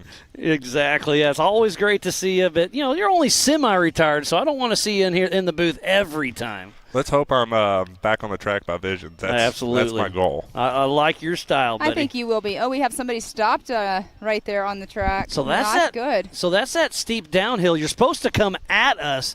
So somebody's probably broke right there. That is Rimreed. You were correct. We saw him getting in a recovery victory. I believe That's is Tyler Rimreed. So tough break. We just saw George Cruz's documentary on him, and he gave you the behind the scenes on everything. And that just goes to show you racing is racing. Tough break for Tyler Rimreed. Part of our safety crew, making sure everything's running smooth. All right. That's Gus Fisher, part of the MAO Ultra 4 staff, making sure everything's running smooth, keeping everything going. Remember, this is a no-chase race that only Ultra 4, MAO, or Rush staff can help outside another competitor. It's a really cool thing Ultra 4 does that if you're broke down, it's between you and your co-driver or a fellow racer or a safety member. But nothing outside of the pits is help. Yeah, it's pretty awesome. A lot of times if you need something, another racer will bring it to you. If you're in the woods, you can talk them into stopping at your pits and grabbing something and bring it out to you to get you back on track. That's a lot bigger of a deal during King of the Hammers because it's such a long race. But you're right, it could happen here. Hey, I've blew a belt. I've got a tire. I've got a ball joint. And they'll one of your buddies will pull through the hot pits, grab the part, and just kind of chuck it out the window as they drive by. Give you the thumbs up, make sure you're all right. But I love the camaraderie we have here at Ultra 4 USA. And remember, tomorrow, the 4,400 race, Speed Sport's going to do a 1-hour special that'll be airing soon. So I'm super stoked to see Ultra 4 USA going to be on Real TV. We do have an RS1 coming down behind us here with Jamie McCoy closely on, but that was Jeremy Blackburn they were showing just now. That's Caden Hunt. That is Caden Hunt with Jamie McCoy passing. Trying right to pass. There he gets it. Race line, start, finish line. Looks like Caden may be pulling into the hot AMSOIL I think hot he was pits. just getting over. Oh, look at that. We have Kyle Cheney and Jay Shaw coming through just now, almost side by side. Side by side. Let's hopefully we can Jay stick with this Shaw. camera. That's our physical race leader, Jay Shaw and Kyle Cheney. And Kyle Cheney's going to go for the pass and gets it done. Kyle Cheney back in the lead just over halfway through this race. Wow, wow, wow. Kyle Cheney and Jay Shaw are in an absolute dogfight here for the Race Line Wheels Anniversary Bash here Man, that at was Rush an awesome Off-Road. move. Man, That was a I love great me some good pass. racing. And we saw Jay Shaw and Kyle Cheney in the woods getting a pass, but he got it back. Very rare. They're getting ready to lap Jamie McCoy. And That's not normal. That's not said very often. And so they're getting ready to come into lap traffic. They had Caden Hunt and Jamie McCoy right in front of them, so that dust will be an issue once they get in here into the woods. Yeah, and Jay Shaw raced with for a while, but took a little bit of time off. But then Adventure Lifestyle stepped up and gave him the opportunity. It's great to see Jay Shaw back here racing with us and giving Kyle Cheney a run for his money. And Jay Shaw, if you remember, was our pole setter at Hammers this year for 4,900 Yeah, race. he's no slouch. And it looks like That's a great Alex battle Rose coming down. I can't quite make out the second one. That's Paul Wolf. All right, Alex Rose. Is that and our Paul leader? That is Kyle Cheney, I believe. Yep, that's Cheney. Or no, that's McCoy. Oh, that is McCoy. So they'll be they'll be catching him very soon. Oh, they're there's right the leaders right behind behind. him. So we'll stick with this camera. There is Kyle Cheney and Jay Shaw right behind Jamie McCoy. And Pam, like you said, somebody's going to lap Jamie McCoy. I would never put $1 on that, but here we are watching it in I'm real shocked. life. That shows you what kind of pace they're actually pushing out But where'd there. Caden Hunt go? Caden Hunt probably had an area where he could get over. Caden Hunt's right here in the AMSOIL Oh, he hot did pits. stop in. Oh, maybe they already No, put he- him through, but I did see him stop for a minute. So there's the Yukon Launch area. Man, what a race between Isn't Shaw it crazy? and Cheney. That's Man, Cody Martin it's right now nuts. coming through the race line start finish. And Cody's not far off behind him. He's been gaining on him. What is He that? has been. Let's 2 see. minutes off the leaders? He's right now unofficially in third position. Yeah, 2 minutes behind the leaders. He's definitely making progress. He's still in this race. Anything can happen with the amount of time we have left. And I'll be curious. You're talking about time. We're at 1:10 now. They've been doing, 15, 16? So the white flag could come out next lap, but I think they got 2 laps to go. We'll see. Sounds like, yes, next time we see Cheney or Shaw, the white flag will be coming out. Getting a little chatter through my rugged race radio. So Jay Shaw on remember, Jay Shaw and Kyle Cheney physically left side by side, but Cheney is physical leader. There goes a Greaves. No, that is Brian Hamby. Brian I apologize.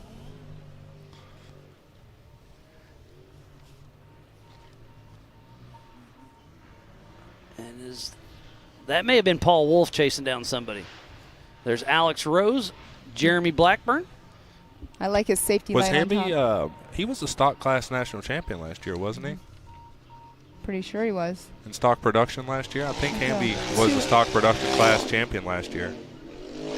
All right, we are Man, right behind him you're right here. You're pretty good on those stats. I think you're right. Brian Hamby racing in that Polaris. He kind of dabbled between Can-Am and Polaris last season, but landed on the Polaris side and really running strong with that 817 racing. All right, there you can see an either-or section. Yeah, cool to see. You can come straight at us. It's an off-camber, pretty steep little climb. And actually, when we were cutting the trail, to the left of that, there's a really cool rock ledge. We were assuming they'd take that, but no, they're side hilling and bypassing. But they found a way around it, but they're staying within that 50 feet course. This is when you can start getting on your toes because it's so close. You know the white flag's coming out and the battle that was going on And race you course. know they're either listening to us or Weatherman, and they're talking white flag will be out next time around, so they're going to be pushing hard all the way to the finish line.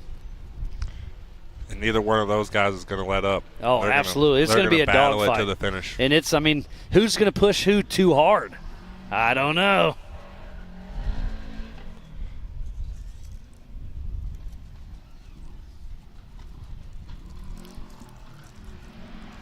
Looks like Rim Reed. Oh, there's Rimmery. There's Todd. Mr. Todd Rimreed out running strong still. Turbo Todd Rimreed. And it looks like he's blowing by the Amsoil Hot Pits, hitting a little ski jump over the little creek and heading towards the Brannock Hill. So we saw Tyler Rimreed stopped earlier on course, but his dad, Todd Rimreed, is still pushing strong. They race with us at the MAO Short Course Series as well. Drive, yep. Oh, yeah, look at that. Something's broken the not front gonna be end. Easy. Definitely not going to be tough, especially in this section. He's better be all over the throttle. I don't think he's got it. Nope. So he's going to have to go around, but there's rocks to go around. Hamby's in a predicament now. But it looks like they are going to send him around. Bypass. So he'll have to winch up if he's got a winch on the front of it. Hamby's got it plugged up. Tough break there. So it's going to be really, really close next time around because remember, it's an hour and a half plus a lap. So I'm hearing both ways. It may be white flag. It may not. It's going to be really close because it's down to time. And they're counting the time on their laps to see if they can make another lap within that or not. I'm getting mixed reviews right now because they're going over the data. Look over here to our left. We have Mr. Cade Rod with phone in hand doing timing. And keeping an eye on everything. Checking everything up. Give us a little good wave. He's supporting his friends. He'll be racing tomorrow afternoon in the 4,400 class, coming all the way from Cortez, Colorado. And his Jimmy single seat. Oh, it's freaking awesome. It is a beautiful car. Beautiful. He debuted that at King of the Hammers this year. He had it out at Moab. I was out at Moab for EJS, and it was gorgeous. And that new rock car they built. Man, they built a lot of cars at Jimmy's 4x4.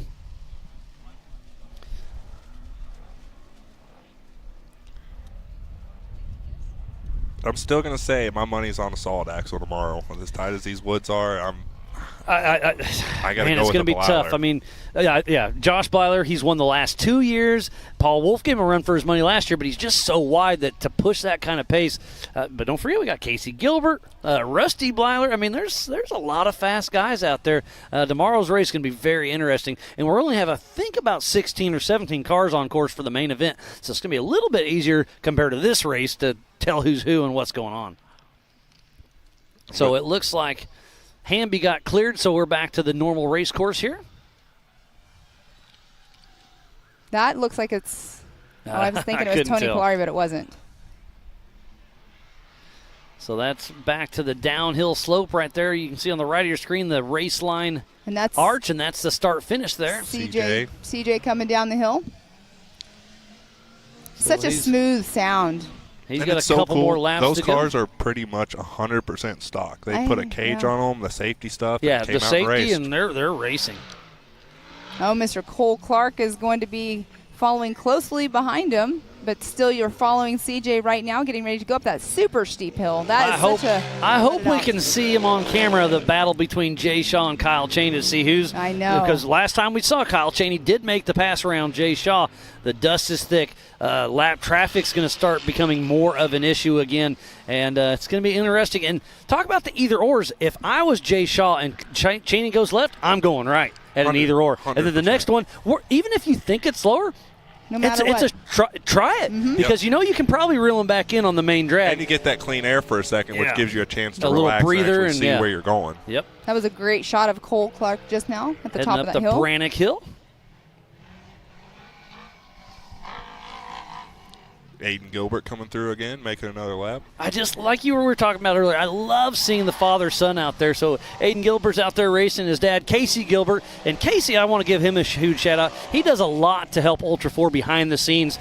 He's been a racer with us for a long time, but he really is passionate about this and does help a lot behind the scenes. So Casey Gilbert, thanks for everything you do for us here at Ultra 4 USA. That was Johnny Greaves and Levi Metzger coming through also. Super close together. I was talking to Levi Metzinger, and he was so excited to be on the track at the same time with Kyle Cheney and the Greaves, and now he's battling with Johnny Greaves. He's got to be living his best life right now. Bill Hilliard and the All Things UTV Can-Am coming through. Oh, here's who's going to cut off who right here? Oh, look at that. That's going to be. Yep, the single-seater had to check up. Good battles. All right, there's Justin Barth right there with Dustin Robbins on the horn, coming down the hill, going through the race line, finish line. It's awesome to see the battles coming through. It's great to see all the battles. There's a little ski. Oh, somebody checked up. A couple of them checked up. If you hit that at speed, you can clear that little jump. There's awesome battles all over this course. There's Well, action Judson all Barth, over it in there. looks like he's kind of pulling off to the side. There you go. He's a true sportsman right there. When you know that you're not in the hunt and you hear somebody with that horn, just pull over. Yeah, and let him Barth go is by. a lap down, but he's still pushing strong. And this is a great pre-run for Barth. He'll be racing tomorrow morning at 10 a.m. in the 4800 Brannick Motorsports Legends class. Tony Polari coming through, still in the top 10. Still running really strong. He's in 9th overall unofficially, but 7th in class in the UTV Pro Mod on lap 4. And I'm kind of looking over my shoulder. I still do see the green flag, so I'm not sure if they're going to get the white flag yet or not for Jay Shaw and Kyle Cheney. It's going to be really close to that time. And that is a Greaves right there. I believe it is Johnny. Because CJ had quite a lead over him. And that's all right. Sounds like in 2 more Wofford, laps, looks we're going to like. be getting the white flag. okay. Yeah, getting confirmation through the Rugged Race radios. It is 2 laps, so we'll see Kyle Cheney and Jay Shaw come through with the green flag one more time here very soon, I believe. Man, that downhill right there is getting rutted out. 904 Mike Park coming through the race line. This is Trail 69 as they're coming at us. That's about a mile into the course. This is a fun little rocky section. And if you fun come to straight slow. at us, it's an either or. But if the driver takes a right, you just kind of stay in the little Rocky Creek section. But it's really getting burned in. This course, I'm kind of curious to go on a little night run and see how bad it's getting beat up. With 65 UTVs out there, they're definitely going to change the course for tomorrow. Yep. And then the qualifying run, the steep downhill right behind us, every car Gilbert. hit that as well. We know that's Gilbert because they turn their light bar on. I love it when people do that. I Make like it it more when some will recognizable. run red lights all the time or orange lights, and you can really kind of tell who's who, especially with all this dust. In the dust, I always like to use an amber because you don't get the glare that you it get cuts off through the, it, yeah. It cuts through it a lot better. That was Tony Polari, I believe. Jeff Donda making another lap. Riding with him is Philip Magilton. Was that a All Things UTV car, possibly? Oh, that was fast. That's Jay Shaw. Where's Kyle Cheney? Was Kyle Cheney already through there or not? Hopefully we can stay with this camera just a little longer. I don't see Kyle Cheney. So either Kyle Cheney already came through or he's having issues. I'm speculating only, I promise that. So, wow. We shall This soon is the find out. Spider Tracks backstretch right here. We just saw Jay Shaw blow through, and I don't know if Kyle Cheney was ahead of him or not. He was physically last time we caught him around. We saw him pass, but he'd have an issue in the woods. We can only guess. There was Jody Ford coming through. He's still running second in the stock class.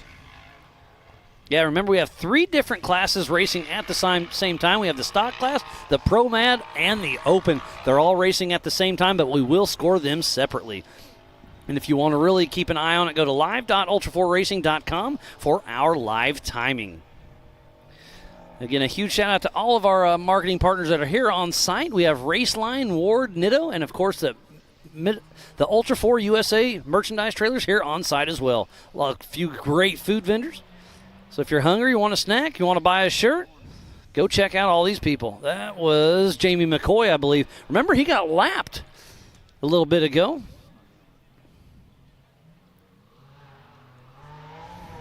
That was Looks like Paul Cody Wolf. Martin. Okay.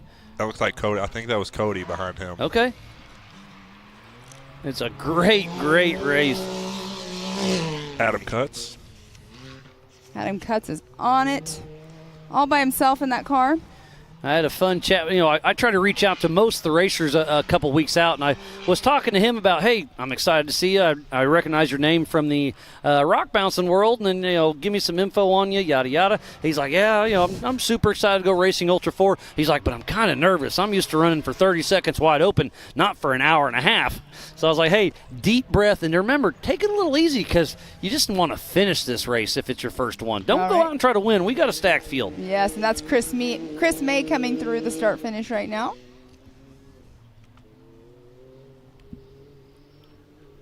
Somebody blasted right on by. Jeff Darna coming out of the hot pits, getting back out there. And he's in a Pro R, correct? He's in a Pro R. Brand new Pro R. And he actually has designed his own suspension and everything. There's Jeremy for that car. Blackburn It's- coming through. You know a lot of information about these guys. I love it. And Cody Martin, That I was believe. Cody Martin. So I guess, yeah, you were right. That I was wasn't. Paul See, I Wolf. did get you on that one. All right. It's fun having a third set of eyes out here. I think that was Zach Pollard. There's Peyton Dunford with her dad, Drell, riding shotgun. And they're from not too far from here. They're about 2 hours north, right outside of Cincinnati. Okay. Not too far from you then either. No, about 2 hours from me. Yeah. They're the other way. There's Adam Cutts, number 3622. And that's a Paul Wolf built Can-Am. Yeah, he got that from Paul Wolf and Hickman. Yep. That was Kyle Cheney that just came through our screen. So our physical race leader is Kyle Cheney. How far back is Jay Shaw? Miles, you want to know what his time was? 15:40. So new fast lap by 30 seconds. It was a 16:10. So 15:40. Kyle Cheney, our physical race leader. But I did see Jay Shaw still moving just about 5 minutes ago. But Kyle Cheney starting to pick him off one by one. This is his race to lose. I believe next time he comes around, Kyle Cheney will be getting that white flag here in about, what's that, 15 and a half, 16 minutes? And here's Jay Shaw coming down right now, right behind us. Remember, you can go to live.ultra4racing.com for the live timing. So we'll kind of try to get a time slip. Because remember, they took off side by side. For him to pick up 30 seconds, that's no easy Right. feat. He had to be Right. flat Now they have a moving. 47-second gap between them. And they were 10 seconds Right. the lap before. Mm-hmm. Yeah, it's kind of crazy to see. Jay must have taken a different line and got stuck behind something or something, because when you take those either ors, you don't know sometimes what's down that hill. 48 seconds he picked up on that. Because remember, they passed side by side. Mhm. So picked up 48 seconds in one lap. Kyle Cheney's a man on a mission. And I love it when, obviously he's here comes Kyle Cheney into screen as we speak on Trail 69. But I was able to interview him multiple times because obviously he wins a lot. And he's always just so calm and collected and just kind of, I went out there and did my thing, and everything held up, and he runs his own race, and to run, he's gonna make some money this year. Yes. Hey, Kyle Cheney is probably the best side-by-side racer in any aspect of side-by-side racing right now. Man, we got a stacked field, but you can't beat his results. The results speak for themselves. I mean, a 3-time win at King of the Hammers on the rock side. I think he's won back-to-back on the desert side as well. And short Crandon, course. Short course. But I mean, remember, he does a little bit of everything. He could have possibly had 4 wins in a row, though, because the year that he was leading and he ran over himself. Remember? Yep. Yeah. It was. I mean, he was in the hunt leading for the sure. race. So this is Jay Shaw, I believe. So physical second, still about that 30, 45 second mark behind. And then Paul Wolf came through just now too. Oh, So it bumped him up into the 3rd position right now, unofficially on corrected time. So physical and adjusted time. It's Kyle Cheney, Jay Shaw, and then Paul Wolf, and then Cody Martin We just should be snuck seeing through Cody as well. any Oh, no, second. it is just the top 3 through. Sorry, Kyle Cheney, Jay Shaw, Paul Wolf physically and on adjusted time.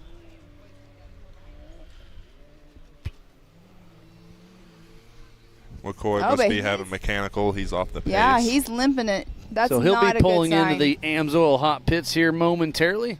Tough break for Jamie McCoy. He is usually extremely fast. And he had bad luck here last year. No, so I'm not sure what's going on. He just limped across the start finish and then picked it up. So maybe he was just kidding. letting the pits do a kind of a visual on the car. I'm not sure. There's Jake Godfrey coming through. And here comes Cody down the hill. We'll see. Cody is picking up a That's lot Paul of Wolf time. that was on screen. Now it's Cody Martin.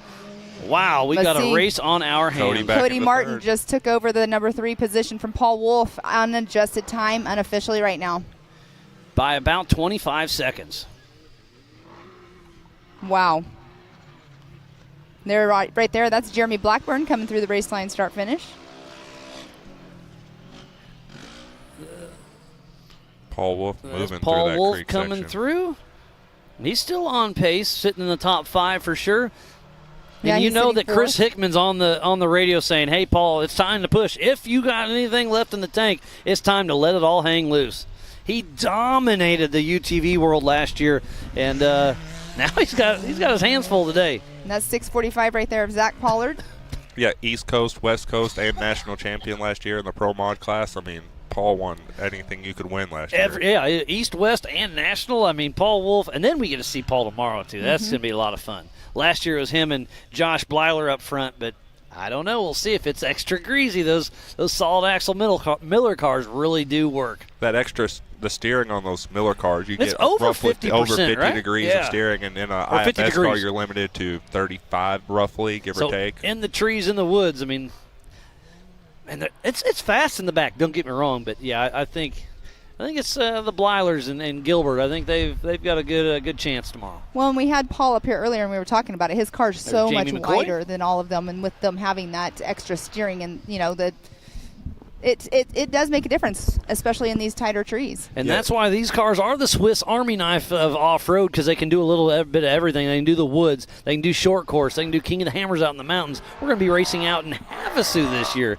I mean, these cars can do a little bit of everything and do it well. Looks like Caden that. Hunt making another lap. Yes, it is. Wow, these cars are getting harder and harder to tell, but his dad Chad's on the radio watching, and it looks like he's going to send them on around. So Caden Hunt heading out for another lap, doing good at his Ultra 4 USA debut.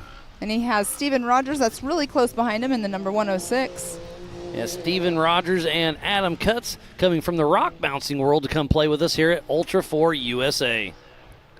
Remember, the first round of racing is on us. If you've never raced Ultra 4 USA, sign up, let us know, and we'll give you your entry fee for free and bring you into the Ultra 4 family, show you what it's all about, and let you make the decision if you want to come back out and race with us as Alex Rose comes around.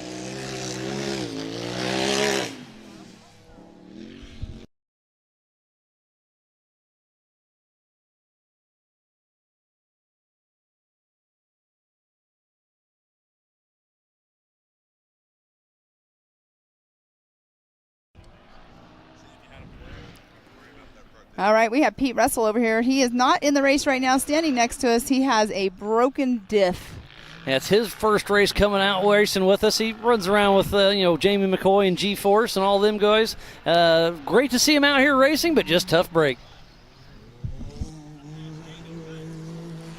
But he's giving us buddy a hard time. He's like, but I passed Jamie McCoy twice. But that means he passed you too. Pete, great to see you out here. Thanks for the support. Love the NOS suspension, and hopefully you'll see you back around. That's Jason Wofford there, coming through the finish line. Jason, top 5. Yeah, he's bumping it up.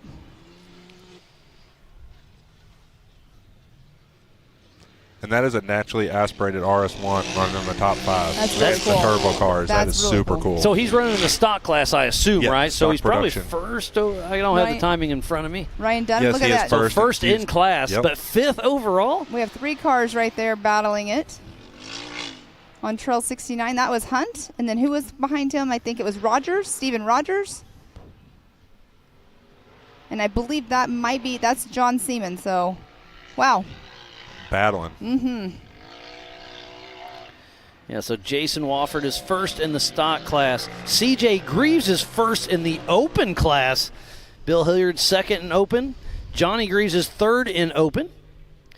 Jody Ford is second in the UTV stock class, so he's still running strong, looking great out there. And then Chris May rounding out the top 3 in the stock class. Chris May was running open, but yeah, he switched to a stock class. I forgot about that. Everybody keeps switching it up on me. There's Brian Hamby right there. He must have made it through in 2-wheel drive. We saw him broke in the creek that's trail. right. He must somehow keeping it moving. I think the only spot you have to, well, don't have to, but the Trail 69 with that little rock wash, you need 4-wheel drive. Can you make it in 2? Yes, I don't know. But the rest of this course, you probably could. I think it's going to, it's definitely a disadvantage. There we have it, either or. Look at the sliding. Oh, my goodness. That's the area you were just talking about.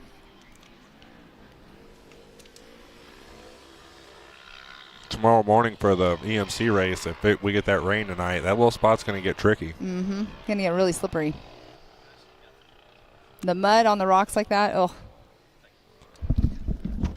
See Brian Hamby coming through. And there's Bill Hilliard right there. He came through the pits earlier. I think it was his last lap or maybe the lap before he came through. So they should be getting the white flag the next lap because they said 2 more. 2 more. And our leaders have came through. Which we should be seeing them back in here in the next 5-6 minutes. There's Willis coming down right behind us here with the Greaves behind him.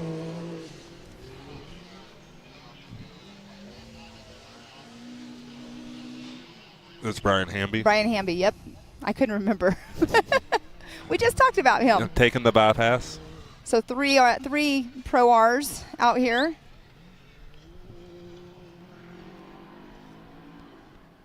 There is just a battle all over this course. There is. Not right there. You were saying that how steep that is, or we were talking about how steep it is. It does no justice on the camera, but earlier we were watching the live part of it because we can see it to our left, and I can't remember which one it was, but remember they hopped up and just kind of jumped up and cleared that little jump. So much fun. This whole course is fun. I'm actually bummed that you're not out there. I know, it's really disappointing. It's hard sitting here watching this race. I love Rush. They always put on a great event out here. Next year we won't miss it. It's fun out here. The whole entire Cole crew. Clark's still moving good. Yeah, he's really hauling the mill for sure. But EB and his whole entire crew out here, they are amazing. They've been taking care of us, and we've been taking care of them. They put on a great event out here. I love it. I didn't even know about this place until we came here racing here a few years ago. EB is such an awesome park owner. He just loves the sport of off-roading so much, and it's great seeing what he's done out here with Rush. And then this year they even upgraded and made some new parking for us and cleared out a couple other camping spots for our guys and gals, and really just accommodating. Brought in some fresh gravel, so when it does rain, it won't be such a muddy mess. If it rains, I'm just going with it. And this is a cool new spot we're in. We're not in the horseshoe this year. We're on the total opposite side of the hill. I mean, it's it'll great. be fun for the hill climbing as well later. And there's Jody Ford blowing through the Spider Tracks backstretch. Greaves, and I don't know which Can-Am it is behind him. I think that's Tyler Gibbs. Tyler Gibbs is a fast Tony young Polari. dude. I can't remember which one that is. They all look similar, especially when you get those Can-Ams. They're all yellow and they're all fast. Yeah, top 4 right now is all Can-Am. Be getting the white flag the next time around. And remember, it is Kyle Cheney with just shy of a minute lead over Jay Shaw as he came through. And remember, this is on adjusted time. In 3rd spot, Cody Martin. 4th spot, Paul Wolf. 5th spot, Jason Wofford. 6th, CJ Greaves. 7th, Tyler Gibbs. And that's the only 7 that are on their 5th lap. It'll be really interesting to see if Jay Shaw can close that gap on Cheney and make it a battle on the last lap, or if Cheney's able to put another 30 seconds on Shaw this lap. So Shaw was holding his own, obviously, but Cheney was in his dust. But now that he's not in Shaw's dust, man, Cheney's got the edge for sure. But the lap traffic. There's a Greaves heading up. I hear a siren. Oh, look, Adam is right behind Greaves. So I bet you this is our leaders coming through with the siren I'm hearing behind us. So we'll be ready with our camera at the start line and see if it's Kyle Cheney or Jay Shaw that comes through. They are definitely on the gas coming in. Mm-hmm. And then I assume the white flag will be out when we see Kyle Cheney or Jay Shaw. AP over there making sure that we see it. That is Kyle Cheney. No, I think that's Levi. Not. That's Levi. That is Levi. I thought I saw Metzinger. 191. I need to quit saying that then, huh? With So Bill there's Hilliard Bill Hilliard right behind behind him. So yeah, we're still don't quite see Kyle Cheney. should I be really any thought it minute. would have been him, but not yet. It's getting close. And then how far back? So we'll have to do our unofficial stopwatch here in just a moment.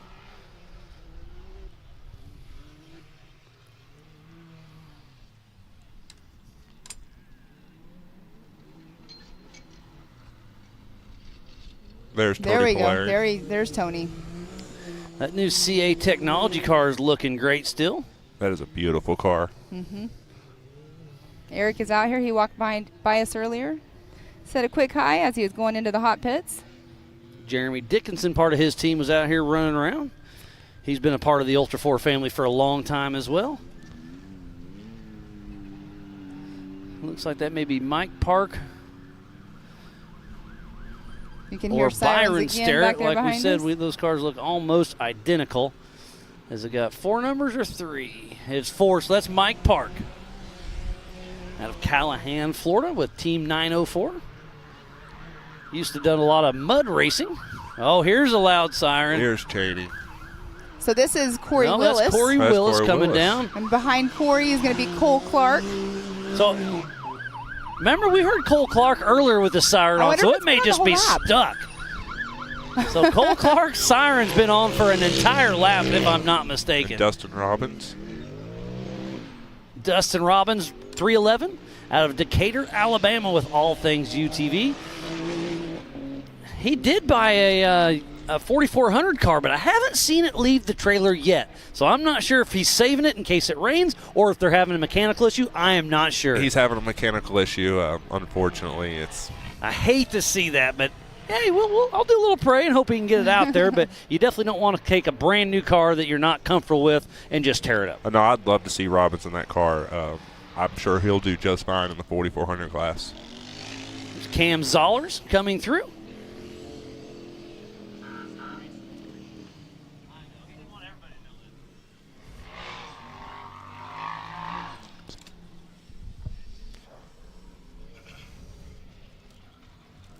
Jody Ford coming down.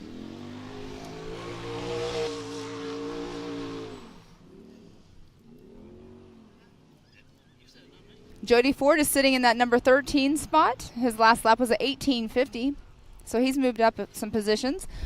But still right now, Kyle Cheney, Jay Shaw, Cody Martin, where are you?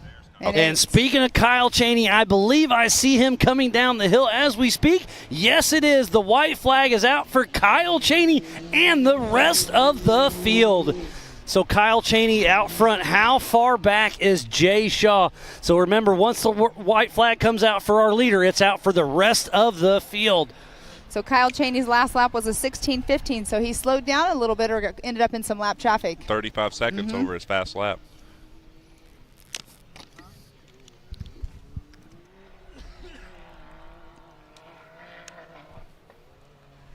That is such a steep drop up there when they're coming down into this last left-hander drop before the start finish. It's pretty crazy. It's getting really burned out as we saw Dustin Robbins. There's Brian. No, that's Justin Barth coming down out of Springfield, Missouri.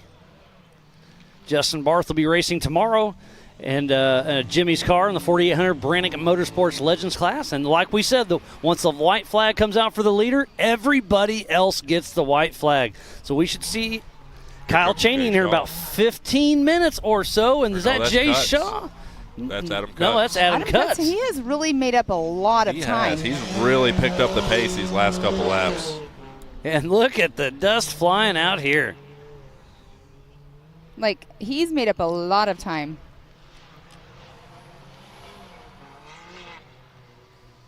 There's Jody Ford coming into screen on trail 69. So I believe he's still in second position in the stock class, if I'm not mistaken. That was Chris May coming through just now. We are on that trail 69 right here. And we haven't seen Jay. There comes Jay Shaw down the Just hill right froze. now. Yes, that is our physical race leader. That was Kyle Cheney through trail 69.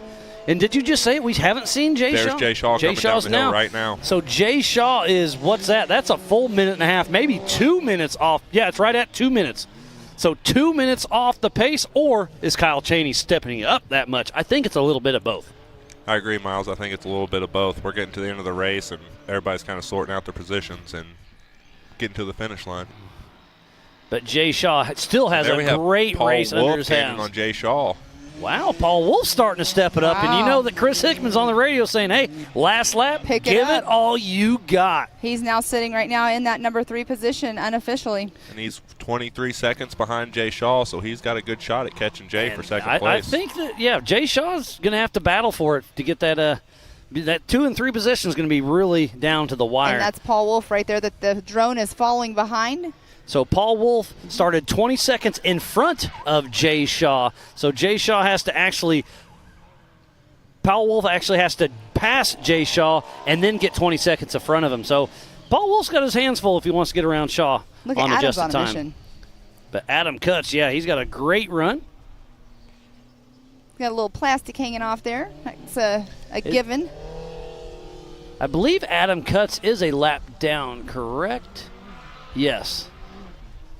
But he's still got a great run going. He's been really running fast and picking up a lot of time. There's Chris May going through Trail 69. And here comes Cody Martin. We'll see where he falls. He was third last lap. He moved back into third. Yes, still in third on Cody Martin. adjusted time. Yes, unofficially in third position right now. Cody Martin has a great run going. But right now it's all about Kyle Cheney. We'll see if he can hold his lead. I believe that's Jay Shaw coming into screen. No, he's taking the right line. He's been coming straight at us.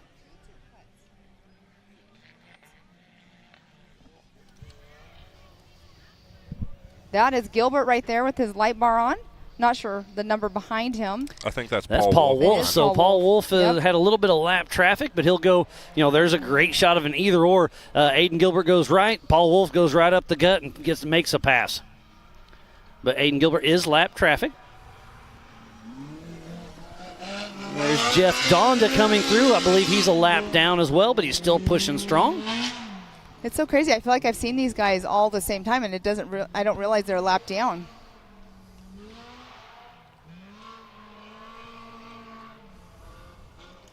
Which Jeff's running the open class with the Pro R. Which I'm really glad to see the changing the rules of the open class to allow the Pro R, because I don't think horsepower-wise it's a huge advantage over other things because it's a naturally aspirated engine.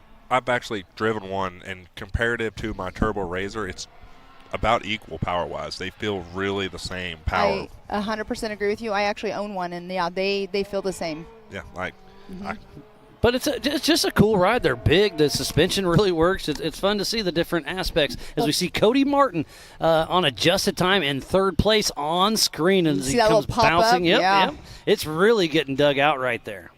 So in North Carolina, I can street legal it. So I actually take my kid to school in it sometimes. That's super awesome. Looks like that was Wofford heading up the right side. And with the Pro R coming out, you know that Can-Am's going to come out with something next. Oh, yeah, just pushing the envelope just like we had. So I've still got my Razor 900, and I remember when that was cool, and now it's an old slow turd. I remember the old 800s. I had that one, too, and that was the bomb diggity, awesome boy. when they first came out. Absolutely. There's Jamie McCoy. Yeah, I think I had all of 88 horsepower back in the day, and now some of these our UTVs should be are coming pushing over here 200 horse, right? 5 o'clock. Well that's over what they're 200 horse. guesstimating right To the now. wheels. So that's going to be a great time for That's our crazy. leaders coming through. They've been at it for an hour and 45 minutes so far today. Jeremy Blackburn just crossing over. Again, go to live.ultra4racing.com. It'll break it down in class. We have 3 classes racing at the same time. We've been racing for an hour and 45 minutes. So it's going to be absolutely awesome. And we've been talking a little bit of strategy with the guys about the AMSOIL hot pits, about do you bring gas, do you bring tires, and they think they can run about 2 hours wide open in most of these race cars. But so they're going to be really close. I mean, that light's going to be pretty close to 1 tick left at the end of this You're race. pushing it at 2 hours in a UTV. Yeah. And we're at an hour and 45 wide, and it's wide open. And we were talking with Paul Wolf about this the other day. He was like, if we were to go to the 2 hour mark, he goes, I'll have to get a bigger fuel cell.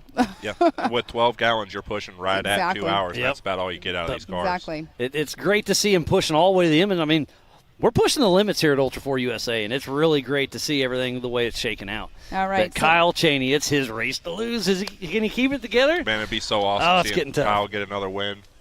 And coming There's from a winning Greaves. Hammers to come out here and win the first regional race of the year, I mean, man. I mean, that was Paul Wolf last year, so we'll see if Kyle Cheney can kind of take the reins there. But Paul Wolf's not going to just hand it to him. I'll promise you that. Well, and right now we'll go through our top 5 right now. That is Kyle Cheney unofficially in that number 1 position, Jay Shawn 2, Cody Martin 3rd, Paul Wolf 4th, and Jason Wofford in that 5th position. All unofficial right now. So our top 4 are in the Pro Mod class. Jason Wofford is in that UTV stock. And then C.J. Greaves in the UTV Open running in 6th in first place in UTV Open. That's pretty cool. And look at how awesome Tony Polari's running in that brand new CA car. That's great 7th. for a debut and your first time out in a brand Right. new car. You can't ask for much better than that. That was Justin Barth cruising through the Yukon launch area. Nice aerial view right there, and there's Jeremy Blackburn. And that RS1 Polaris. I He love was your the East Coast Pro Stock champ or Stock Production champion last year. Yep, in he his had a first year heck with of a Ultra year. 4. And we'll see. And then he was out here 2 weeks ago testing and tuning, so he really knows the area. So he's going to be looking good. So we have the stock class, the pro mod, and the open all racing in the same time. So we'll be giving away 9 trophies thanks to LaserNut and 360 Wraps here in just a little bit. We got a battle going down here. John Seaman in the back, and it was Steven Rogers in the front. Steven Rogers up front.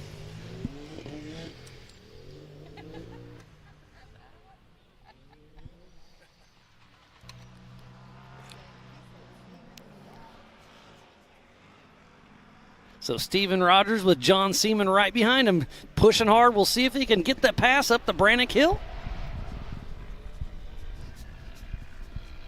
Look at that. You can see right there, they're popping up. I love this drone footage right here because you can see right there. But the video never does it justice. Never does it That is justice, but steep. you can see them catching their air right there. It's really awesome to see. Another RS1 coming through. Might be a Rim rim read, read. I bet, yeah.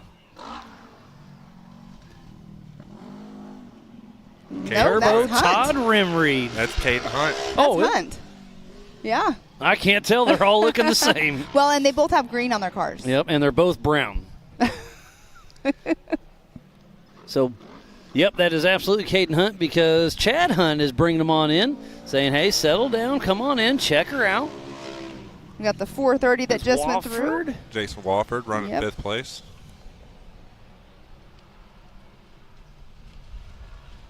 James, thanks for coming in here. It's been a lot of fun. And like I said, there's so many cars out there. This is what you eat and breathe. Obviously, I do too, but I have to pay attention to all the classes. You've been a huge help here with the UTVs. Thank you, James. Man, it's amazing the homework you do, Miles, how much you know about every single racer and every single class. There's no way I could do the job that you do out here. Well, I appreciate it, but you're definitely holding your own up here, and we appreciate your help. That's why we call him the encyclopedia of Ultra 4. It's amazing. He knows everything. I He know. knows everybody's Not car. everything, but Like, I it's do crazy. really make a big effort to learn everybody's ins and outs. And Pam, you've came a long way in the last few years as well. So I think we got a good thing We going. got a great thing going.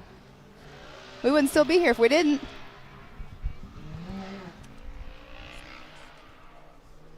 So how far out is Kyle Cheney? I think he's probably about 5 to 7 minutes out, if I'm not mistaken. Well, they were saying that they're guesstimating the leaders to come through about 5 o'clock, so that's about 6 minutes.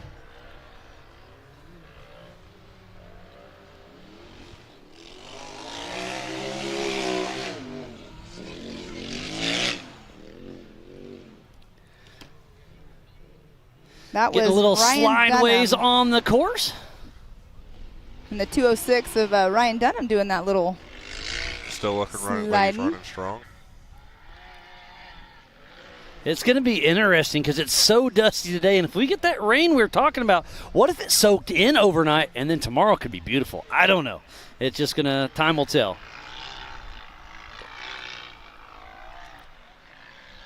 Uh-oh. Is that Wofford having a little bit of issues? Oh, yeah, having to back up. Oh, and there goes Johnny Greaves behind us. No, I'm sorry, that was CJ. Still running in that 6th place in the first position in Pro Open still. Isn't that That's cool? pretty impressive, That's isn't it? great. For their first time out at Ultra, other than Hammers, a regional Ultra 4 And I race. think they've raced Crandon a regional race last year. I think it was Johnny hopped in. Johnny signed up, but he didn't make the main. He had a mechanical Okay, before the yep, main. but he did race a little bit. Yeah. But to because he's already there. Yeah. But for them to travel all the way out here and play with us at Ultra 4 USA, I'm really proud to have those kind of names coming out here and racing with us. Another RS1 coming up. I think that was Caden Hunt. Caden coming Hunt. Through. There's Cole Clark. Brian Hamby coming through again. He's at the Spider Cole Clark Tracks is on it. back stretch. He was bouncing around just now. He was on He's it so pushing much. hard. I wonder if that siren's still on. We will soon find out. Could have been Cody Martin. It's a brown car. Man, they are moving through Yeah, that back I mean, straight. that's pushing 55 through that tight Every wood bit section. of. I mean, they are hauling. Jason Watt still has a few cars out there, keeping everybody running strong. And we need to find a little splash pass out there on the course to where they hit it hard enough and it washes off the number plates.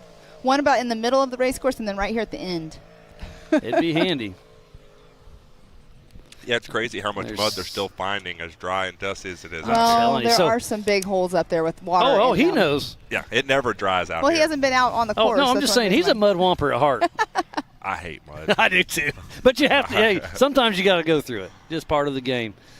Oh, I see Matthew Walraven. I hate to see him out there doing his little walk of shame.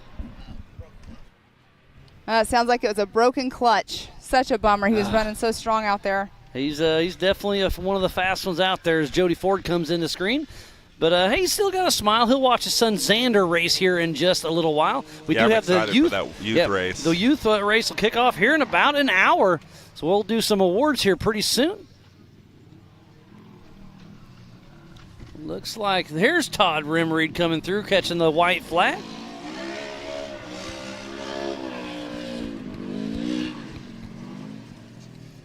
Man, we should be seeing Cheney in that. Yeah, I'm thinking about 2 to 3 minutes. So we need to really pay attention to that hill. Well, there's Godfrey. Godfrey just came through. For Got the Kyle white flag. Cheney. Let's see how good they are when the production was telling us, we're all guessing, and they're saying about 5 o'clock, so we'll see what They've also got everybody- raw data in front of them as well. Yes, we do. So let's run through the top 10 once again, Pam. I can tell you. So sitting in first spot is Kyle Cheney. Second position, Jay Shaw. Third spot, Cody Martin. Fourth position, Paul Wolf. Fifth spot, Jason Wofford. In that sixth position, CJ Greaves. And he's first in his class as well. In that seventh spot overall is Tyler Gibbs. And then in that eighth position, Tony Polari. In ninth spot, Bill Hilliard. 10th position, Levi Metzinger. Remember, that is overall, we're still racing individual classes. And speaking Three of Bill Hilliard, of them he just came through, moved up to 7th on adjusted time. Wow, that's pretty impressive. So that shows you how far back adjusted time is on his side. So he's got another, 17 minutes to race. So this is going to be, it's going to be down to the wire. But yeah, I just know Kyle Cheney's be coming through here in the next couple minutes. That guy is a man So on Cheney a has mission. Almost lapped roughly 50 cars. Isn't that nuts? That was Tony Polari just not going through. That is Still incredible. running strong. That's nuts. I mean, 3/4 of the field. Yeah. That's insane. And the dust is thick where did our here. I breeze can't go? tell. Yeah, the breeze has definitely died down. That's a Can-Am. That's all I can say. It was a brown Can-Am. You think it was Corey Willis? I think it was Corey Willis. Well, you were pretty good about that. I mean, if I could see the top, yeah, I think you're right because he has PPEI right on the top of his roof. I just recognized the Jason Watt built car, and Mm. there's only one left running. Well, yeah. Believe Kyle Cheney's part of that team as well, so he's still got the front one out there running. John Seaman also is a part of. He's prepping that's his his car. brand new car. Yep. Yeah, he had a really hard tumble at Sturgis. Oh, is this Kyle Cheney possibly coming through? I believe so. Kyle Cheney coming down the hill. One more left turn to go. The checkered flag is out, and our unofficial winner, Kyle Cheney, grabs the flag at the race line wheel start finish. Kyle Cheney, a man on the mission. What a great race. Remember, everything is unofficial, but it's looking good. Look how close behind Cole Clark is coming down that hill right now. Cole Clark's a lap down. Oh, that's right. So our next one I believe we're looking for is Jay Shaw, Cody Martin, Paul Wolf, one of those. But Paul Wolf probably will be there, but on adjusted time it's going to be really, really close. Yeah, it's going to be a battle between Shaw and Martin and Wolf for those two spots on the podium. So Kyle Cheney just threw down a 16:30, but his fastest lap was a 15:40. Kyle Cheney really throwing it down. Kyle Cheney, you put him in a car, throw him in a race, and you just can't bet against him. So that was Mike Park, a lap down. And there's Dustin Robbins is right behind him. Dustin Robbins, a lap down. So once the checkered flag comes out, everybody else gets it. Can hear Cole some came sirens going on. Let's see who this is going to be. Well, it's either Cole Clark because he leaves his on, or it turned off, so it's not him. Yeah, he already came through. That's Jody. That's Jody Ford. I believe he could win his class in the I stock think class. he'll end up being second. Yeah, I think Jason second. Walford's already come through. I'm just. Oh, he flipped hits the tire. timer, but I think we're okay. There's Paul We Wolf. definitely need to get a machine Isn't over that there Paul and Wolf? protect That our was Paul timer. Wolf. Paul Wolf just came in right behind. So now it's So gonna come physical down. second, but it's going to come down to adjusted time. How far back is Jay Shaw or Cody Martin? Cody Martin started in 11th, so I'm trying to do some quick math. That's 2 or 3 minutes. It's going to be really, really close. But Paul Wolf physically crossing the line in the Pro Mod class in second position. Which we should have seen Jay come in. I wonder if Jay's having a mechanical on that last lap. Yeah, they weren't this far apart last lap, that is for sure. So here comes another car through, the Limping it. 529. The front right, they have something broke on it. So next through should either be Shaw or Martin. Yeah, and I'm thinking, like you said, Shaw may be off pace a little bit. So did he catch a little break? I'm not sure. But Cody Martin, he's been pushing strong too. So it's going to be really close between Cody Martin and Jay Shaw. There's Adam Cutts coming through. Adam Cutts, but I believe he's a lap down. But he's still pushing all the way to the end. A great debut for his first race with Ultra 4 USA. Adam did a great run. Yeah, anytime you can finish your first Ultra 4 race, you can call that a real successful day. Oh, 100%. Cody Martin. Cody Martin. So Jay Shaw is dropped off. So it's going to be super close. I think he's going to bump Paul Wolf out. We are about to find out on the timer. No, Paul Wolf unofficially keeps that second spot. Wow. So it's Kyle Cheney, Paul Wolf, and Cody Martin unofficially here for the 2023 Raceline Wheels Rush Anniversary Bash. Yeah, Paul was able to run almost That's a the top 40-second fast lap than Cody Martin on That's that the last top lap. 3 for Pro Mod.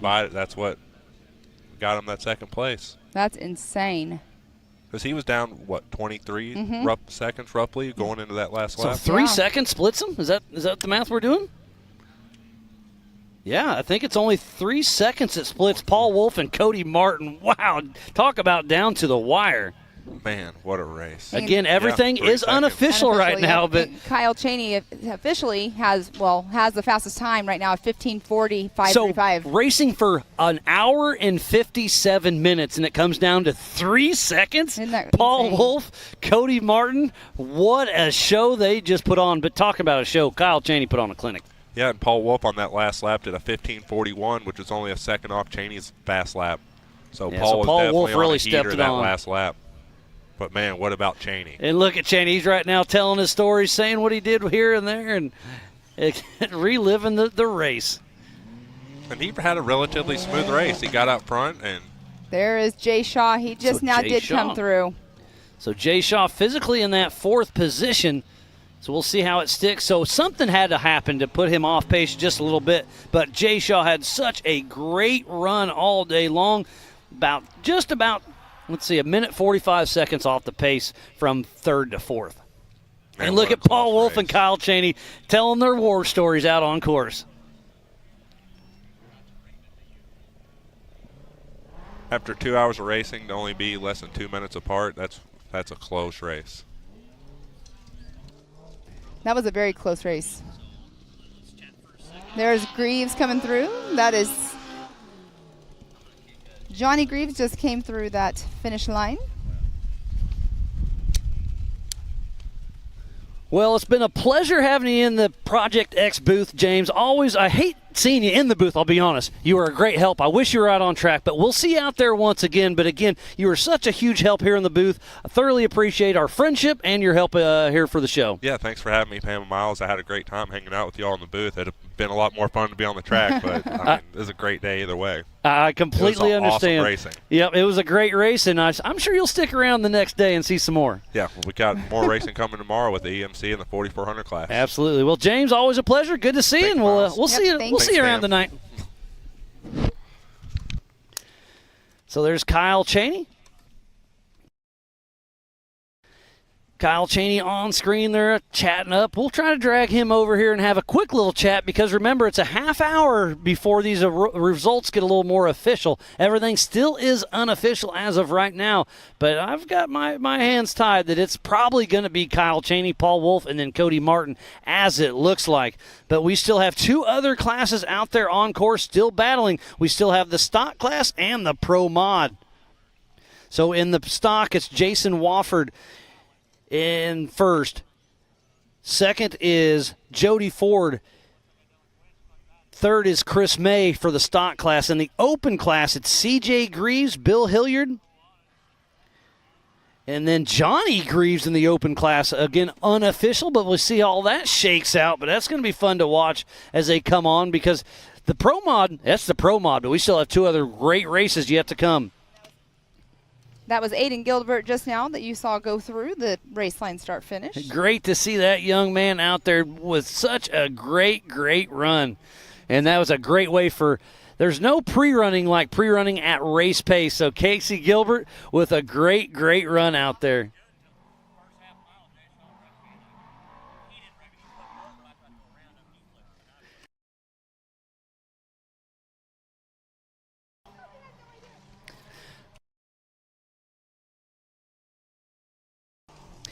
It looks like the 710 comes through. That's Eric DeYoungie. And Jamie McCoy just came through, finishing up his race. Jamie McCoy had a good run, but it just wasn't quite enough today. But mark my words, he'll be back, and he'll be pushing strong. He's always pushing hard every time. I mean, they're all out there for the win. And that looks like it is Jeff Donda coming down with Philip McGilton riding shotgun.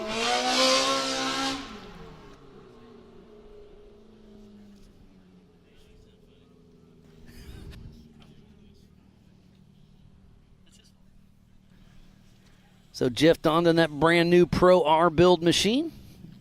Finishing, but I don't think he'll make the podium. Had a little bit of new car blues. You got to work out the bugs.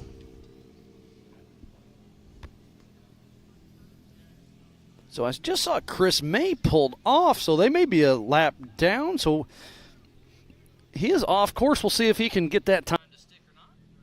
Again, everything we do say is unofficial until we dot our I's and cross our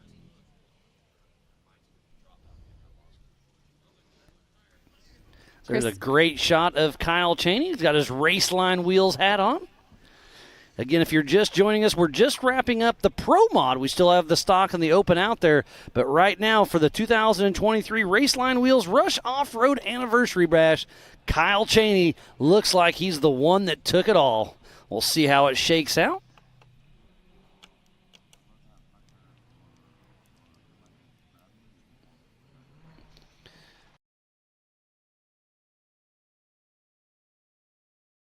There's a great shot of Paul Wolf and his daughter waving to the camera, all excited. It looks like unofficial second for Paul Wolf.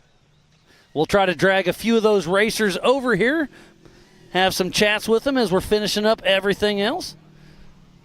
So Jeremy Blackburn just crossed, but we should have Wofford coming through here very soon. So Jason Wofford, we need to keep an eye out for a single-seater. Well, this is Zach Pollard coming down. Zach Pollard. With Steven Roberts right behind him. Steven Rogers. Or Rogers, I'm sorry about You're that. good. And then John Seaman coming down here as well. The checkered flag is out for everyone. And here comes a single seat right here, and that is Wofford coming down. So I believe this is our physical first place finisher for the stock class. Jason Wofford taking the checkered flag. Well, remember, this race is on adjusted time, but I do believe Jason Wofford probably will walk away with this race.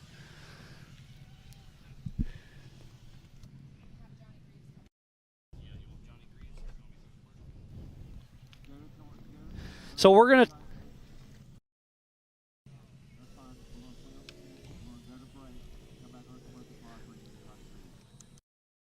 It's been a great race so far. We just saw Jason Wofford take the checkered flag for the stock class. We're going to take a quick break and be right back after this.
for the 2023 Raceline Wheels Rush Off-Road Anniversary Bash. We just missed CJ Greaves come through and grab the checkered flag for the open class, but we have none other than Johnny Greaves, his dad, here in the booth with us. Johnny, a pleasure having you here at Ultra 4. Thank you. It's a lot of fun. I mean, this is our first time being here, and we just thought, let's go here and support these guys and see what it's all about. And holy man, I'm a little confused that those guys call that fun. It's a lot out there. So obviously you come from the short course world. We've been racing Crandon the last few years, and I've become a huge fan of what you guys do, watching you guys back those cars in the corner, and then you guys have come back out, raced KOH. I talked to CJ a couple weeks ago when he came to Mid-America, and now having you guys race Ultra 4, it's really cool to see all the genres you guys do. Yeah, well, thank you. I mean, there was no backing it in out there today. Well, sometimes you had to back up, right? Yeah, there was backing up, and there was running over trees, and oh man, it was rough out there.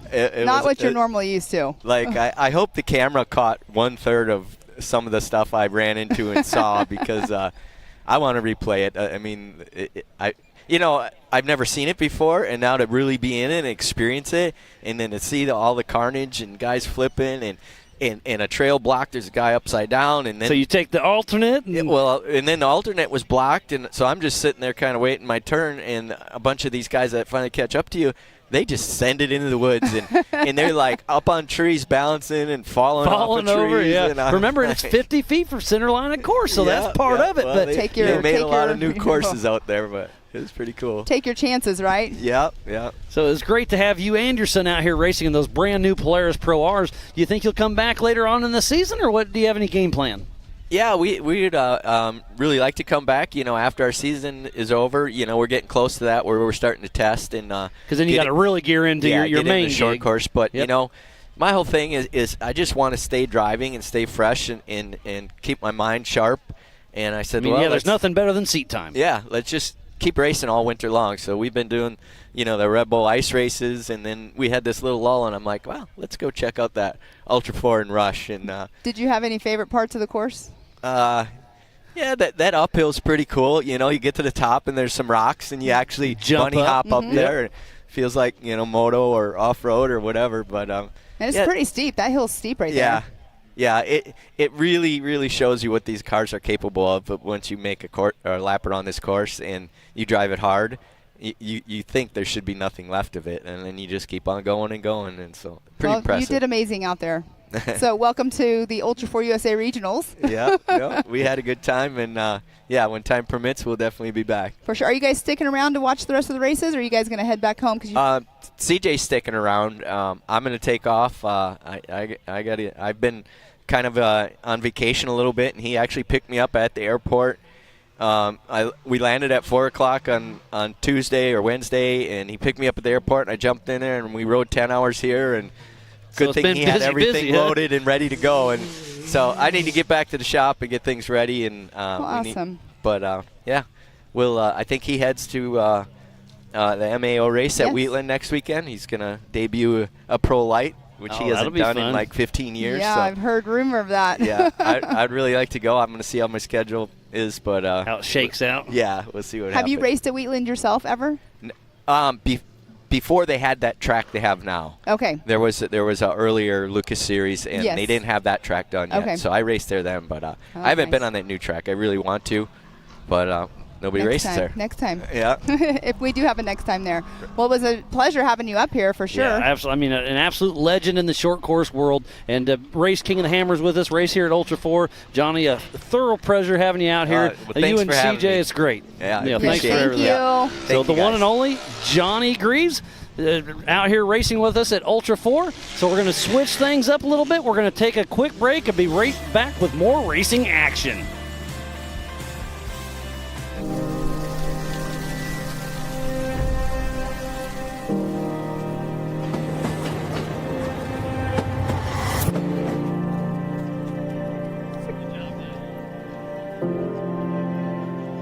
Yeah.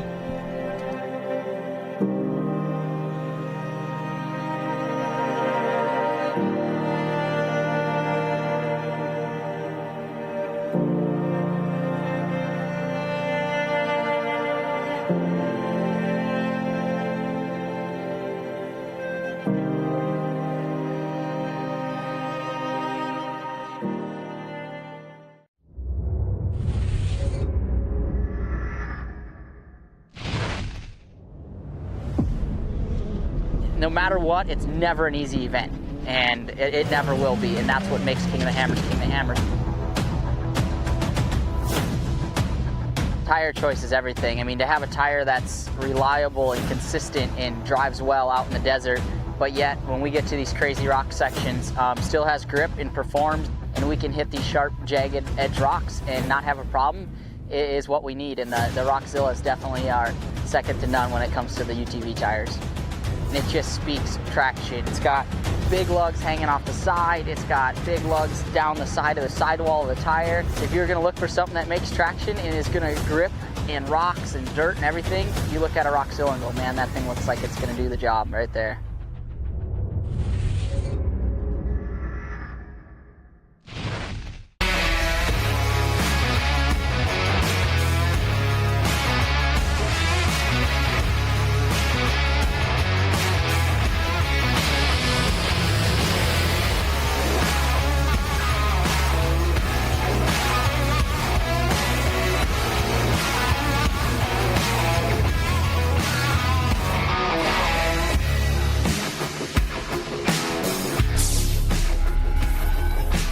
We are back to the 2023 Raceline Wheels Rush Off-Road Anniversary Bash, and we have our unofficial race winner in the Project X booth, Kyle Cheney. Kyle, how's it going, buddy? Oh, man, it's great to be here. Glad to finish that race. That was definitely tough. I knew it was going to be really bad with all the dust and how many entries there were and how short the track was. And, you know, kind of off the start, I kind of got a little maybe rowdy a little bit a couple times. So I had to settle down. So I knew it was a long race, and just kept clicking off laps. And all my guys said I was doing good every lap. Just keep it up, stay smooth, and you know, we ended up here. So You've raced a little bit of everything. I think you've won King of the Hammers 3 times in a row in the rocks, a couple times in the desert. You've done well in the 4400 Clower and a Can-Am, and then you come out here to a regional race and put it to them. I mean, you put a wheel in your hand, you're going to give it all you got, isn't it? Yeah, maybe. I don't know. Blind squirrel finds a nut every now and then. That's what I always say. So, you know, there's a lot of luck in this stuff too. It's not just skill, but you got to have good equipment. You got to have a good team. Yeah, you've teamed up with Team Momentum recently. Yeah, I teamed up with Team I wasn't even going to race Ultra 4 this year because I was going to do all of Mid-America, the short course. Okay, yep. And you're still doing that. I still am. You're busy. And then I'm doing all of Champ off-road and a Pro 4 and in a side-by-side.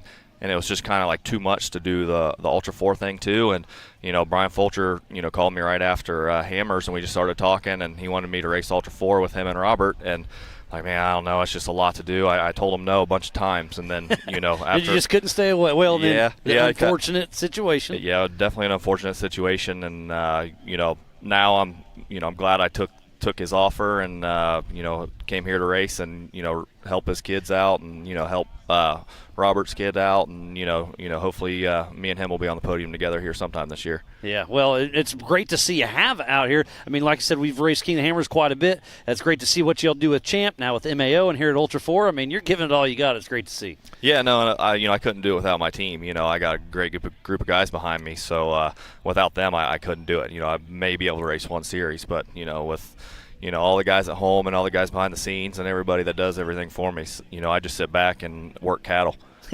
and go hunting a little bit, right? Yeah, hunt a little bit. That's off season though. But I want to reflect on something. So you came through here earlier, and you were on Jay Shaw's tail, right? Right through the start finish, and you made that pass out here. I mean, you must have been giving all you had because you and Jay Shaw were in a dogfight. Yeah. Me and him went at it for there for the first half of the race, and Jay's a great driver, and I got ahead of him early, and then he was able to pass me back, and I made a mid-race charge, and it was now or never. So I was tired of eating his dust. Yeah, I'll bet. So how did he get around you the first time?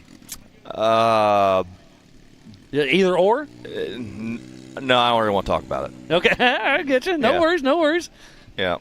But it was a good race all the way to the finish. Again, everything is unofficial right now, but it's looking good for you. What a great race. Yeah, no, it was a great race. All these guys are fast. That was another reason, when he, offered to race Ultra 4. I'm like, what, there's some fast guys there, and, I think it's just going to make me a better all-around racer. That's what Johnny Greaves just said. There's nothing better than seat time. So the more seat time you have is just going to make you, all your skills a lot more sharp. Absolutely, yeah, and, following Johnny Greaves here. You know, he was just in this seat. So yeah, how cool's that? Yeah, I mean, besides him drinking Bud Light yesterday, he's pretty cool. All in good fun. And you'll be racing with him here in just a few months up there in Champ. Yeah. You'll be chasing him around in the Pro 4s. Gosh, I hope so. I mean, if I can see the back of his truck, then you're doing something right. Yeah, I'm doing something right. Now, did you go into today with a strategy in your, besides wanting to win, a strategy in your head of pre-running and doing your laps and knowing which lines you were going to stick with the whole time, or did you have to change any of that up during the race today? Not really. I mean, after Hammers, that's like brain overload. Oh, it is. Tell me about it. This is, this was easy. Like, not the race wasn't easy, but like, strategy and everything, like, here is way less. Like, it's just racing. 5% of the strategy that goes into Hammers. Right. Okay. But yeah, no, still racing, still hard race. You're still racing the fastest guys in the world here. So, I know. There's still strategy involved, but, it's more go out there and, like, figure out, let the track fall into place and let us fall into place and then, make your moves. Did the course start falling apart at all? Like some of those new trails we cut, they're very loose, and we did cut a lot of trees down. Were some of those roots starting to pop up throughout the course? A little bit, but the track was great. I mean, if it wasn't for the dust and the track was fun. Like, it flowed really good. It was super technical. I'm glad to hear that. We spent a lot of time laying it out and making it happen, and we'd cut the course and we'd do it, and then we'd take another lap and we're like, nope, we got to get that tree and make it flow, because we just didn't want to. Just wanted to flow. And sometimes if you hit some of these corners and you had to jog too much, there was some of that. Don't get me wrong. But it just felt like a really flowy course. After I got around Jay, I got a lap where I didn't really have anybody in front of me, no lap traffic, and like it just flowed. The car came together, the track came together, and you could just rip, and it was awesome. that lap was freaking awesome. Like, did have the fastest lap of the day at a 15:40. Nice, cool, yeah. Is there an award for that? I don't know if there is or not, but it was a great run. Everybody always wants to have the fastest. Everybody always wants to have the fastest lap, but it's whoever finished the race first. Yeah, 15:40, 5:35. I'll take it. I would too. That's great.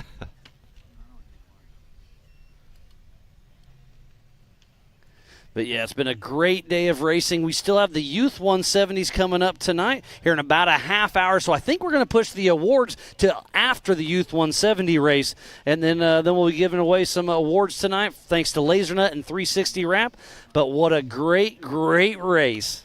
It's been so much fun. And then tomorrow morning, 10 a.m., we'll kick off the 45 and the 48s. And then at 2 o'clock, we kick off the 4,400 class. It's going to be a great day of racing, but it sounds like you're going to skip out tonight because you got a big race next weekend as well. I do, yeah. Join us at MAO, right? Yeah, MAO's at Wheatland, and that track is awesome. Like, if anybody, wants to come to a great spectator event, that track is sweet. That's going to be. There's some big jumps on the backside. There's some big jumps, and there's going to be some stiff competition there. Plus, they're having some pro lights too. And from a birdie, I heard CJ Greaves may be Johnny in a pro just said it, so it ain't a birdie. Yeah, CJ's coming to race with us at MAO Racing.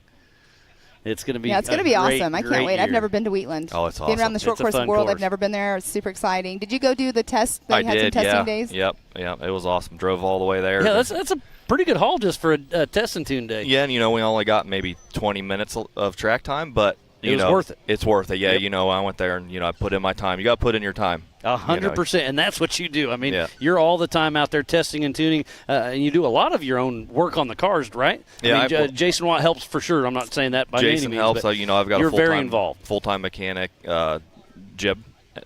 I call him Jebediah. He's not really Amish, but we call him Jebediah. And then Austin, I've got a full-time fabricator welder, works on the truck and helps too. And he also now is a farm hand. All right. Now he's nice. Working on farm equipment.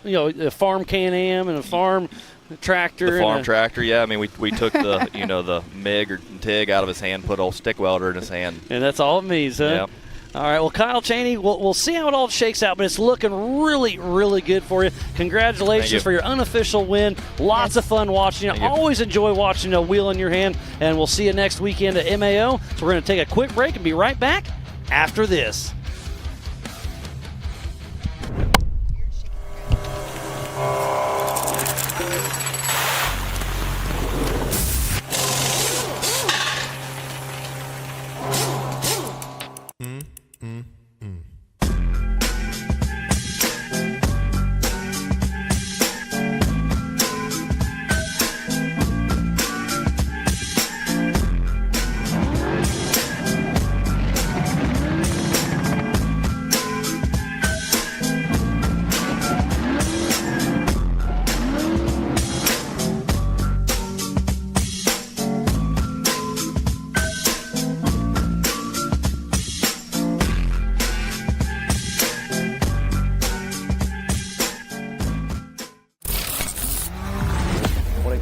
suspension tuning, there's only one name we trust. Double E Racing.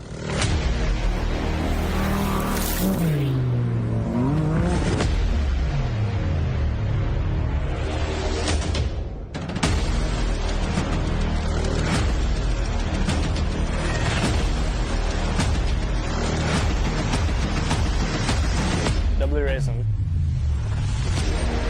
We help build champions. Ready for any challenge. Maxxis tires can handle even the most punishing off-road conditions.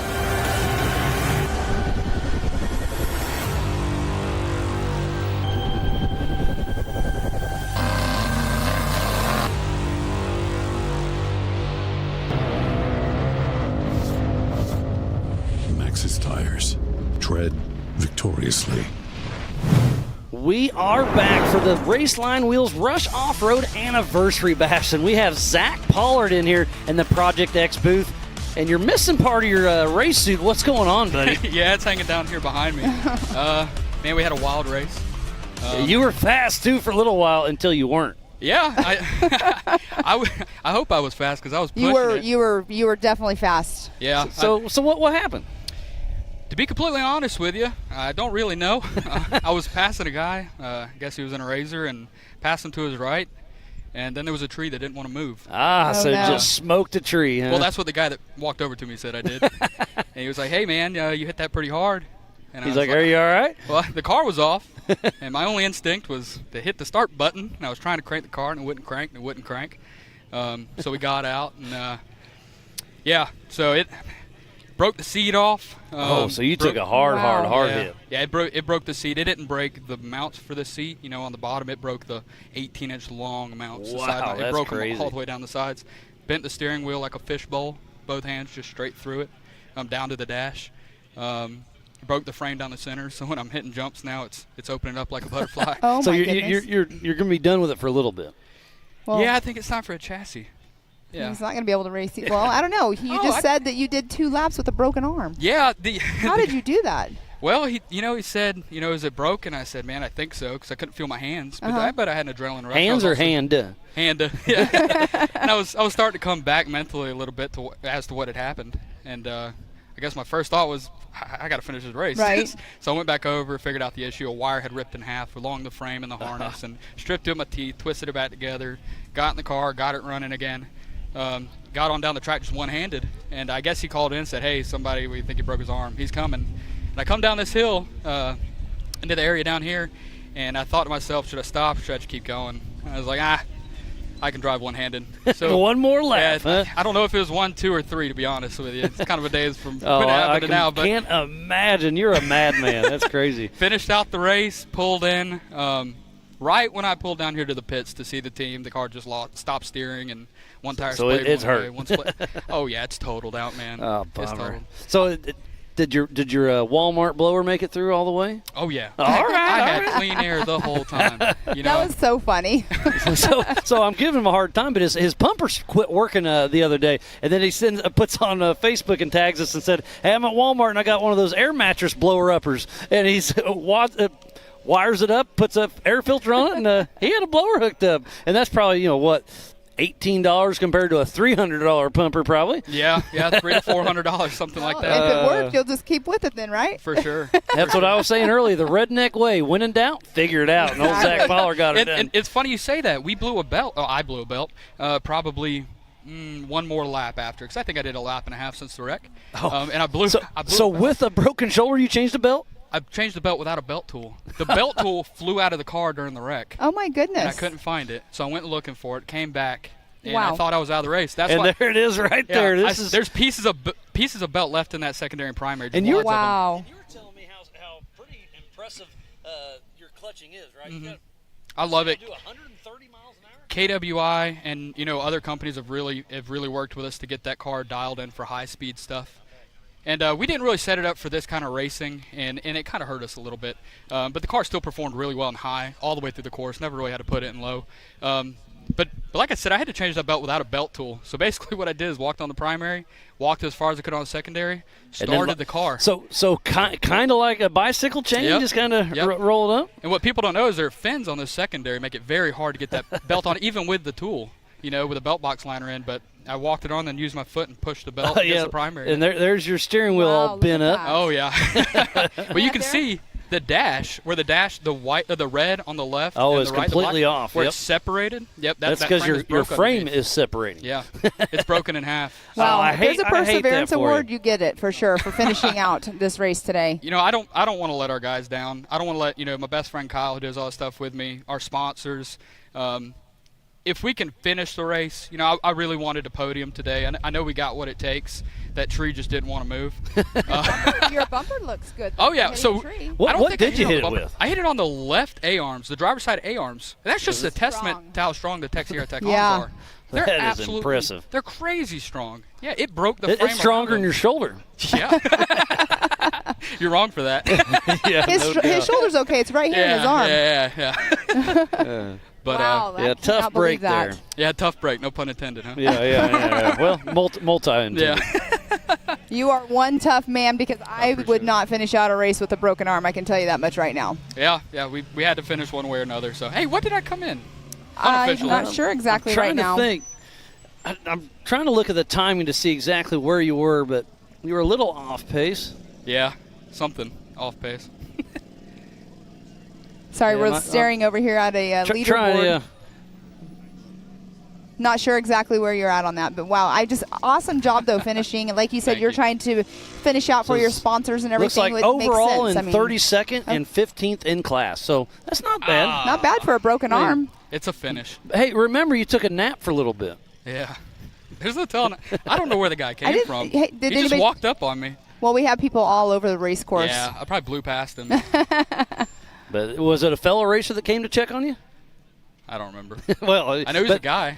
Yeah, well, perfect. Whoever you are, thank you. Yeah. But I love seeing the sportsman on that. But Zach Pollard, man, you're a madman. But great job. Always great seeing you out here. I know you'll get a new car back in action. Hate to see that happen, but you'll be back in action. So we're going to take a quick break, and we'll be right back after this. Man.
Get it, boys.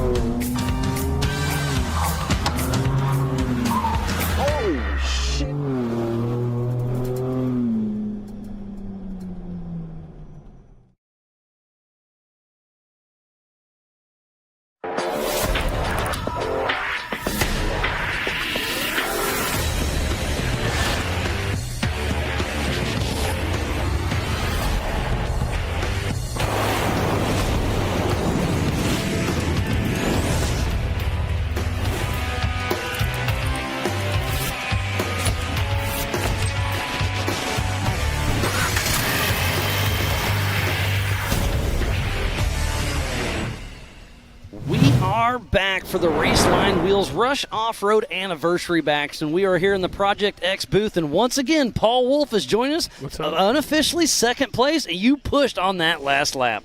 Yeah, I pushed hard. I made a mistake on the very first lap. The leader, I can't think of his name, Atkins, I believe. Yeah, Carson Atkins. He got the whole shot on you. I wasn't expecting that. He definitely got me.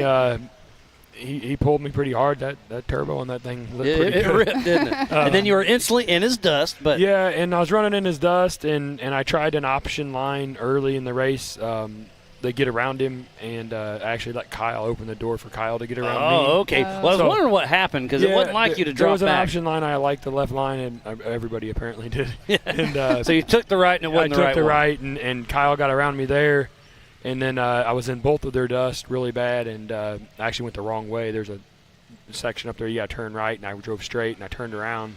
And I was coming back, and I seen Jay coming at me, so I pulled over and let Jay go by, and then got in behind everybody. Okay, so got a little lost. That's bad luck, but you were able to push back up. Yeah. So it really hurt me at the early there on, and then able to get going again, get moving, start running the car again, getting it going, and learning. Like I was really happy with everything. The car's, for me, is brand new car. It's the first time I had it out.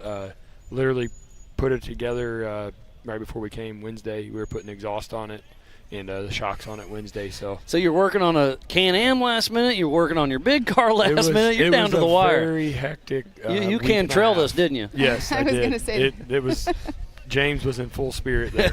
And we were talking to James earlier. He helped call this race. He was a huge help, by the way. And he was talking about your steering, the whole hydraulic setup. That's pretty wild. Yeah, it's really good. I know me and Jay Shaw run it, and it works really well. I'm back and forth on it. So one of the downsides is you lose the feeling. The feedback, right? So like races like this, you almost want the feedback because you can check traction better.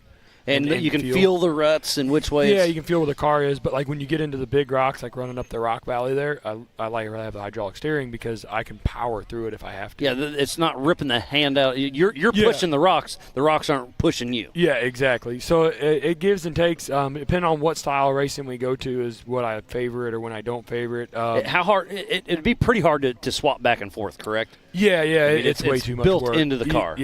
Once you do it to the car's set up with it, and that's pretty much where it's got to stay. The Can-Am, the factory steering units are getting really good now, and so you're you entertaining. Can run quickeners. Yeah, okay. I'm back and forth. If we did more of this, like I call this GNCC style. Yep. This is The old what school, it kind of yeah. is. Yeah, old school stuff. I would rather go and run that style. Well, just get another steering. car. Yeah, they're a little expensive. They're getting to be a little pricey these days. I get that. No doubt about it. But no, Kyle laid it down. Hats off to him. He was moving, did really well. I think a little bit of work to the car, and I'll be back after him. So it looks I'm like. really Did you have any flats on the Nittos? No. Nittos held great. Did an awesome job. Everything on the car actually held up really well. And I didn't have tree kickers on the car, so the trailing arms, radius rods. They took a little bit of a beating, huh? They did, yeah. And again, it goes back to we're racing Ultra 4 and Woods. Here you need a Woods car. Yep. Yeah, it's give and take. And not trying to discredit Kyle. He was. He ran a great race. So, but I think I can catch him. Okay, so he's got a target on his back, and it sounds like he's going to be racing with us more. So yeah, it'll be exciting to see you two battle it out. I'm looking forward to getting into the rock side of this. I think that's where I feel like I'm comfortable at is in the rocks. I do better, so I'm excited to get into the rocks and get a battle against him. And you got Cody, who about outran me. I think I got him by like 3 seconds. It was. It was down to the wire. They came in on the radio in the last lap, and they said, "Hey, Cody's got you. He's ahead of you. I don't know by how much time." They told me 20 seconds. They were fibbing to you. Were they? Okay. They I told don't me know. he was ahead by 20 seconds, and they said, "Make it up if you can." So I laid it down. Just gave it all it had, huh? Me and Cody have raced, so I know he knows I'm going to go in the last lap, and he's going to do the exact same thing. So it was both down to the wire. I love it. I was telling you, Chris and I, we have hand signals because he's over there wanting to know how many more laps before the white flag comes out, telling you on the radio. We have our own sign language. Yeah, so we got to work on our communication with everybody in our crew because they were telling me, Robert, I had another guy. Well, that it was telling back and me- forth for a minute. Yeah, and it's back and forth until they getting excited and jumping around. And honestly, I didn't realize Kyle was physically in front of me. So I knew Jay was. I didn't know where Kyle was. And so I was only looking for Jay, and I would see him every once in a while, so I wasn't worried about it. Well, then I found out that Kyle was ahead of him. Ahead of me. And Yeah, then you're like, so uh-oh. I took that option lane. Kyle got all the way past me, and I just got in his dust, and I thought it was the Atkins.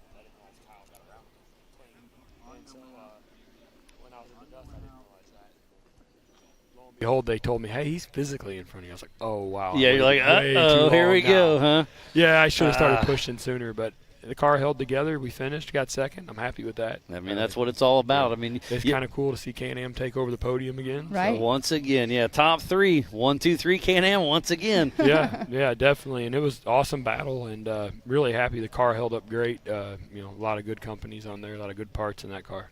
Yeah, now we saw your car just a moment ago, and it looked like a dedicated single seat, right? Yeah, I went ahead and did that. Especially out here, I don't like having a passenger in the car with me, just because you don't want to hurt somebody else. Yeah, and we're pushing fast enough out here. If we hit a tree, it's gonna hurt. It's gonna hurt. Well, you saw his baller. He smoked his arm. Yeah, so it's definitely gonna hurt if you hit a tree that hard. So yeah, it definitely went. And I don't really have I got Travis Skelton who rides with me at Hammers and Mint and all that, and he's a really good co-driver, and he never complains.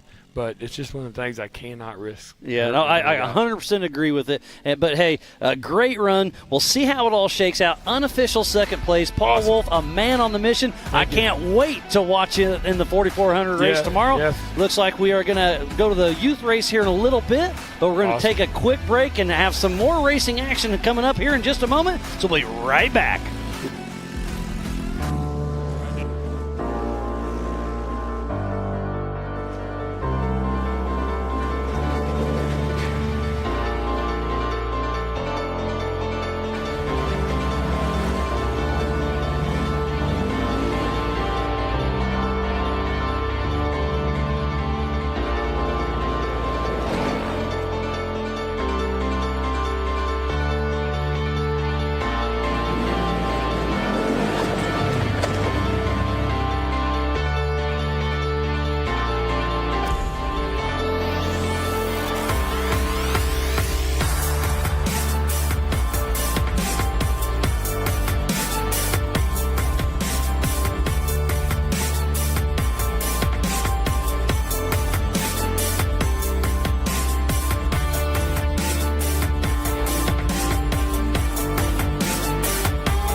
Welcome back to the 2023 Raceline Wheels Rush Off-Road Anniversary Bash. I am Miles Hasquis alongside Pam Hall. We got another great guest. Cody Martin joins us here in the Project S booth, and you just bumped out by 3 seconds by Paul Wolf. You ran a great race. Yeah, it was awesome. Real fast-paced race. We had a little bit of trouble right there at last couple of laps, but I mean, we did everything. We started 11th, so we had to get through some people. These other two guys, they started right up at the front. So and you were, 11th, if I remember right? Yeah, 11th, so 6th row. I think they were on the first and second row. So we put in some work, and, I mean, awesome outcome. So yeah, it was great to see that out there. I mean, you pushed hard, and to race for an hour and 57 minutes and to be down to 3 seconds, are you kidding me? Yeah, That's wild. I mean, it seems like every time we race, the top several are always, right there. You see them, you want them, so you're chasing that dust. Yeah, we, of course, had our spotter, kind of giving us times, and we were just kind of pushing and pushing and pushing. And, of course, we can always think back after and be like, I could have picked up 3 seconds. But absolutely. I mean, we had a lot of bad luck on the way up here. We blew a motor up in a truck. Oh, no. Got broke down on the side of the road. And had to borrow a truck, so it's nice to be on the podium and at You least made have it, no doubt. a decent weekend after a big loss. Sounds like a lot of people have had some issues this weekend. Yeah, well, my luck, I always have issues or something's always going on. So Kyle Cheney and Paul Wolf were both in single seats. You had a co-driver, yeah, right? I had a co-driver this time. My co-driver, Rick Spencer, he's rode with me for the first time at Hammers, so this is his first East Coast race. So my comms wire to my helmet broke on the first lap. That's handy. So we had no communication. We went back old school, went to straight hand signals, and the last, he could hear out to our pit crew, but I couldn't. I couldn't hear him. So he had a little bit of communication. He had some communication, and finally at one point I just picked up my visor. I'm like, where are we at? What are we doing? Tell me something. And he's like, just go. And he was screaming at me the last couple laps, just go. We're this close, just go. And we lost. I don't know if we clipped something or kind of bent a hub or something like that. Had a little bit of wiggle wobble. The only brakes I had, I'd have to pump them all the way down the straightaway to have just a little bit in the corner. Caliper must have been out and kept pushing the. Caliper must have been bent and pushing the. So we pushed as hard as we could with what we had. I mean, if that's all the carnage after an hour and 50-something minute race for pushing that hard. That's pretty wild. This Nitro Racing Parts Can-Am, I mean, it's top-notch. Everything on it's awesome. There it is right there. You got a lot of good parts on there. Oh, everything on that thing's superior. I mean, we run what we run for a reason. So, MRT tires held up great. Everything on it was just, shocks were great. I like how you have your belt on there. And the look belt at is like a triangle. Yep. Liam O'Donnell's going to check you for tire balls a little bit. He ain't going to find nothing. No, I know, but it's good to see that we treat everybody equal, and we're checking it out. I think that's a great thing to do. Now running those, I've run those forever. I mean, I've run those multiple races on the same set of those things, so I don't run anything inside of them. We just went with it and never worried about it, and you can see they're all holding air, and we never changed a tire. And I kind of saw everyone running these single-seaters, and I'm like, all right, they're more power, they're lighter. And less weight. Don't have another person in them. And I still ran a spare tire and a extra person in there. And last year I broke a wheel here, so I didn't want to chance that again. Yeah, no doubt. So out there on course, it was tight. Was there your favorite section out there?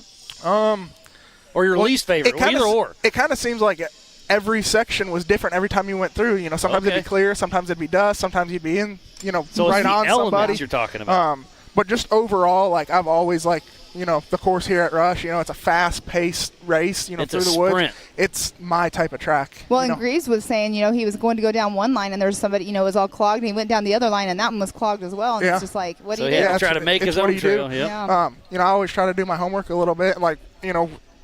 Actually McCoy rolled over on the first lap, and I think he was in the line, and we jumped out just right outside the course right there, and some trees, run over some bushes, and got back right in. Yep. Within 50 feet of the course. That's part of it. We were within 20 well, I'm just feet saying, of the course. it's 100% legal. That's part of the deal. Yeah, because sometimes that's going to happen. I'm not a very patient person, so when something like that happens, I'm willing to drive on or over. off course, or both. I'm sorry? On or off course? Either. But when something does happen and they're that slow, I'm driving over a tree. Oh, yeah. You'll figure it out. Yeah, I'm taking that chance. So exactly. But, what a great race to be racing, like I said, for 2 hours, down to 3 seconds. It's unofficial, but it's looking like to step on the podium after a rough start coming out here. Oh, yeah. And, it's great to see it. Down to 3 seconds, we knew the competition was going to be here this weekend. When have we ever raced against 60 other competitors? It's the biggest car count we've ever had in a regional race. Gotcha. Okay, so especially on the east side. I wasn't sure. Over 60. Yeah, I wasn't sure of the record on signed that. Up. There's a lot of new people, and a lot of. And how it's cool the is best. Cheney, Greaves. Yeah. We got some big names that are coming to play with us. It was a stacked build. Oh, it was stacked. Stacked build. We were adding it up, and there's a dozen guys that could have come out here and dominated, and it's the best of the best. So.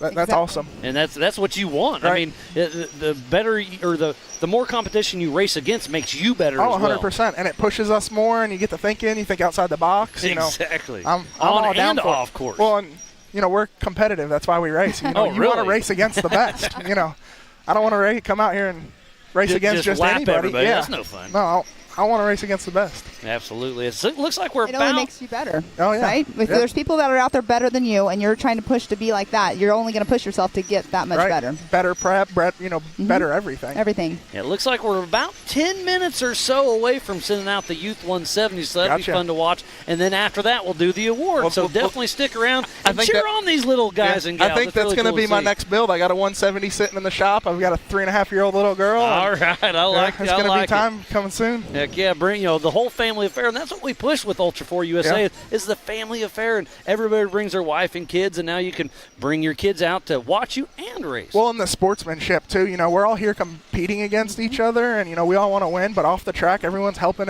each other, Exactly. and there's very few why it's sports such you a- can go and someone's going to give you their last part or their only spare part, so you 100%. can race them against them on the track and not beat them in the pits. I love that pits. Like if somebody comes in and nobody else is in there, six Right. teams run over and just offer, ask, Yeah. and grab a jack, grab some tools, and like you said, an extra part. I'll Right. take your part to your buddy that's broke down out on course. Yeah. The it's all about sportsmanship we have sportsmanship, here yep. is amazing. And it's just one big family. We're just one big happy family. That's Yeah. what it is. I needed something before the race, and I went by McCoy's pit, and no questions asked. Hey, here you go. Mm-hmm. Whatever. So you got to thank. And karma's going to come back to all of us because we all are doing that. So it's Yeah. great to see.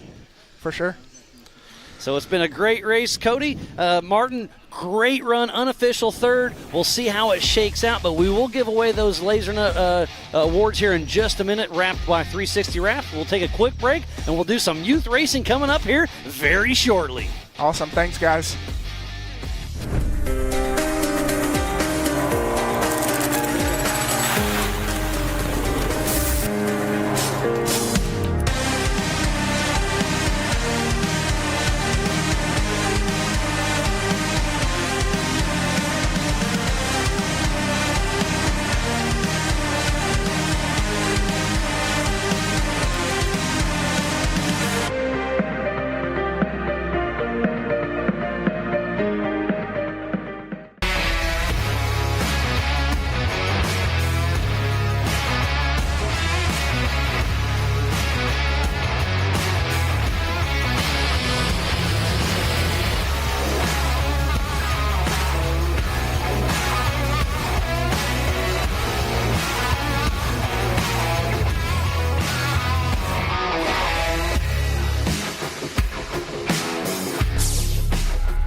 No matter what, it's never an easy event, and it never will be, and that's what makes King of the Hammers King of the Hammers.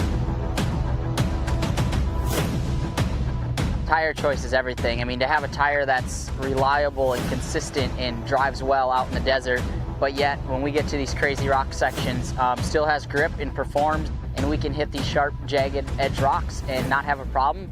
is what we need, and the Rockzillas definitely are second to none when it comes to the UTV tires. And it just speaks traction. It's got big lugs hanging off the side. It's got big lugs down the side of the sidewall of the tire. If you're gonna look for something that makes traction and is gonna grip in rocks and dirt and everything, you look at a Rockzilla and go, man, that thing looks like it's gonna do the job right there.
When it comes to suspension tuning, there's only one name we trust, Double E Racing.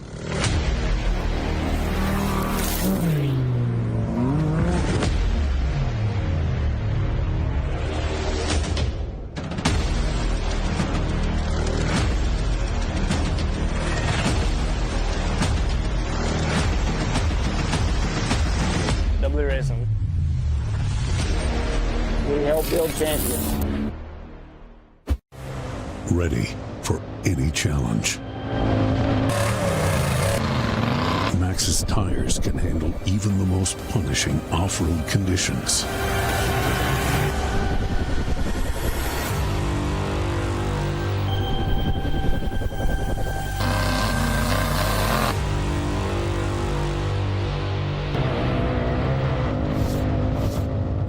Maxxis tires.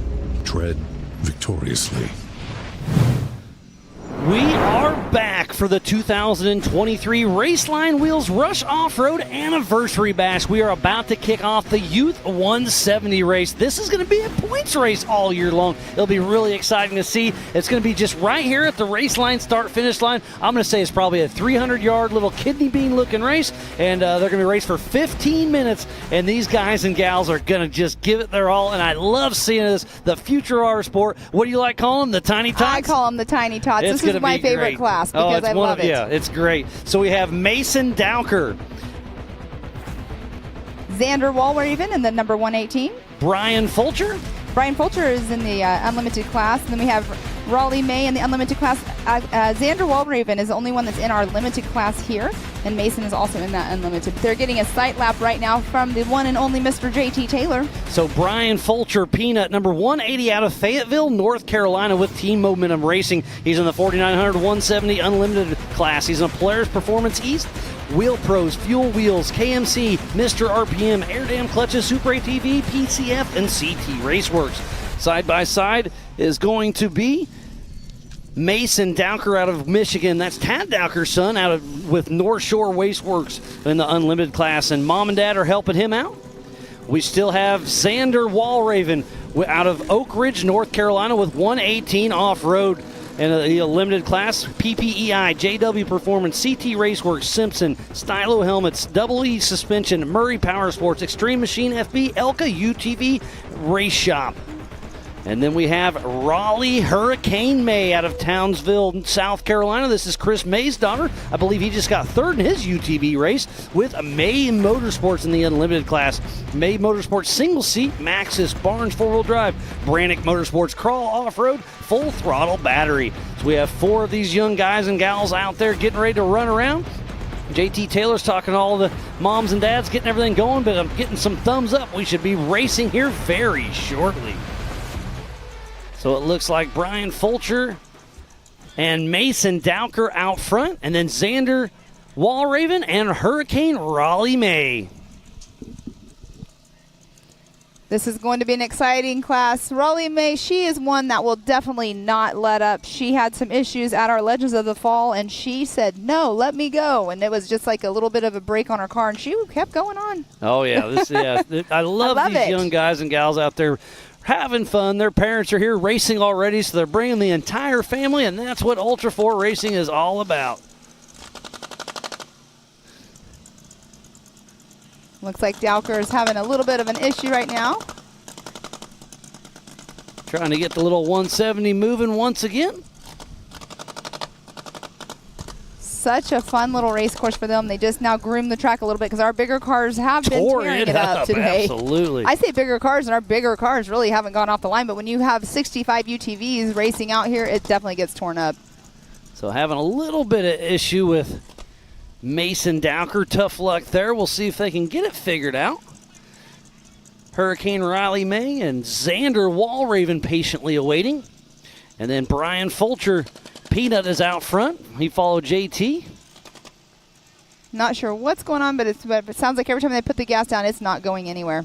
Yeah, I can't tell if it's a transmission issue or what's going on. So tough break there. Hopefully he can get it figured out. But so far, so good. Oh, he's moving once again. So whatever he had a little bit of issue, they got it figured out. Well, so Mason Dowker going to be racing his first Ultra 4 USA race. And that's where it goes to show there's other parents right there helping him out with that. Yeah, I mean, that's the Ultra 4 family. I believe this is Brian Fulcher's first Ultra 4 USA race as well. Part of Team Momentum. It's going to be a lot of fun to watch. We have two classes. Xander Walraven's in the limited. Everybody else is in the unlimited. So we'll see how this shakes out, but it's going to be a lot of fun to watch, and the crowd's still sticking around. I love seeing that, the huge support from everybody checking everything out. But so far, it's been a great day of qualifying and racing. And then don't forget, tomorrow at 10 a.m., we kick off the 4500 Yukon Gear and Axle Modified class, intermixed with the 4800 Brannick Motorsports Legends class. And then tomorrow, we will kick off the 4400 Unlimited class. And that is going to be one to watch. It's going to be a great race. And that kicks off at 2 p.m. So far, so good. And then tomorrow night, we have the America Pro Rock Bouncing with $20,000 on the line. So lots of great action yet to come. But we are about to kick off the Youth 170 race. I see JT Taylor giving the racers a thumbs up, wanting to make sure they're ready to go. He's giving them the countdown. The green flag's in his hand. 3, 2, 1. We are live racing. And it looks like Hurricane Raleigh May grabs the whole shot. Then it's Brian Fulcher, and it's a drag race between Mason Dowker and Xander Walraven. Look at Miss Raleigh May out front. Oh, Dowker does a little spin out, gets in Xander Walraven's way a little bit. Everybody's still moving strong, and it's a great race we have on our hands. This is a 15-minute race, and the countdown is on.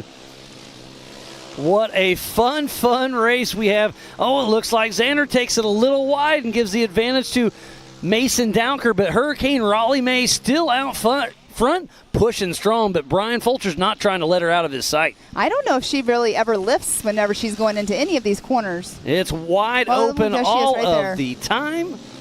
Brian Fulcher in that number 2 spot. How great is it to see for the 2023 Raceline Wheels Rush Off-Road Anniversary Brass. We have the 170s out here racing on the live show. This is what it's all about.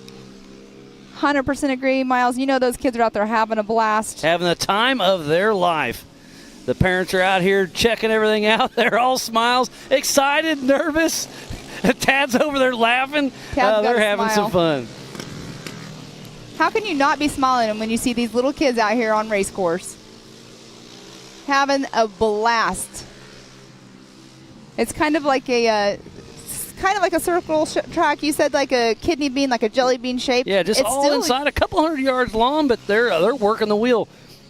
So out front, it's still Raleigh May, then Brian Fulcher, Mason Dowker, and then Xander Walraven. You can see Xander's on it, though. He's trying to get up closer to Dowker. He's pushing.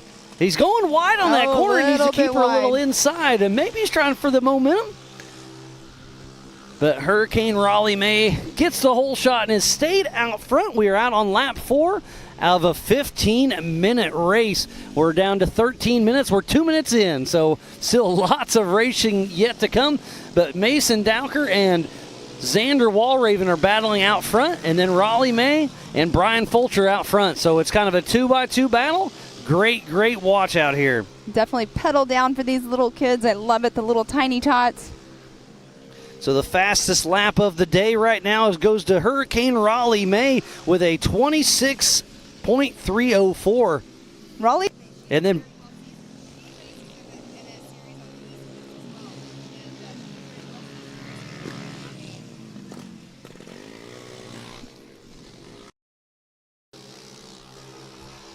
what a great race we have. Yeah, like you were saying, Raleigh May races all over, but Brian Fulcher's trying to chase her down. And it's really fun watching Mason Dowker and Xander Walraven out back battling it out. They're kind of pacing each other, and they're really pushing hard, trying to get them caught Fulcher up. did a little bicycling over here. So Walraven starting to take the inside line, trying to reel in Mason Dowker. That's like a bobby pin, hairpin turn right there. And Fulcher did a little bit of bicycle, but here comes Miss Raleigh May again. So May Motorsports out front. Then it's Team Momentum Racing, and then North Shore, and then 118 Off-Road. Great to see all these young guys and gals out here having a time of their life with Ultra 4 USA. And they did a little bit of watering for these kiddos just because the track is a little bit dusty right now, but we have a breeze, so it's clear for the one behind them. Miss Raleigh May right there on your screen at home. Having fun. I know they're going to tell their mom and dad and their grandparents, I was on TV racing over the weekend. They're going to go back to school on Monday and tell their teacher. It's going to be great. Remember, you can always go back to AOE.tv and rewatch everything. You can also go to Speed Sport TV, go to all of our social, Mid-America Outdoors and Ultra 4 USA. Get on the Facebook. You'll learn a lot. Hit that share button. Start a watch party. This is going to be a great race to the finish. And I'm sure they have their friends at home watching them as well, all the ones in school. What day is today? Today's Friday, isn't it? Yeah, and so these they have kids to are take off to racing. school. How super cool is that? That's great to see him out here. Mason Dowker. Oh, Mason Dowker just flopped does a on little his roll side. over. It was a very easy flop. It was nothing major.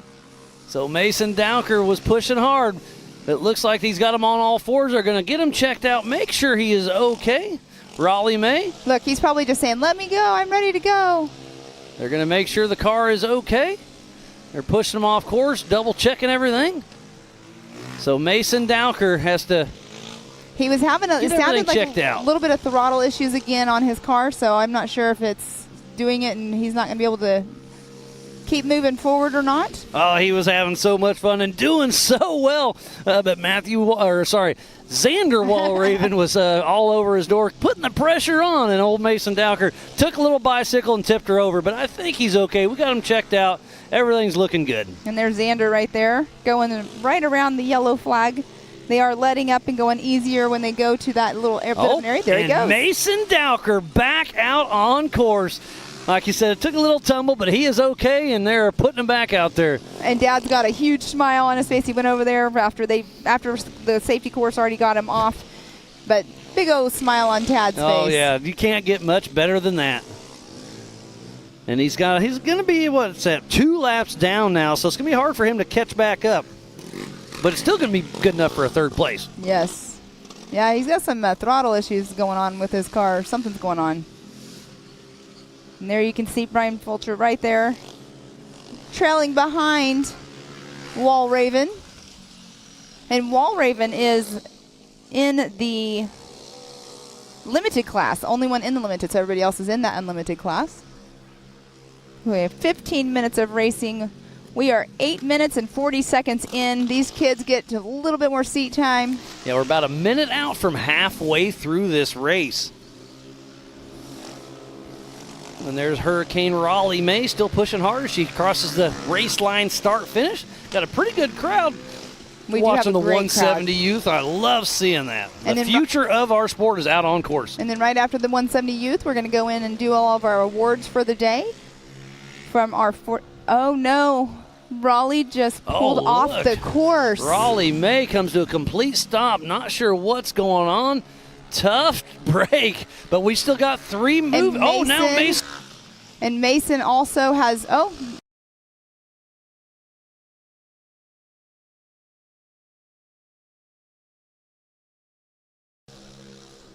keep pushing forward, and they're just wanting to go fast. They're giving it all they got. So Hurricane Raleigh May looks like JT's going to come over and chat with Chris and give him a little rundown on what's going on, but looks like something happened.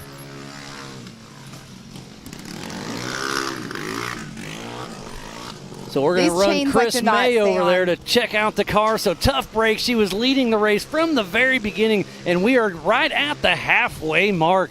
We saw Mason Dowker took a little tumble, but he's out there running strong. And now Raleigh May is out in the middle, broke down. We'll send out there Chris May, who just got done racing. I think he got 3rd position unofficially, and now is going to help his daughter out there.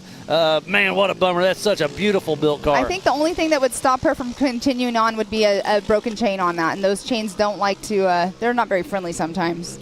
So right now it is Brian Fulcher in first, Xander Walraven in second, and Mason Dowker's going to move into third. He was a lap down when he took that tumble, but Raleigh May is still not moving. So it looks like Brian Fulcher is actually getting ready to lap Xander Walraven. We just got to remember that Xander is only limited, so the other ones are unlimited. So he's racing, for his own self right now. But what a great race. They're just out here turning some laps, having a ball. I mean, they're doing this at home in their backyard as well. Yeah. And this is exactly what they do. They just burn a circle until they make their own race course, even if it's back home. Having, them come up to the podiums too, it's the most challenging interviews. Oh, yeah. How was your race? Good. Did you have fun out there? Yeah. Yes. Who do you want to thank? Mom and Dad. Oh, they're so much fun. We'll get them coached through it and get them. It's just like everything. Seat time, getting on the mic, all that jazz. I'd have to say she's pretty good at it. That tough break seeing Raleigh May broke down in the middle of the field, but that's just part of it. So Brian Fulcher still trying to get around Xander Walraven. They are in different classes, so that puts Brian Fulcher first, Mason Dowker in second in the modified, and then Xander Walraven in that first place in the limited race. They have 5 minutes and 25 seconds to go in this race. Can they keep the cars together? Brian Fulcher is trying to get around Xander Walraven. He's giving it all he's got. We did see Xander Walraven taking that corner pretty wide earlier, but he's really starting to get dialed in. He got his groove going on, and the course was a little slippery right there as well, but he's definitely got his own groove going on right now.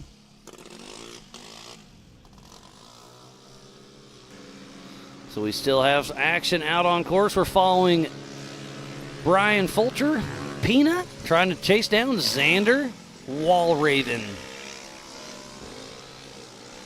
So Peanut's trying to get around Xander to pass him.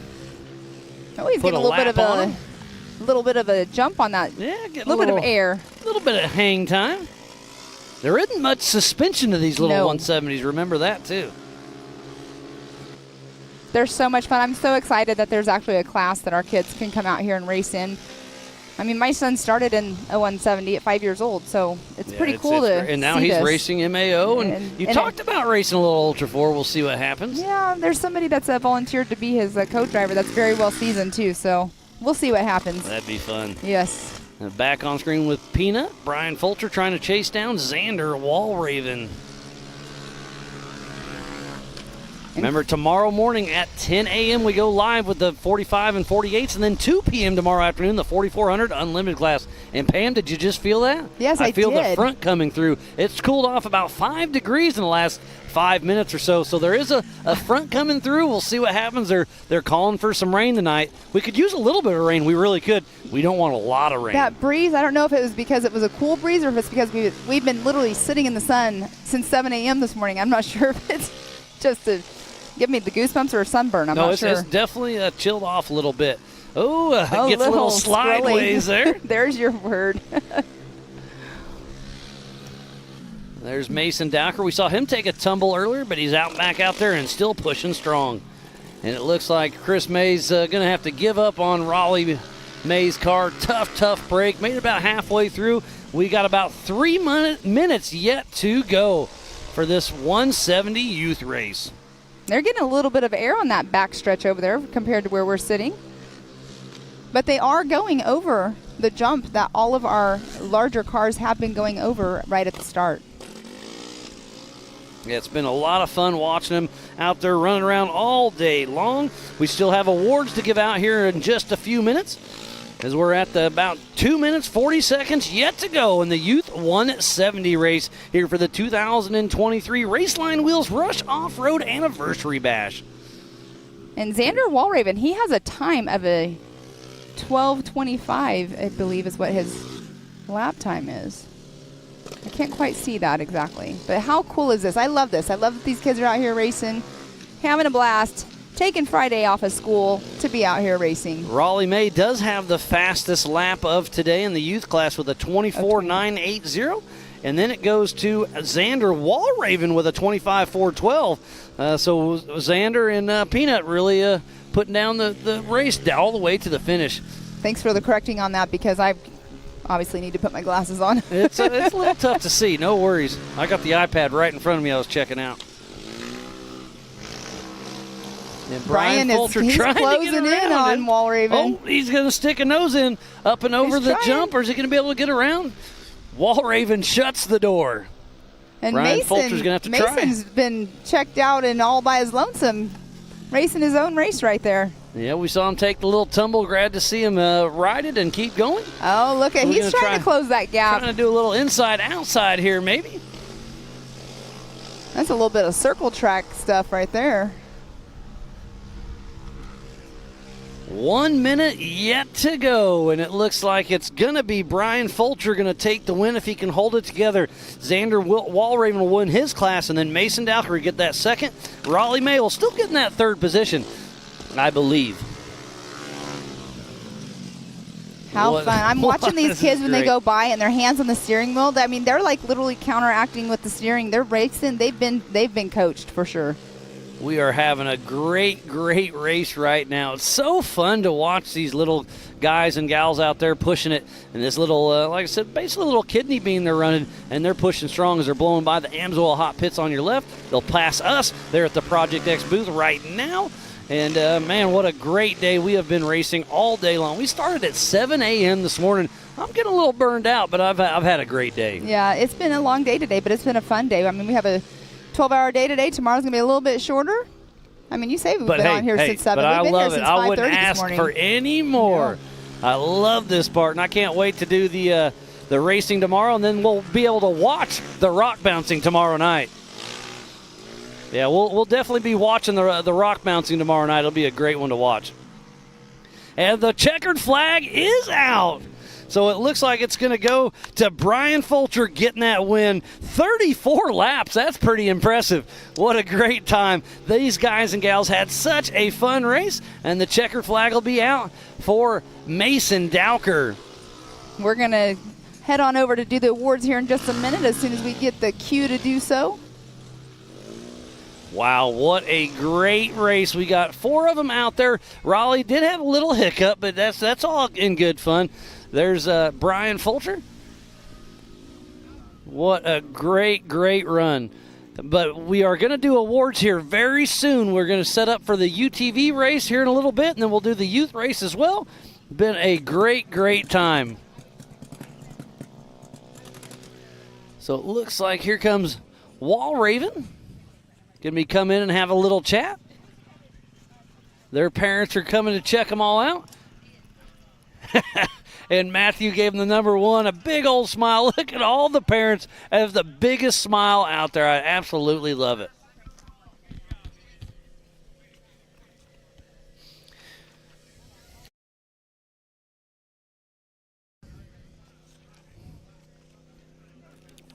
Look at Brian Fulcher, Peanut, crawling out of the car after his win here at Ultra 4 USA. Remember, everything is unofficial, but it's looking good for Peanut, Mr. Brian Fulcher.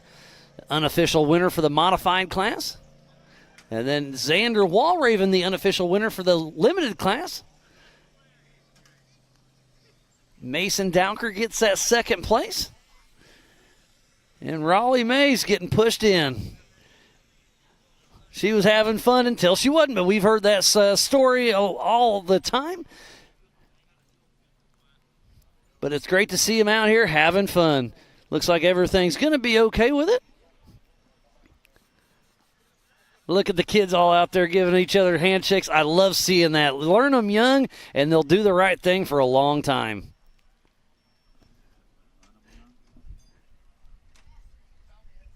I just saw Kyle Cheney out there giving him a high five. Pretty cool to see him stick around to root on the kids. One of his Team Momentum teammates. What a great day of racing. We've been racing for almost 12 hours, and look at the sportsmanship these kids are having. We started at 7 a.m. this morning. We've been going all day long. It's been so much fun. Thanks to each and every one of you here on site and back home for staying tuned in for the 2023 Raceline Wheels Rush Off-Road Anniversary Bash. It's been a great day of racing, so we're going to take a quick break and do some awards here in just a moment.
suspension tuning, there's only one name we trust, Double E Racing.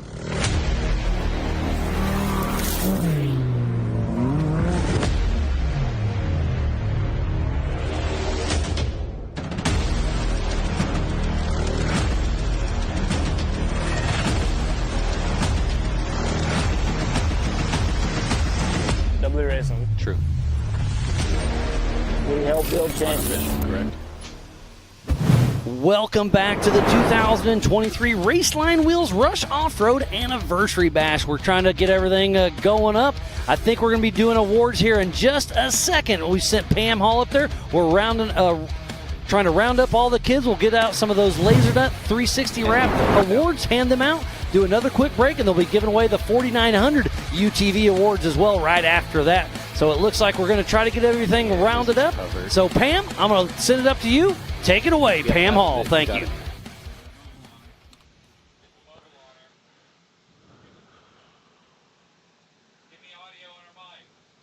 Go ahead and let's get Xander over here. Xander, you are our only one in our limited class. You did an amazing job out there today. Did you have a blast out there? I sure did. I don't have any. You're becoming a very well-rounded racer, aren't you? Yeah. Do you practice at home? Sometimes. So I know that you were racing in your class and you had the other class behind you, but did you know that you had Brian right on your tail? No. Well, you did an amazing job out there today. Who do you want to thank for getting you up here? Jason Watt, my dad, Simpson, Corey Willis, what? Shane. Is that it for you? Yeah. So are you excited for the next race? Do you know what your next race is? Next week. And Wheatland, Missouri. Are you excited to go to Wheatland, an iconic track? Yeah. Yeah, so am I. I've never been there myself. So we'll see you next weekend. Congratulations on today. Are you guys going to stick around and have some good old barbecue tonight? Yeah. Awesome. Well, congratulations. We got a trophy right here for you. Give them a big old smile. Hold it up for the pictures. Congratulations to Xander Walraven. All right, now in our unlimited class, we did have 3 of you guys. We have 2 of you that finished. We have up here Mason Dowker. Go ahead and come on over here. You got that number 2 spot. Hold on to that. And Brian Fulcher, let's go ahead and get you over here. All right, I'm going to start with you, Mason. You're tall. How old are you? 11. 11. What was going on at the start? Because you had a little bit of an issue going on there. Throttle, something go. Yeah. Was the throttle just not, was there something wrong with the cable or something? It just wouldn't go.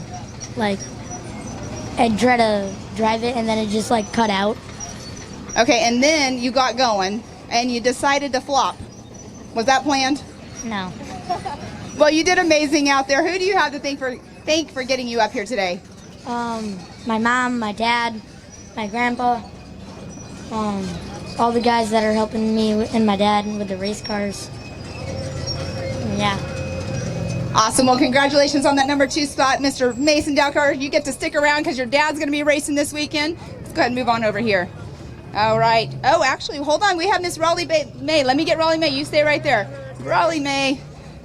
You had a little bit of problems out there, but you took the whole shot. You did not let up. You had it the whole entire time, and then something happened. What happened with your car out there? Who knows? It happens every time at this point. Well, you know what? That happens. There's bugs in new cars, because I know that's still a fairly new car for you. So you'll get those bugs worked out. You'll be up at the top. I hope so. Well, you do amazing out there. I'm a big fan of yours. So who do you want to thank for getting you out here to Rush, Kentucky? I would like to thank my dad for almost making the car work. I would like to thank King Shocks, Brannick Motorsports, and Mountain Dew. And Mountain Dew, is that what keeps you going? Yep. That's so funny. I love it that you give your dad a hard time. Where's he at? Oh, he's over here. So he hopped out of the race car and came straight over to you.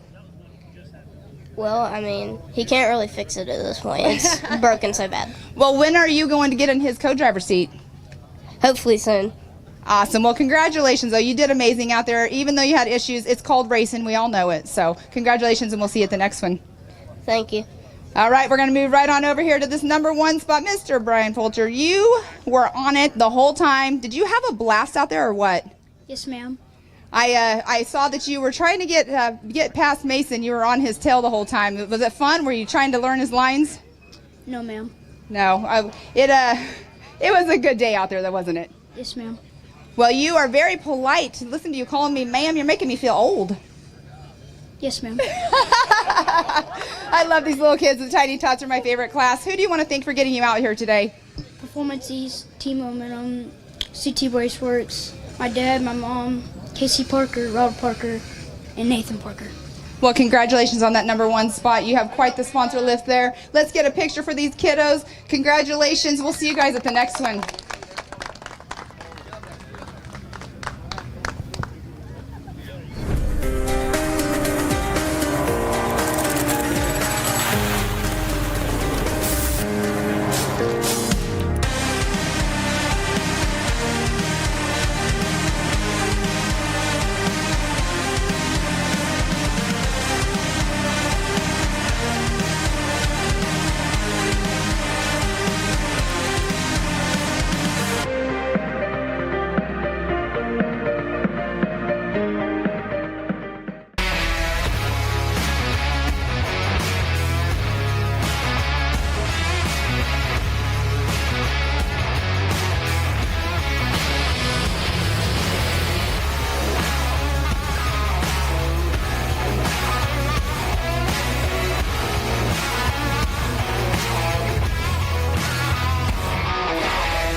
It was great to see the young guys and gals get their Laser Nut 360 Wrap awards, but it sounds like we've got the 4900 Pro Modified class to give some awards to up next, so we're going to throw it back to Pam Hall. It's back to you. With our 4900 UTV Pro Mod class, we're going to start right here in our 3rd position. Mr. Cody Martin, great day out there. You've already came up and talked to us over there on the podium, or on the microphones over there. Give us a little rundown of your day. Pretty smooth. Everything was quick. We didn't run into a whole lot of trouble. We lost some brakes on the last 2 laps, so we just kind of had to get through the last 2 laps. But other than that, everything was pretty smooth. Car held up great, so can't complain. Everything went good. But you had a blast out there, right? Oh, it was a blast. I love the rush track. I do too. JT, he knows how to put on a good race course, doesn't he? Yeah, definitely my style too. All right, who do you have to thank for getting you up here today? Oh, I got to thank Nitro Racing Parts, hands down. They do everything for me. If it wasn't for them, I couldn't be here. But also got to thank Can-Am for building an awesome car. MRT, All Things UTV, EBC Brakes. I got to thank HCR, RCV, PPEI Tuning, Murray Power Sports, and American Armor Coatings. So those are all the people that helped me out. And, of course, my co-driver, Rick Spencer. So this is his 2nd race with me. So we're still learning and moving together. So. Well, awesome job. Did you have a blast out there? It was a great time. We had a little bit of a misfortunate time at King of the Hammers. We recovered good. It was a great time. 10 out of 10. Would do again. Awesome. Well, congratulations on that number 3 spot. I know it's well earned out here this weekend for sure. All right, we're going to move on over here to Mr. Paul Wolf. How are you? I'm great. How are you doing? Doing good, doing good. So what was your most challenging part out there today? Just dealing with the dust. Like I said, JT laid out an awesome course, but he can't quite control the weather yet, so he's slacking. Hopefully he picks that up soon. But no, just the dust, learning a new car and stuff. But it was a really good race. These guys are fast. Happy to be on the podium with a good group of guys like this. So are you taking mental notes for tomorrow for the 4400 race? Yeah, for sure. I actually think the UTVs will probably edge out the 44 trucks on total time, but we'll go fast where we can. Well, you're going to have a great day tomorrow. You had a great day today up here in this number 2 spot. Who do you want to thank for getting you up here? I got to thank first and foremost Chris Hickman and my family, my wife. She's drove all the way out here 7 hours just to watch me race, and my whole team, the crew, and all them guys keep the cars together. We did a bunch of work. We got to thank D-Pat and, of course, Raceline Wheels, Nitto Tires, HCR Suspension, Can-Am. There's a whole list of them that help us and stand behind us. And Evo Power Sports, Evolution, overnighted me some stuff, so I really appreciate it. Awesome. Well, congratulations. You're no stranger to this podium, so congratulations on today with the number 2 spot. Hopefully we see you up here again tomorrow. Thank you.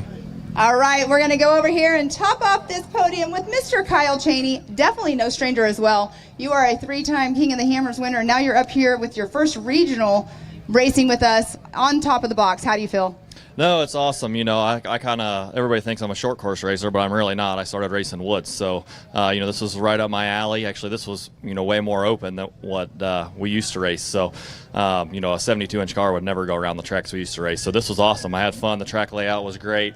Like he said, JT can't control the weather, but, everybody had to deal with the dust. And, you just had to make up time when you could and be smart when you couldn't. So, I got to give it up to my team. I wouldn't be here without Team Momentum this year. So my hats off to them.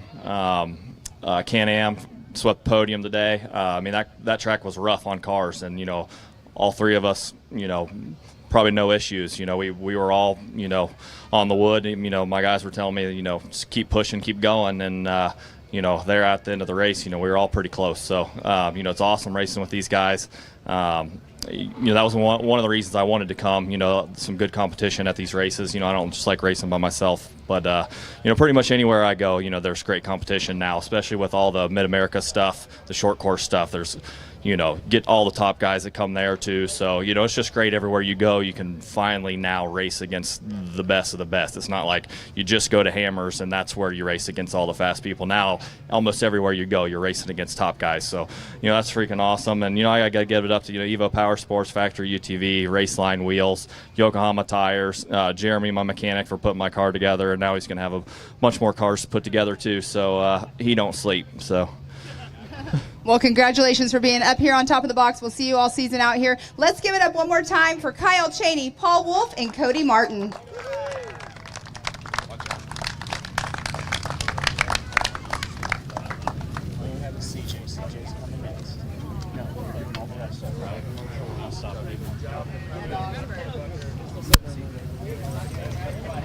He's representing everyone. They ban the whole group.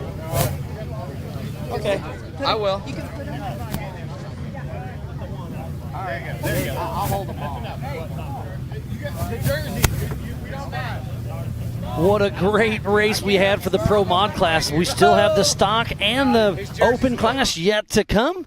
So we'll let those guys take their pictures, and then we'll send it back up to Pam here in just a moment. We'll do some more awards. But, yeah, so far it's been a great day. We started at 7 a.m. this morning. It's been nonstop all day long. It's been beautiful today. They are calling for a little bit of rain tonight. A little bit of rain would be great, but a lot of bit of rain turns into a mucky mess. So we'll see how it shakes out, but it's been so much fun. And it looks like Pam Hall, take it away. All right. Now we are here with our UTV Open class. CJ, you have 1, 2, and 3 in your hands. I know you're representing your whole class, but you're here. You are our number 1. You are our winner. You had Tyler Gibbs in second, and your dad, John. Where's your dad? Where'd he go? He gone. He gone. He's down the road an hour ago already.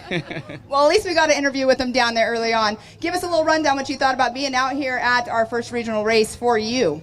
Yeah, this is my first time out here. I think I hit everything but the water truck because it's not here. I was banging holes, trees, other cars, about anything I could out there, and we were able to bring it to the line. So I can't thank Monster Energy, Factory Polaris Racing, Vision Wheel, new to us this year, Toyo Tires, Fox Shocks, everyone that comes out here, everyone from Ultra 4 puts us on, MAO, everybody. We appreciate it. We'll see you guys in Wheatland next weekend, and hopefully we run into a few less things there. Well, you already went through your sponsors, but I want to ask you a question. The Pro R, because that's like new to racing. How do you like that compared to when you were in a regular UTV?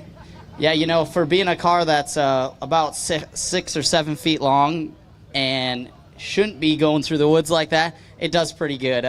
It probably wasn't quite what some of these guys were running here today, and more of a GNCC style track, but it's a big car, and it goes through the woods pretty good. And this thing, my car that I ran today, has 660 miles on it with all original parts. It was my pre-runner at KOH. I've done 2 Red Bull Scrambles with it, and then I've done this here today, and all on the original parts. There ain't nothing aftermarket on it. It's got a cage and some seats and the safety stuff required, and that's it. I think the axles are still bent from pre-running at KOH, and we were just praying that it was going to finish. So I wasn't being too nice to it, but it was here, it finished, and we'll fight another day. Well, you did amazing out there. First place in your first regional race with us. Congratulations. We'll see you at Wheatland next weekend. See you guys there.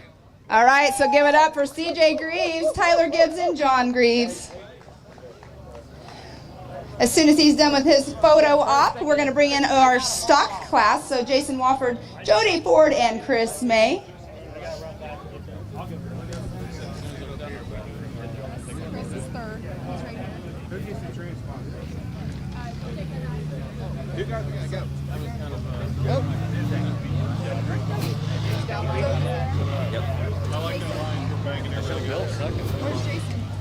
Well, thank you, Pam. We've got one class yet to go. We have the stock class coming up here in just a moment. Again, it's been a great day of racing, and we have tomorrow yet to come. And I just got a new updated weather update. It sounds like it's going to rain from about 11 p.m. tonight till 7 a.m. in the morning. So if that's the case, the mud holes will get a little deeper out there, but it's going to knock down the dust. It could be absolutely perfect race conditions out there tomorrow. We'll see how it shakes out. But wow. I can't wait to see what happens tomorrow. We have the EMC kicking off at 10. We have the 4400 at 2. And then tomorrow night we'll do the America Pro Rock racing. We're going to have 2 hills combined times and $20,000 on the line. This is the 2023 Raceline Wheels Rush Off-Road Anniversary Bash. It looks like Pam Hall is ready to go. All right, we are now here with our 4900 UTV stock class. I can't get too close over there. We have in that number 3 position Chris May, 2nd Jody Ford, and 1st Jason Wofford. Let's start right here with you, Mr. Chris. You got out of the car and went directly over to your daughter's race, but what did you think about that track today? Oh, it was fun. It was the dust wasn't crazy bad. I was out there I didn't know where we were. We were kind of by ourselves a few times, and thanks Corey keeping me on track, and we just kind of uneventful, just cruising. Did you have fun out there?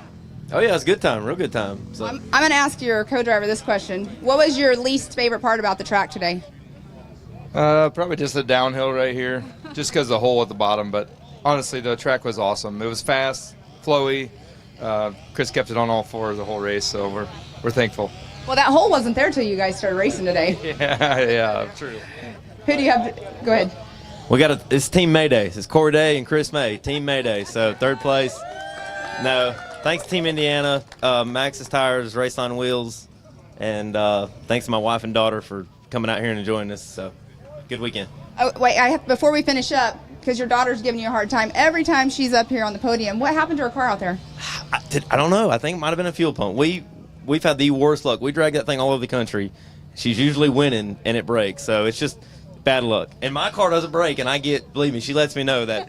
She just threw her hands up just now. I'm like, it is what it is. Well, congratulations for being up here on your 3rd position right here today in the UTV stock class. We're going to go right on over here to Mr. Jody Ford in this number 2 position. You were on it today. We were watching you. We could tell that you kept, gaining ground. What did you think about the race course?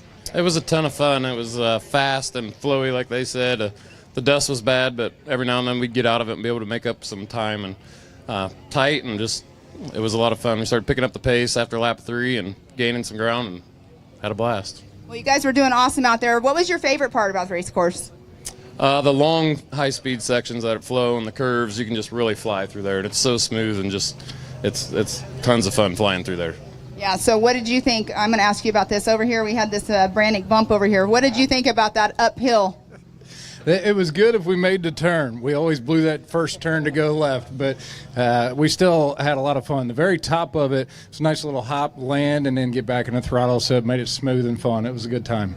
Yeah, it was very fun because where we were sitting, we could see you guys when you would get up there and do that hop and all of the cars all day long. But who do you have? I think every time we jumped that, I said, man, that is fun. It looks like a blast. But who do you guys have to thank for getting you up here today? Brannick Motorsports, they help us with everything we do. MRT tires, we blasted so many rocks out there, and just by the end I said, we can't blow these tires. We're just going to start picking up the pace and hitting them even harder. So, and Raceline Wheels, Attica Power Sports, Badlands Off-Road Park, and my wife and kids for letting us chase these dreams. Well, it's awesome to see you out here. Saw you out here last year. Did you race last year, or were you just hanging out? I can't remember. We raced. We were in second or third, and the radiator plugged up, so we moved that to the back and fixed that problem. I remember now. But good job out here getting this number 2 spot up here, and we're going to go right on over here to Jason Wofford. Is it Wofford or Wolford? Wofford. Wofford. So I was saying it right. I feel like I messed it up. No, you're good. Jason Wofford up here, number 1 on the box. How do you feel right now? Sore. That was brutal, really. Today we started 12th and got with Cody and thought, well, Cody's fast, but man, I just couldn't hang with him in that dust, and we got to a bottleneck. I caught back up with him, and man, made a mistake. It just got dark on me. It went into bushes, and thankfully no trees were there, so back out and took off again, and just put my head down and rode my own race, and did well. So I'm normally out here for Mitch. Mitch did great last year. He got second overall here last year. And here I go. Yeah. You've gone down enough steep hills today. Don't go down this one, please. So, I'm out here doing it with him, and it's just a family thing, him, my wife, and everybody. And we built him a new car this year, but didn't put a new motor in it. So he blew the motor this morning during the first lap. And every time I pass him, I give him a little gas, kind of bummed at him and everything. He'd hit me on the radio or whatever, but it was all right, but he'll be back. Well, that's good. Who do you have to thank for getting you up here today? I got several, and normally it's Mitch's spot. So Hickman Motorsports jumped on board with us last year up in Oklahoma and helping us out. All Things UTV, Dustin Robbins, he helps us out. Oh, perfect. Look at there. Billboard. Razor Extreme, that's us out of Nashville. So we do all kinds of work too. Trendy Racing. America's Motorsports, ORB, CNW, Pools, RCVs, and I believe that's it. I think so. That's awesome. That is a great thing right there. Just have the wife always there, have her turn around and read off the shirt. That's awesome. That's right. Perfect. Well, congratulations for getting up here top of the box tonight, or today. It's the 4900 UTV stock class, Jason Wofford, Jody Ford, and Chris May. We're going to have one more interview really quick.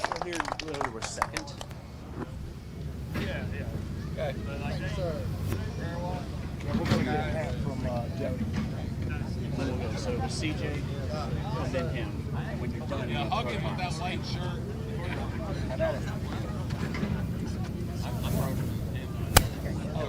I'll take that one. All right, we're going to do one more on the 4900 UTV Open. We had the wrong name in the second position. Mr. Bill Hillard, how do you feel? Good. Now that you have the right position, right? Yeah, we got to figure it out anyway. So. Well, you were going hard all day long. We were watching you guys. You kept making up ground. You were very fast out there. What was your strategy going into today? I just kind of got settled in and just started running. It kind of opened up a little bit, and like everybody said, with the dust and everything, you had to make up time when you could, and couldn't. But car ran great all day and started clicking off. Had a little problem on the last lap. So, but anyway, we made it and finished second. So hoping to. We'd moved up to, I think, 8th overall, which was going good. I think I finished like 11th, but I'm proud of it. So. Awesome. I haven't seen the actual final results of everybody all at once. I just have what I have here, but that's awesome. What did you think of the race course out here? It was good. It was tight, but it was fun. I love woods courses and tight stuff, so it works in my favor. So. What's the next race we'll see you at? I don't know. Probably Visions. Yeah. So. No, that's going to be a fun one. It's going to be a busy week. Well, who do you want to thank for getting you up here today?